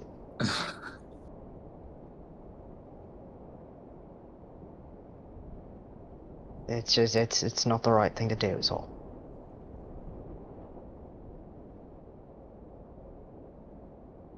Well, I've lived for many years having to deal with goblins and gnomes and dwarves and those dark elves. I think I should not be expected to put on a happy face every time I encounter them.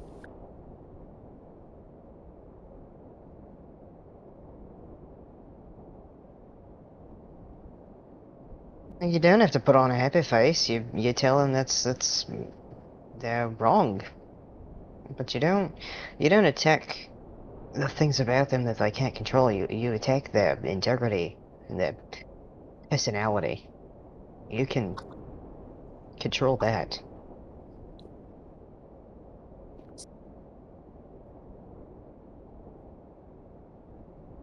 See, Goni, we butt heads not because you're a kobold, but because you're a pain in my ass. And I hope I'm not just a satyr, I hope I'm a pain in your ass as well.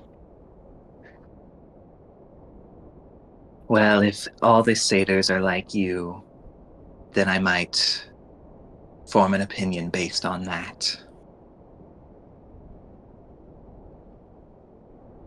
Well, if you interact with other satyrs expecting them to be a certain way, then you might see things the way that you want to see them. I can assure you, I mean, growing up, I was always sort of a black sheep. Is that so? It is so.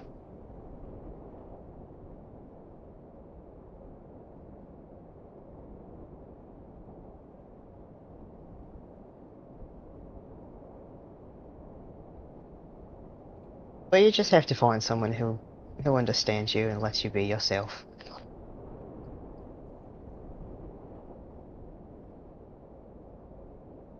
Even if it takes a while. I'm gonna roll something real quick. Okay.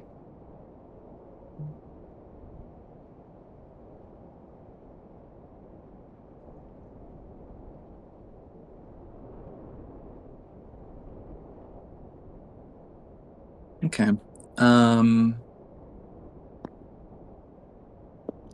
Gani will say, um,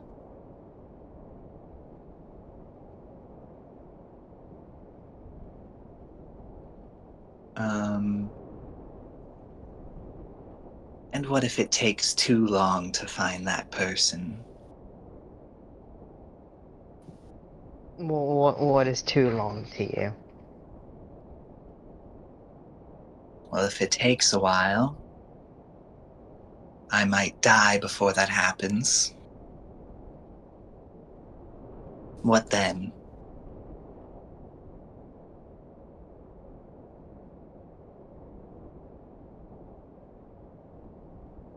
I don't know if you've noticed, I'm not that young. I don't have much time left. I don't I don't know if that's quite true. I mean, you're not young, but you're not old.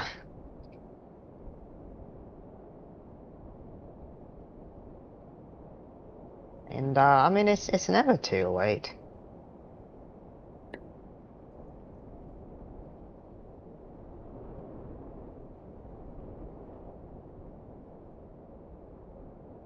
Gani doesn't say anything in response.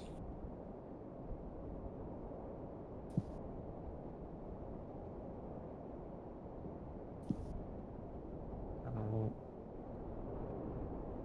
I'm gonna roll something as well.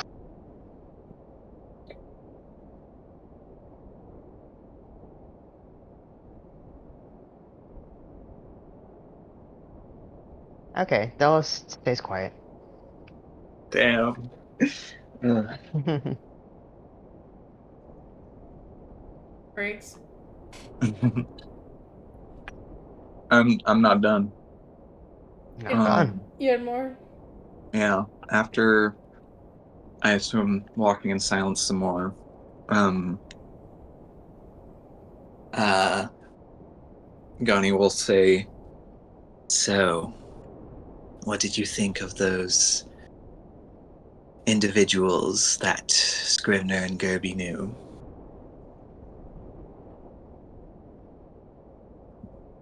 I thought they had nothing better to do than start drama with people. Unless, well, I don't know much about Scrivener's past or Gerby's past. I do think that maybe there was a conflict there, but there's no reason to bring it up again. Plus, did you see, oh, how much of a coward they were running away? It was hilarious. And poor Synthis just sitting there, not even doing anything. He's like the least threatening person that I know. Well, I don't know about that. But I did think that interaction was interesting. It was interesting. I hope we don't have to deal with it more. However, if we do, then I'll just see how it plays out. I do have a worry that they might try to come back. I thought their interaction with Synthis was strange. What was strange about it? It seemed almost as if, to me at least, they were worried about maybe a loose end. Well, there's all sorts of stereotypes about Shidakai working with the Raven Queen. I mean, it's similar to knocking on a gnome's house and they think that you're up to no good. Maybe so. I just think there's a possibility that they may have been in a group with Synthis and then left him behind after wiping his memory. Maybe it's just a theory. I'm gonna But roll some I pain. I Okay. think we should prepare for the worst. I just rolled something. I rolled really good. Dos is gonna say, I'm sorry, I disagree with your theory, because if they knew him, they would have called him by name, and they wouldn't have called him that. Unless they're very good liars. I didn't think. Alright. Well, you can think that. Just don't let it affect how you interact with Synthis over a theory that has no substantial proof to it. And This if it theory. turns out to be correct, then you can say, I told you so. Oh, I will. But I know you will. this theory has no weight on my opinion on Synthis, but merely how they might interfere with our work here. Or cause trouble where it's not needed.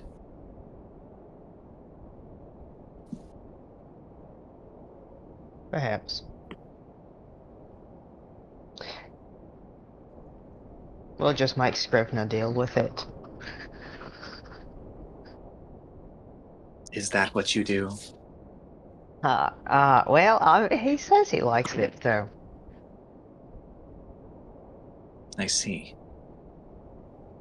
How is your relationship going? It's going just fine. He got me this, and he shows you the moonstone. Right.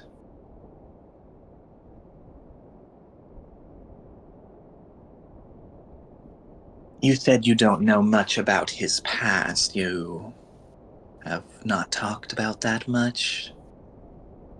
Uh, with Scrivener, it's. Oh, I sort of get the impression that he doesn't like to talk about those kinds of things. So, uh, we sort of have an agreement that I won't ask about his past, and he won't ask about mine. Interesting. I guess so.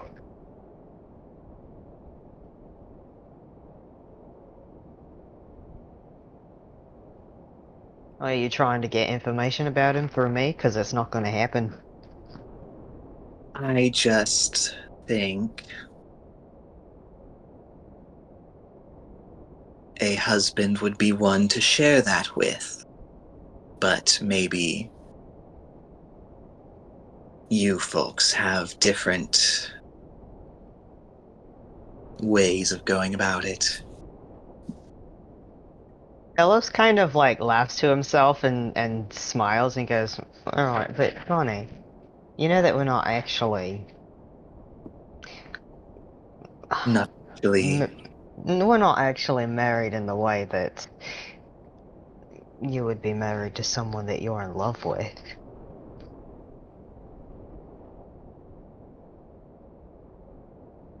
It's an arrangement. It's really more like business. It's a partnership, but it's not. I wouldn't call it a relationship. So you're taking advantage of him. I wouldn't say that. I mean, he proposed it after all. It was his idea. And he sort of trapped me into it. He's not all as innocent as everyone thinks he is. He trapped you into it. He did. And Yeah, how and let me be clear. He got me. He won that fair and square. how did he do that? Well, it actually refusal of a marriage proposal is said to curse the one who refuses it, and honestly, with all the things going on, I cannot chance that. So I had no choice but to say yes. She rolls her eyes at that.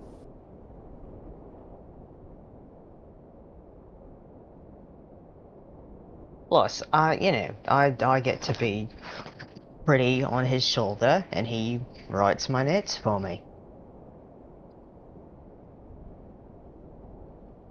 Have you always had this one who writes your notes for you?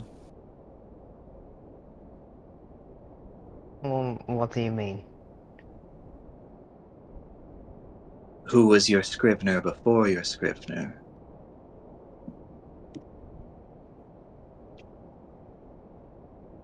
His smile drops. Oh,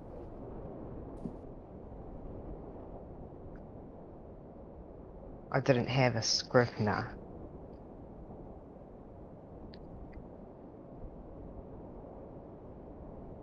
how did you get into this habit of making someone else do your work for you? Have it. He offered it. I've been on my own for years now.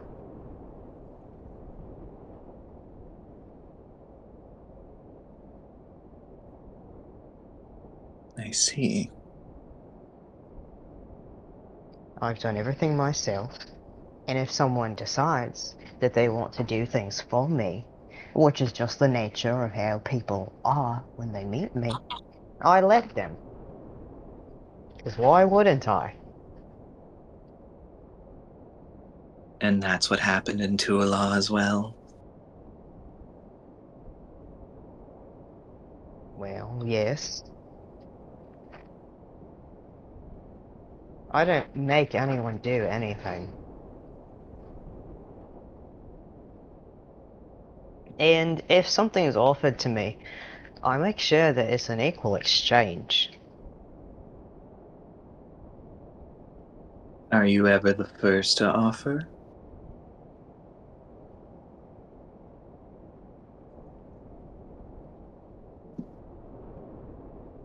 Uh, I have tried not to initiate too many arrangements or interactions or conversations with people. Will it curse you if you do that? Well, it depends on what it is. Right.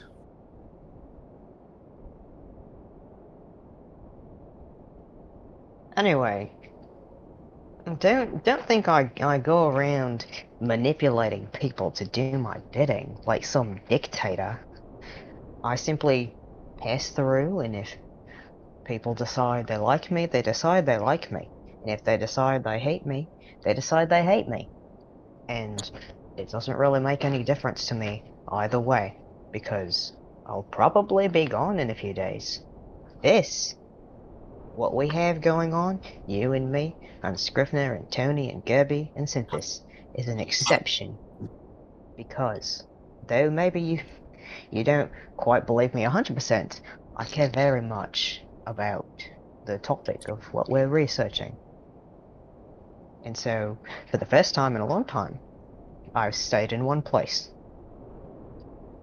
So, excuse me if my ability to maintain long form relationships is a little bit rusty.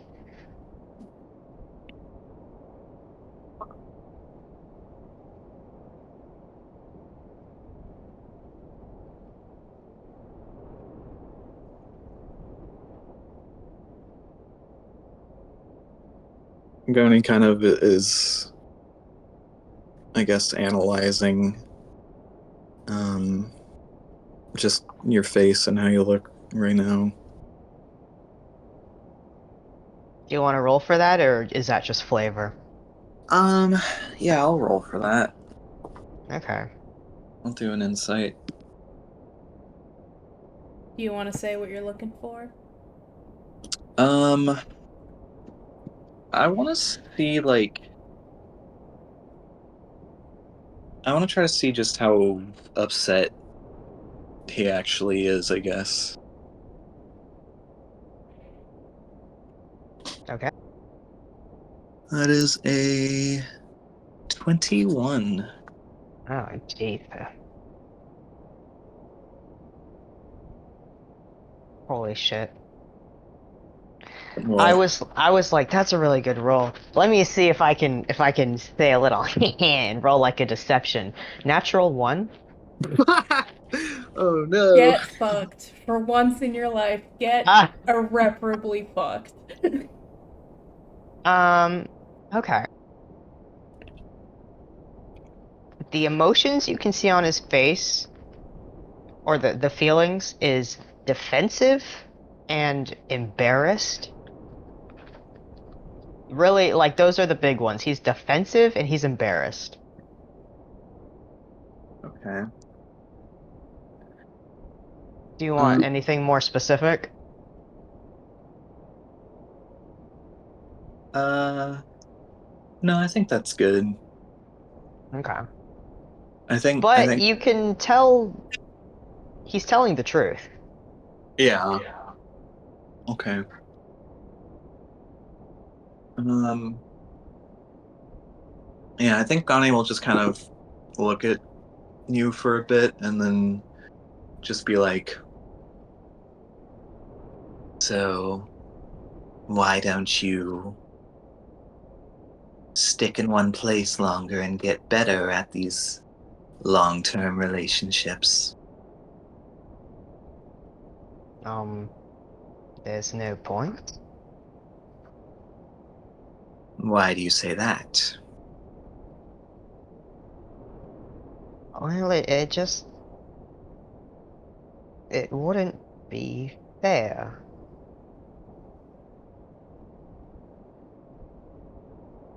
Fair. Yes, it wouldn't be fair to them. Why is that? Ah, well, I don't plan to stick around for long. So, I mean, it just, you know.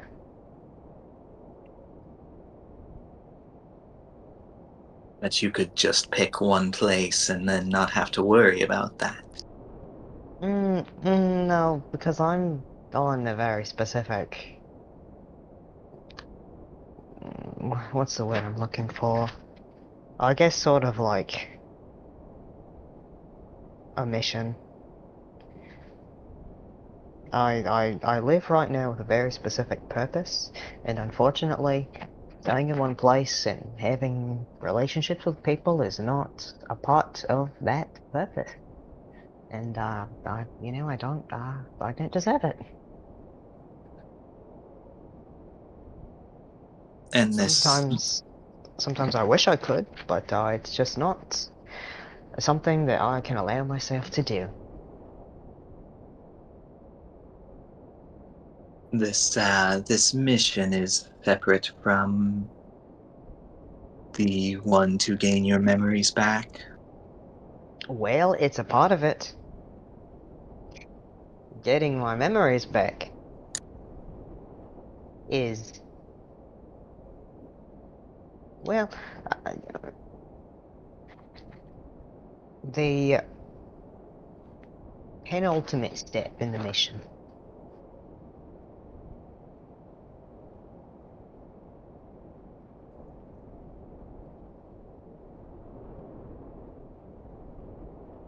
Would you like to inform me on the ultimate one? Unfortunately, I cannot do that.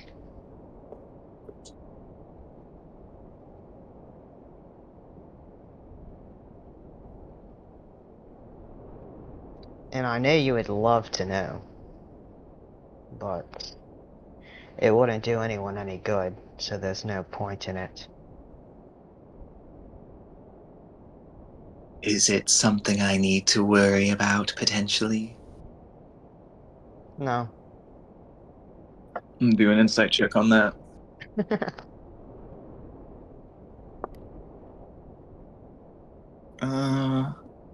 14.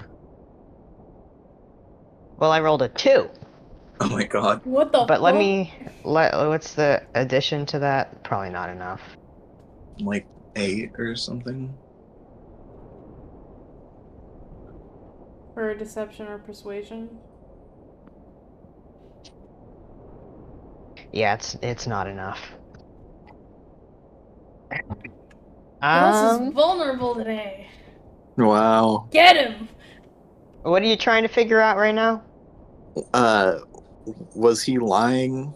Um, when I asked if it's something I have to worry about, and he said no.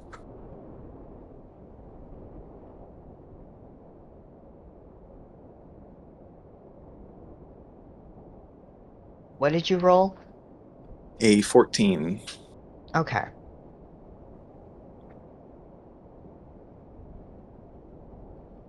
Let me think. All right.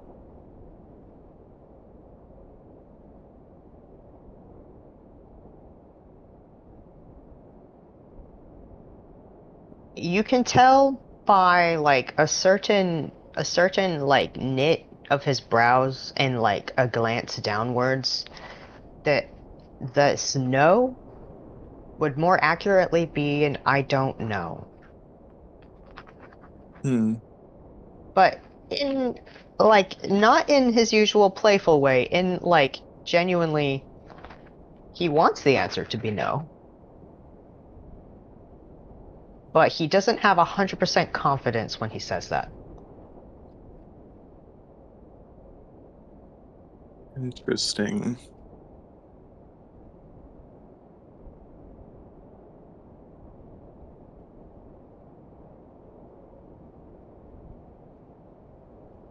I can't get you to tell me anything you won't tell me. Unless I use specific tactics, I guess. specific tactics. But just know that you're not gaining any friendship points by not telling me.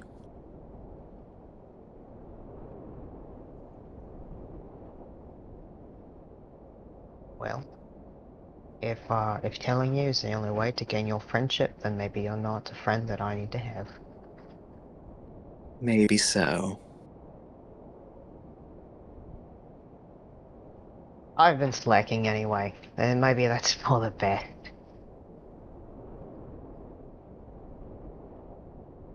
Slacking on what? He kind of raises an eyebrow at you and goes, "The mission?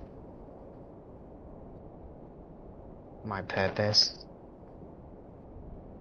Maybe for a while, but today you've proven yourself adequate.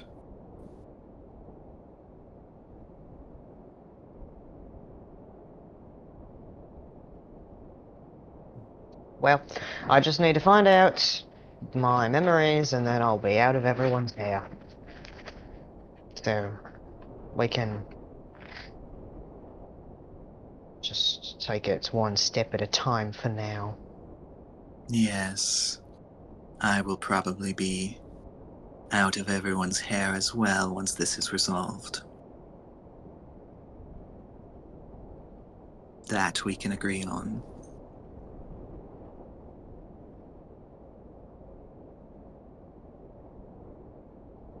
Well, unless you have any specific reason to be. You don't need to do that. Though ultimately your decisions are up to you.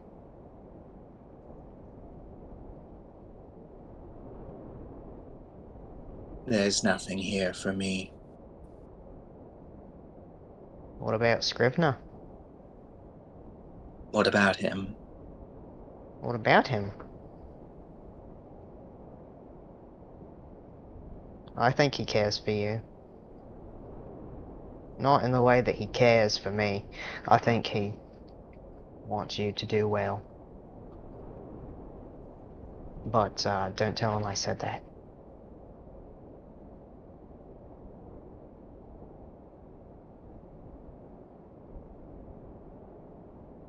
I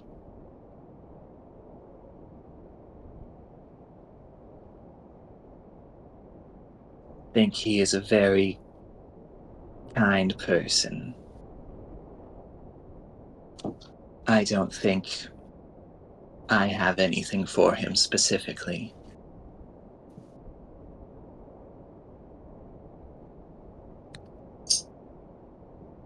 I'll just go back home.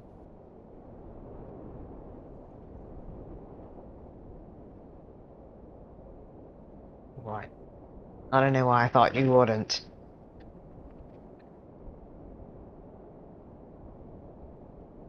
I'm doing this for my home anyway.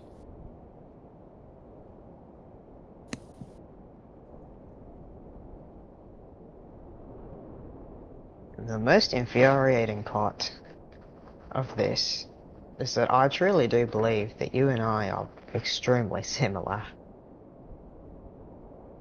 And maybe that says something about me.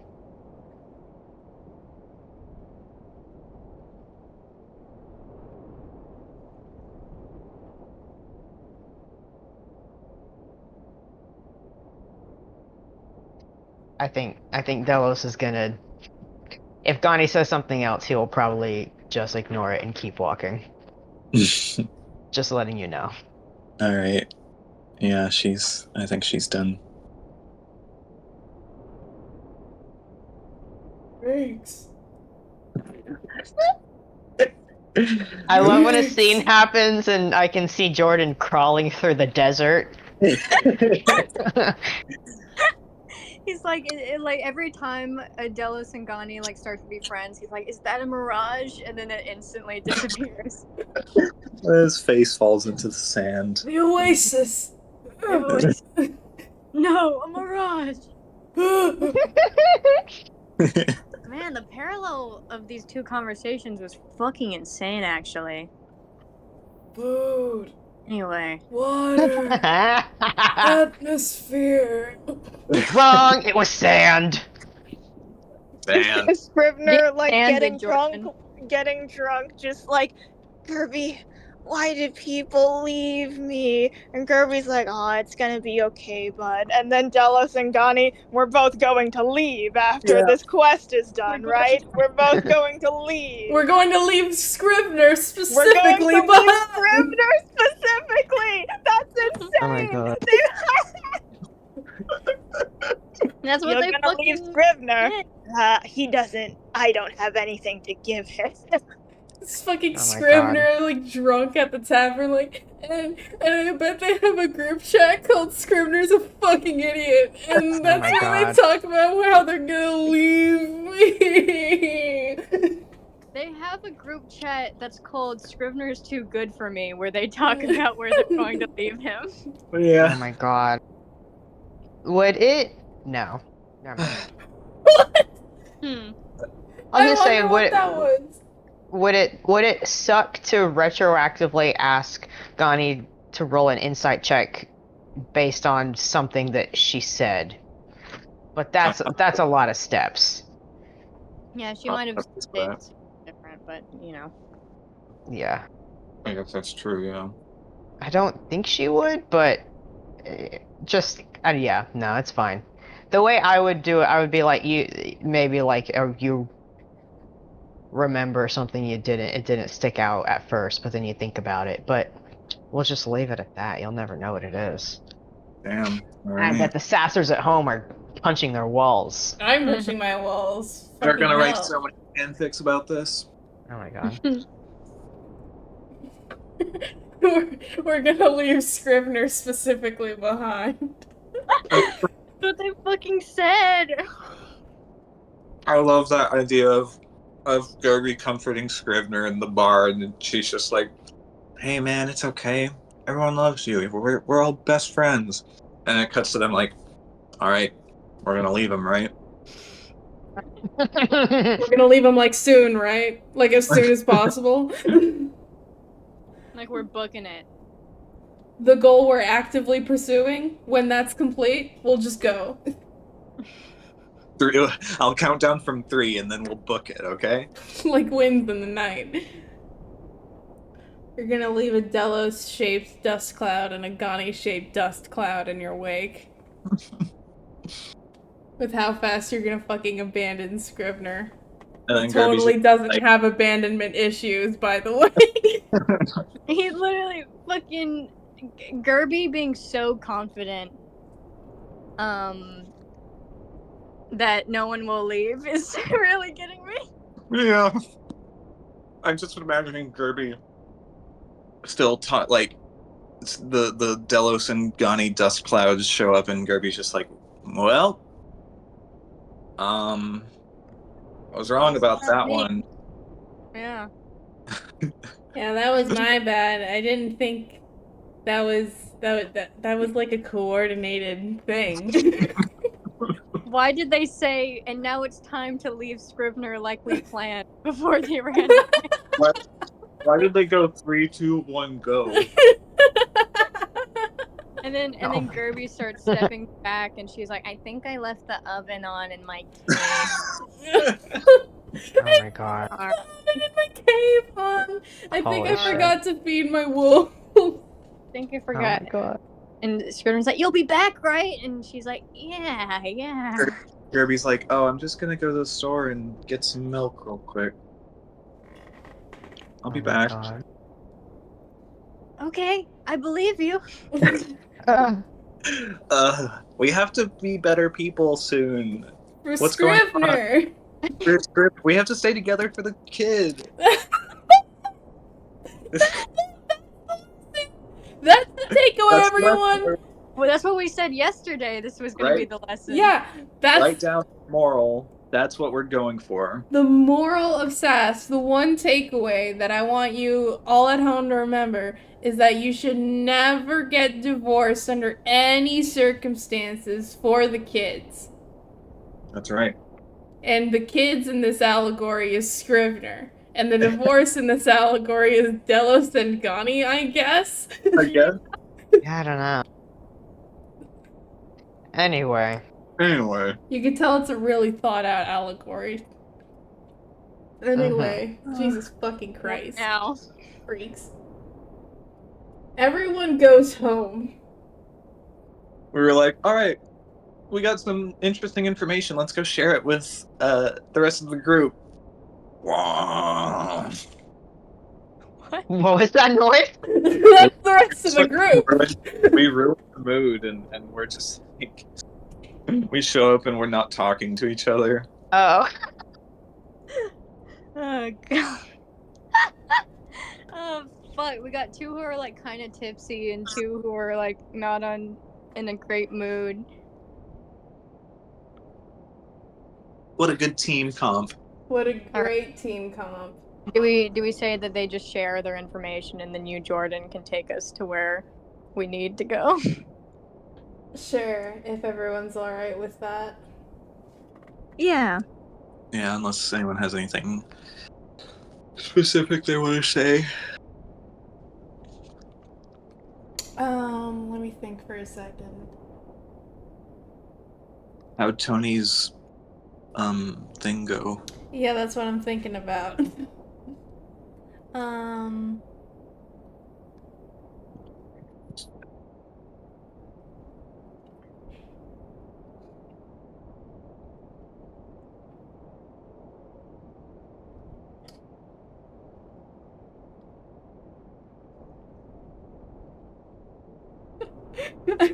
Okay, alright.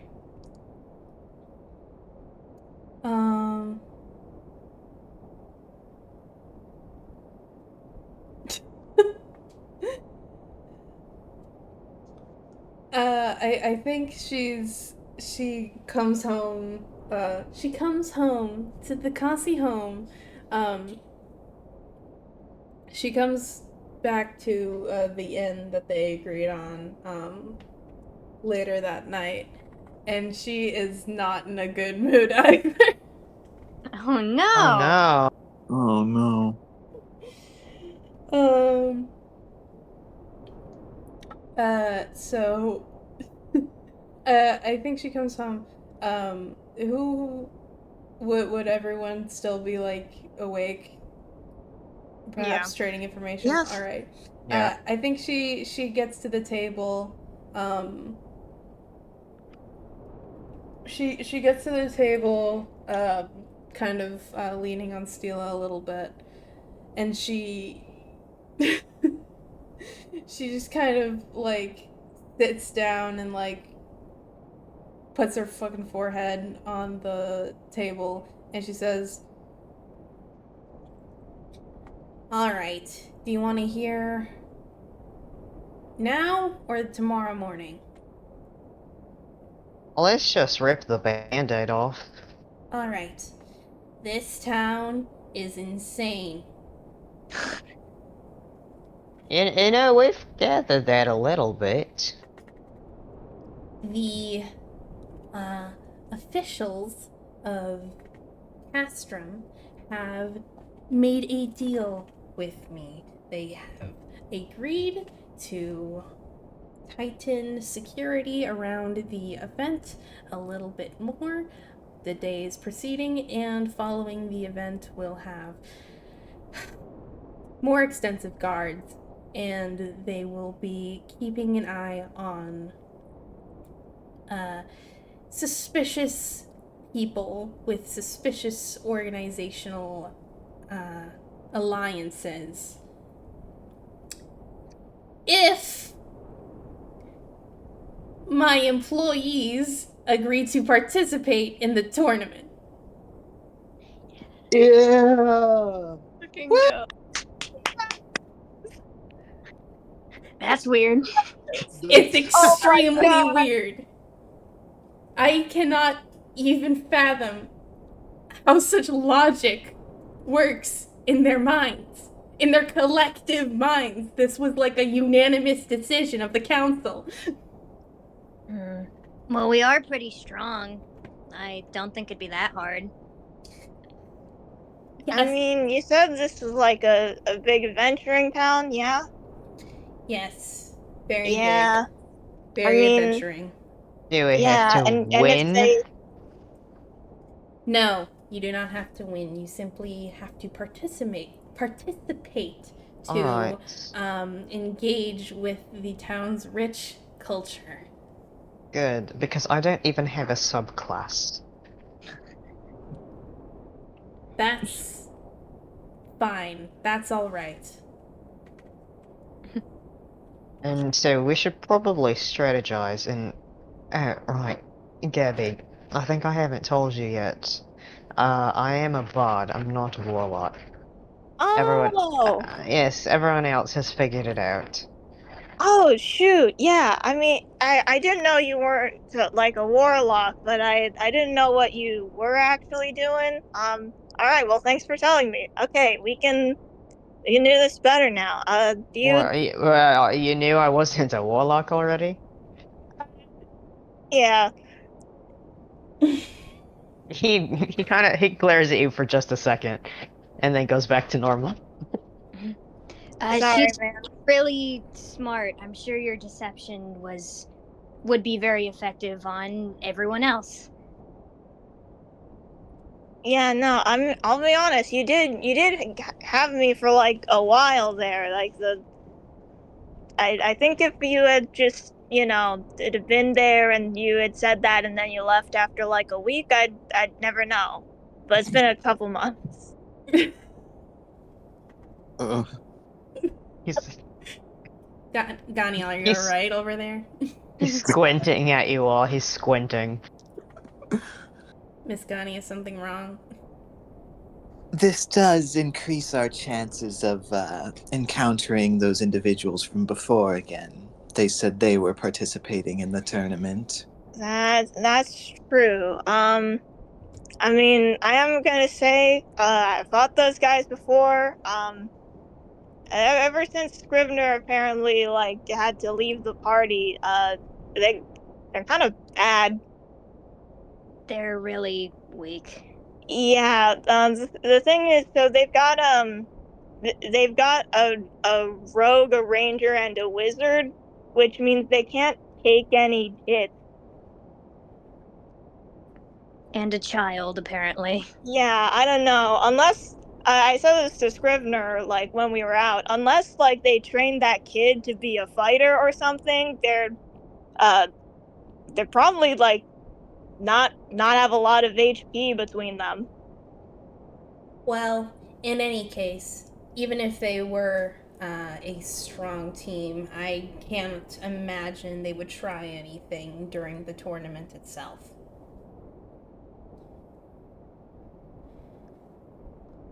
My Yeah. main concern is that participating in the tournament could distract us from what we are here for. Imagine if one of us is participating in the tournament and during the fray, well, who knows what could happen? That's the whole point. We have no idea what's going to happen, and we have to be ready for it. But these insane government officials need us to participate in this tournament for cultural reasons, and I cannot fathom it. DM, what did the priest say when the people were coming, or did he just say they're coming soon? He just said soon. Okay.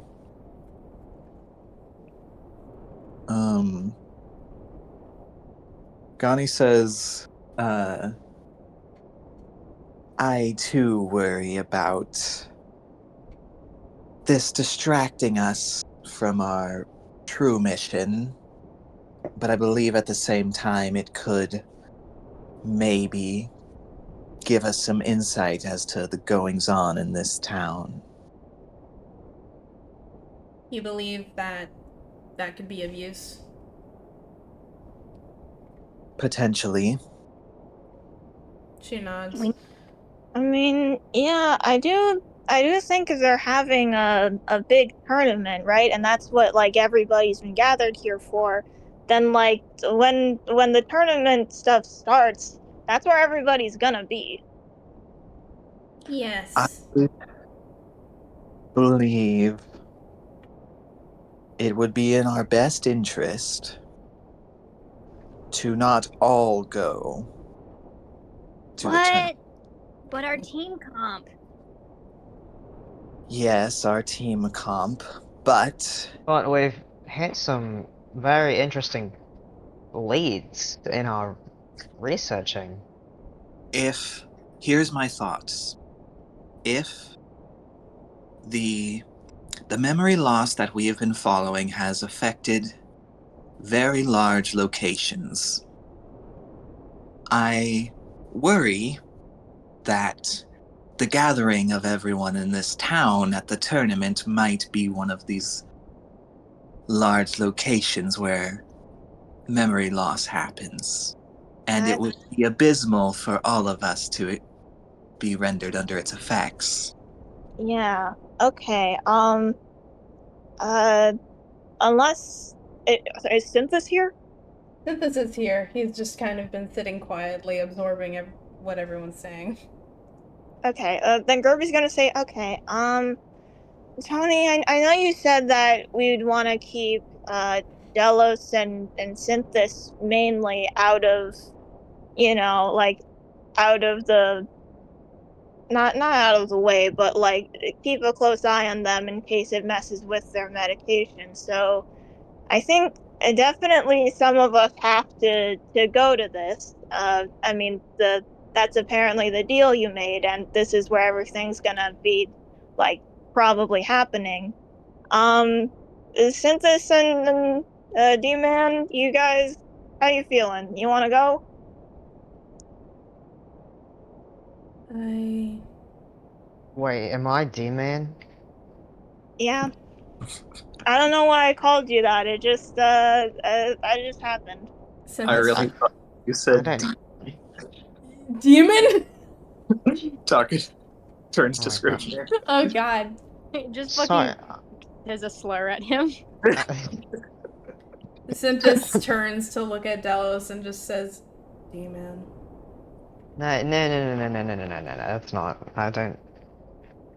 It will not catch on. Well, I have no problem participating, but I have no problem not. While not particularly threatening, that interaction with that party earlier was not pleasant. And if I can avoid that, I won't complain. A man with strong convictions. Was that ironic? Yes.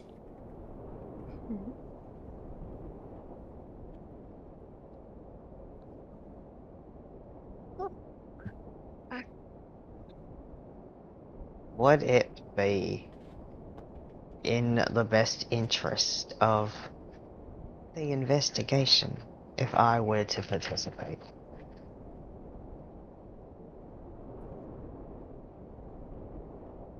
I mean, if this place does this thing and we speak their language, then perhaps more information would come up naturally.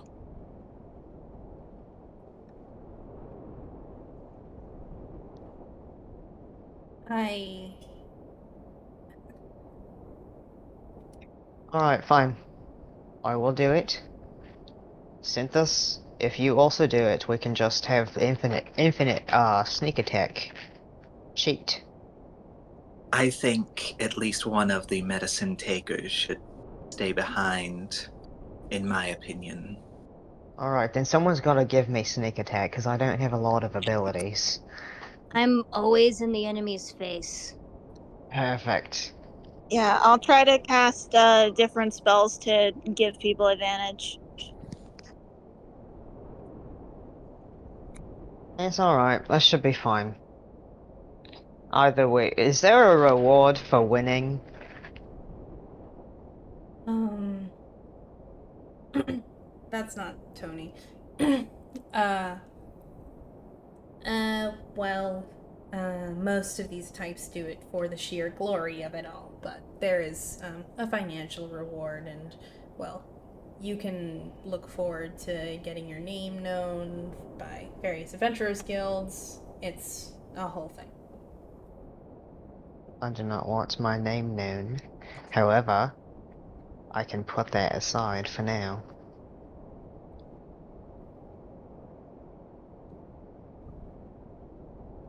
I don't believe anybody has ever gotten arrested because they won the Castrum tournament.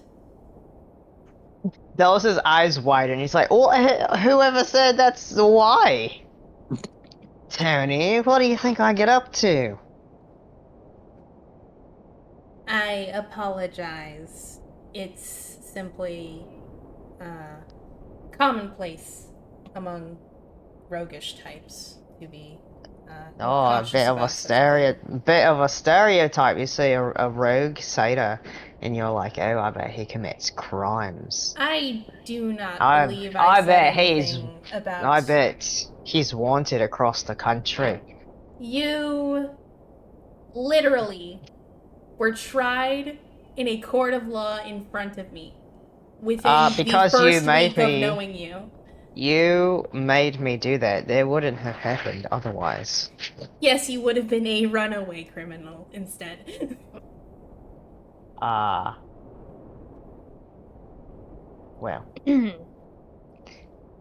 anyway.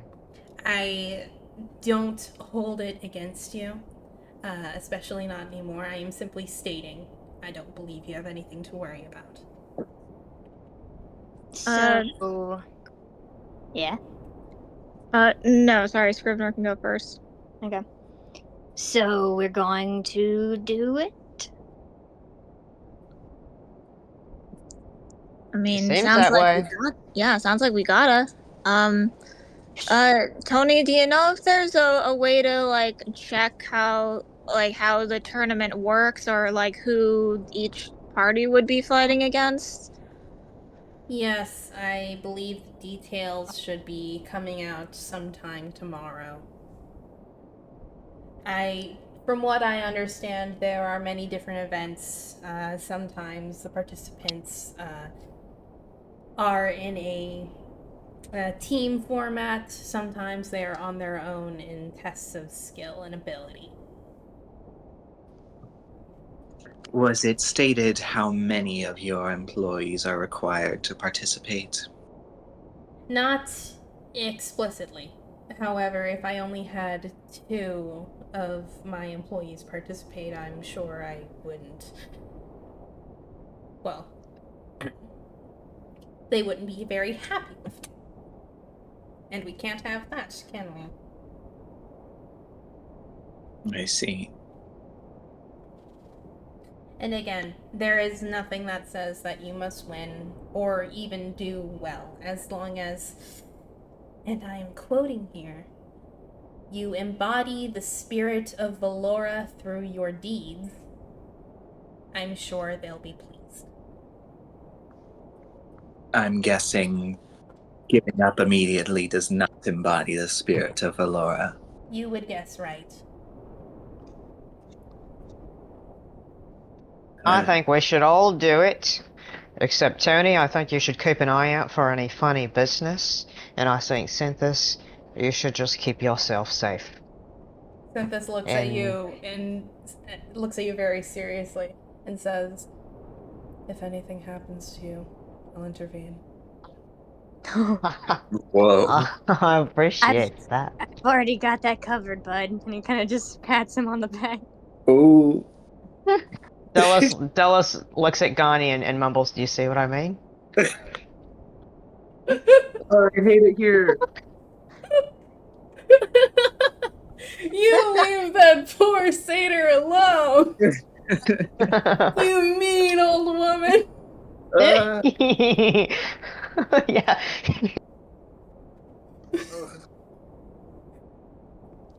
And Adela says, "Well, if you all insist." Oh my god.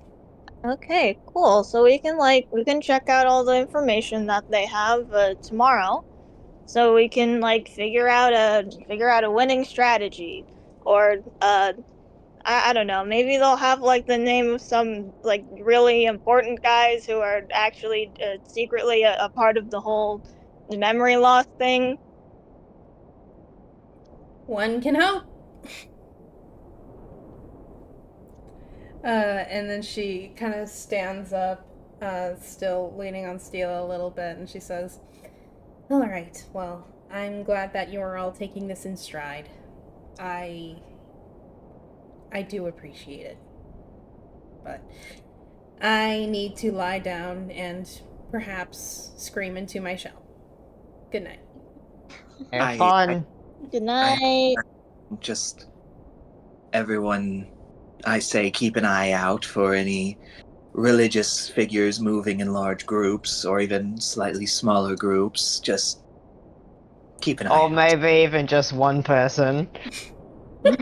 Any size of group, just tell us. Or Wait. maybe half a person.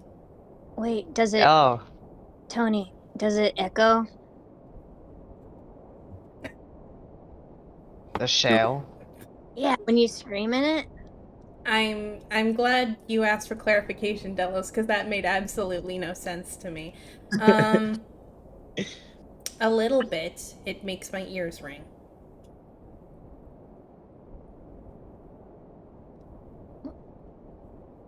We are such a group. Alright, let's get ready. Della stands up. I'm so glad that could be established. Okay, good night, everyone. Good night. She has ears. Oh my god. Fucking hell. Synthis literally grips the end of the table and he just looks down at the floor and then he looks up and he says, "How do you think she hears?" He blinks. He blinks at him. Oh my god, I'm dropping a bomb on him. How could she, Oh. how do you,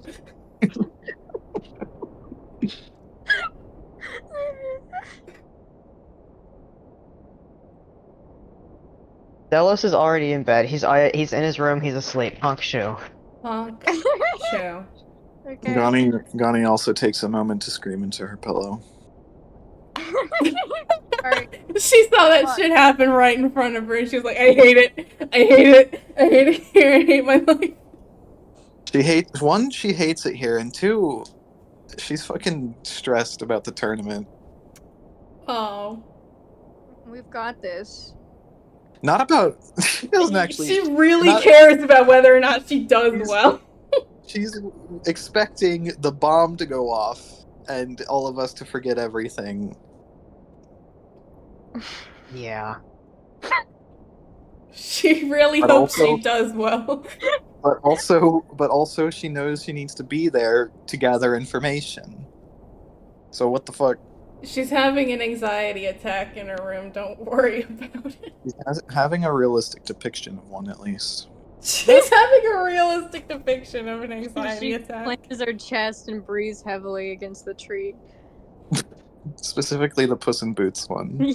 Yeah. The best one. The best re-election. Re-election. Re-election. Alright, good night, everybody. Good night, everybody. That is genuinely all I have for today. No! What do you mean? Aw. This is a good thing. This way I get an entire week to plan out every stage of the tournament, and it's gonna be awesome. Oh my goodness. I'm so excited.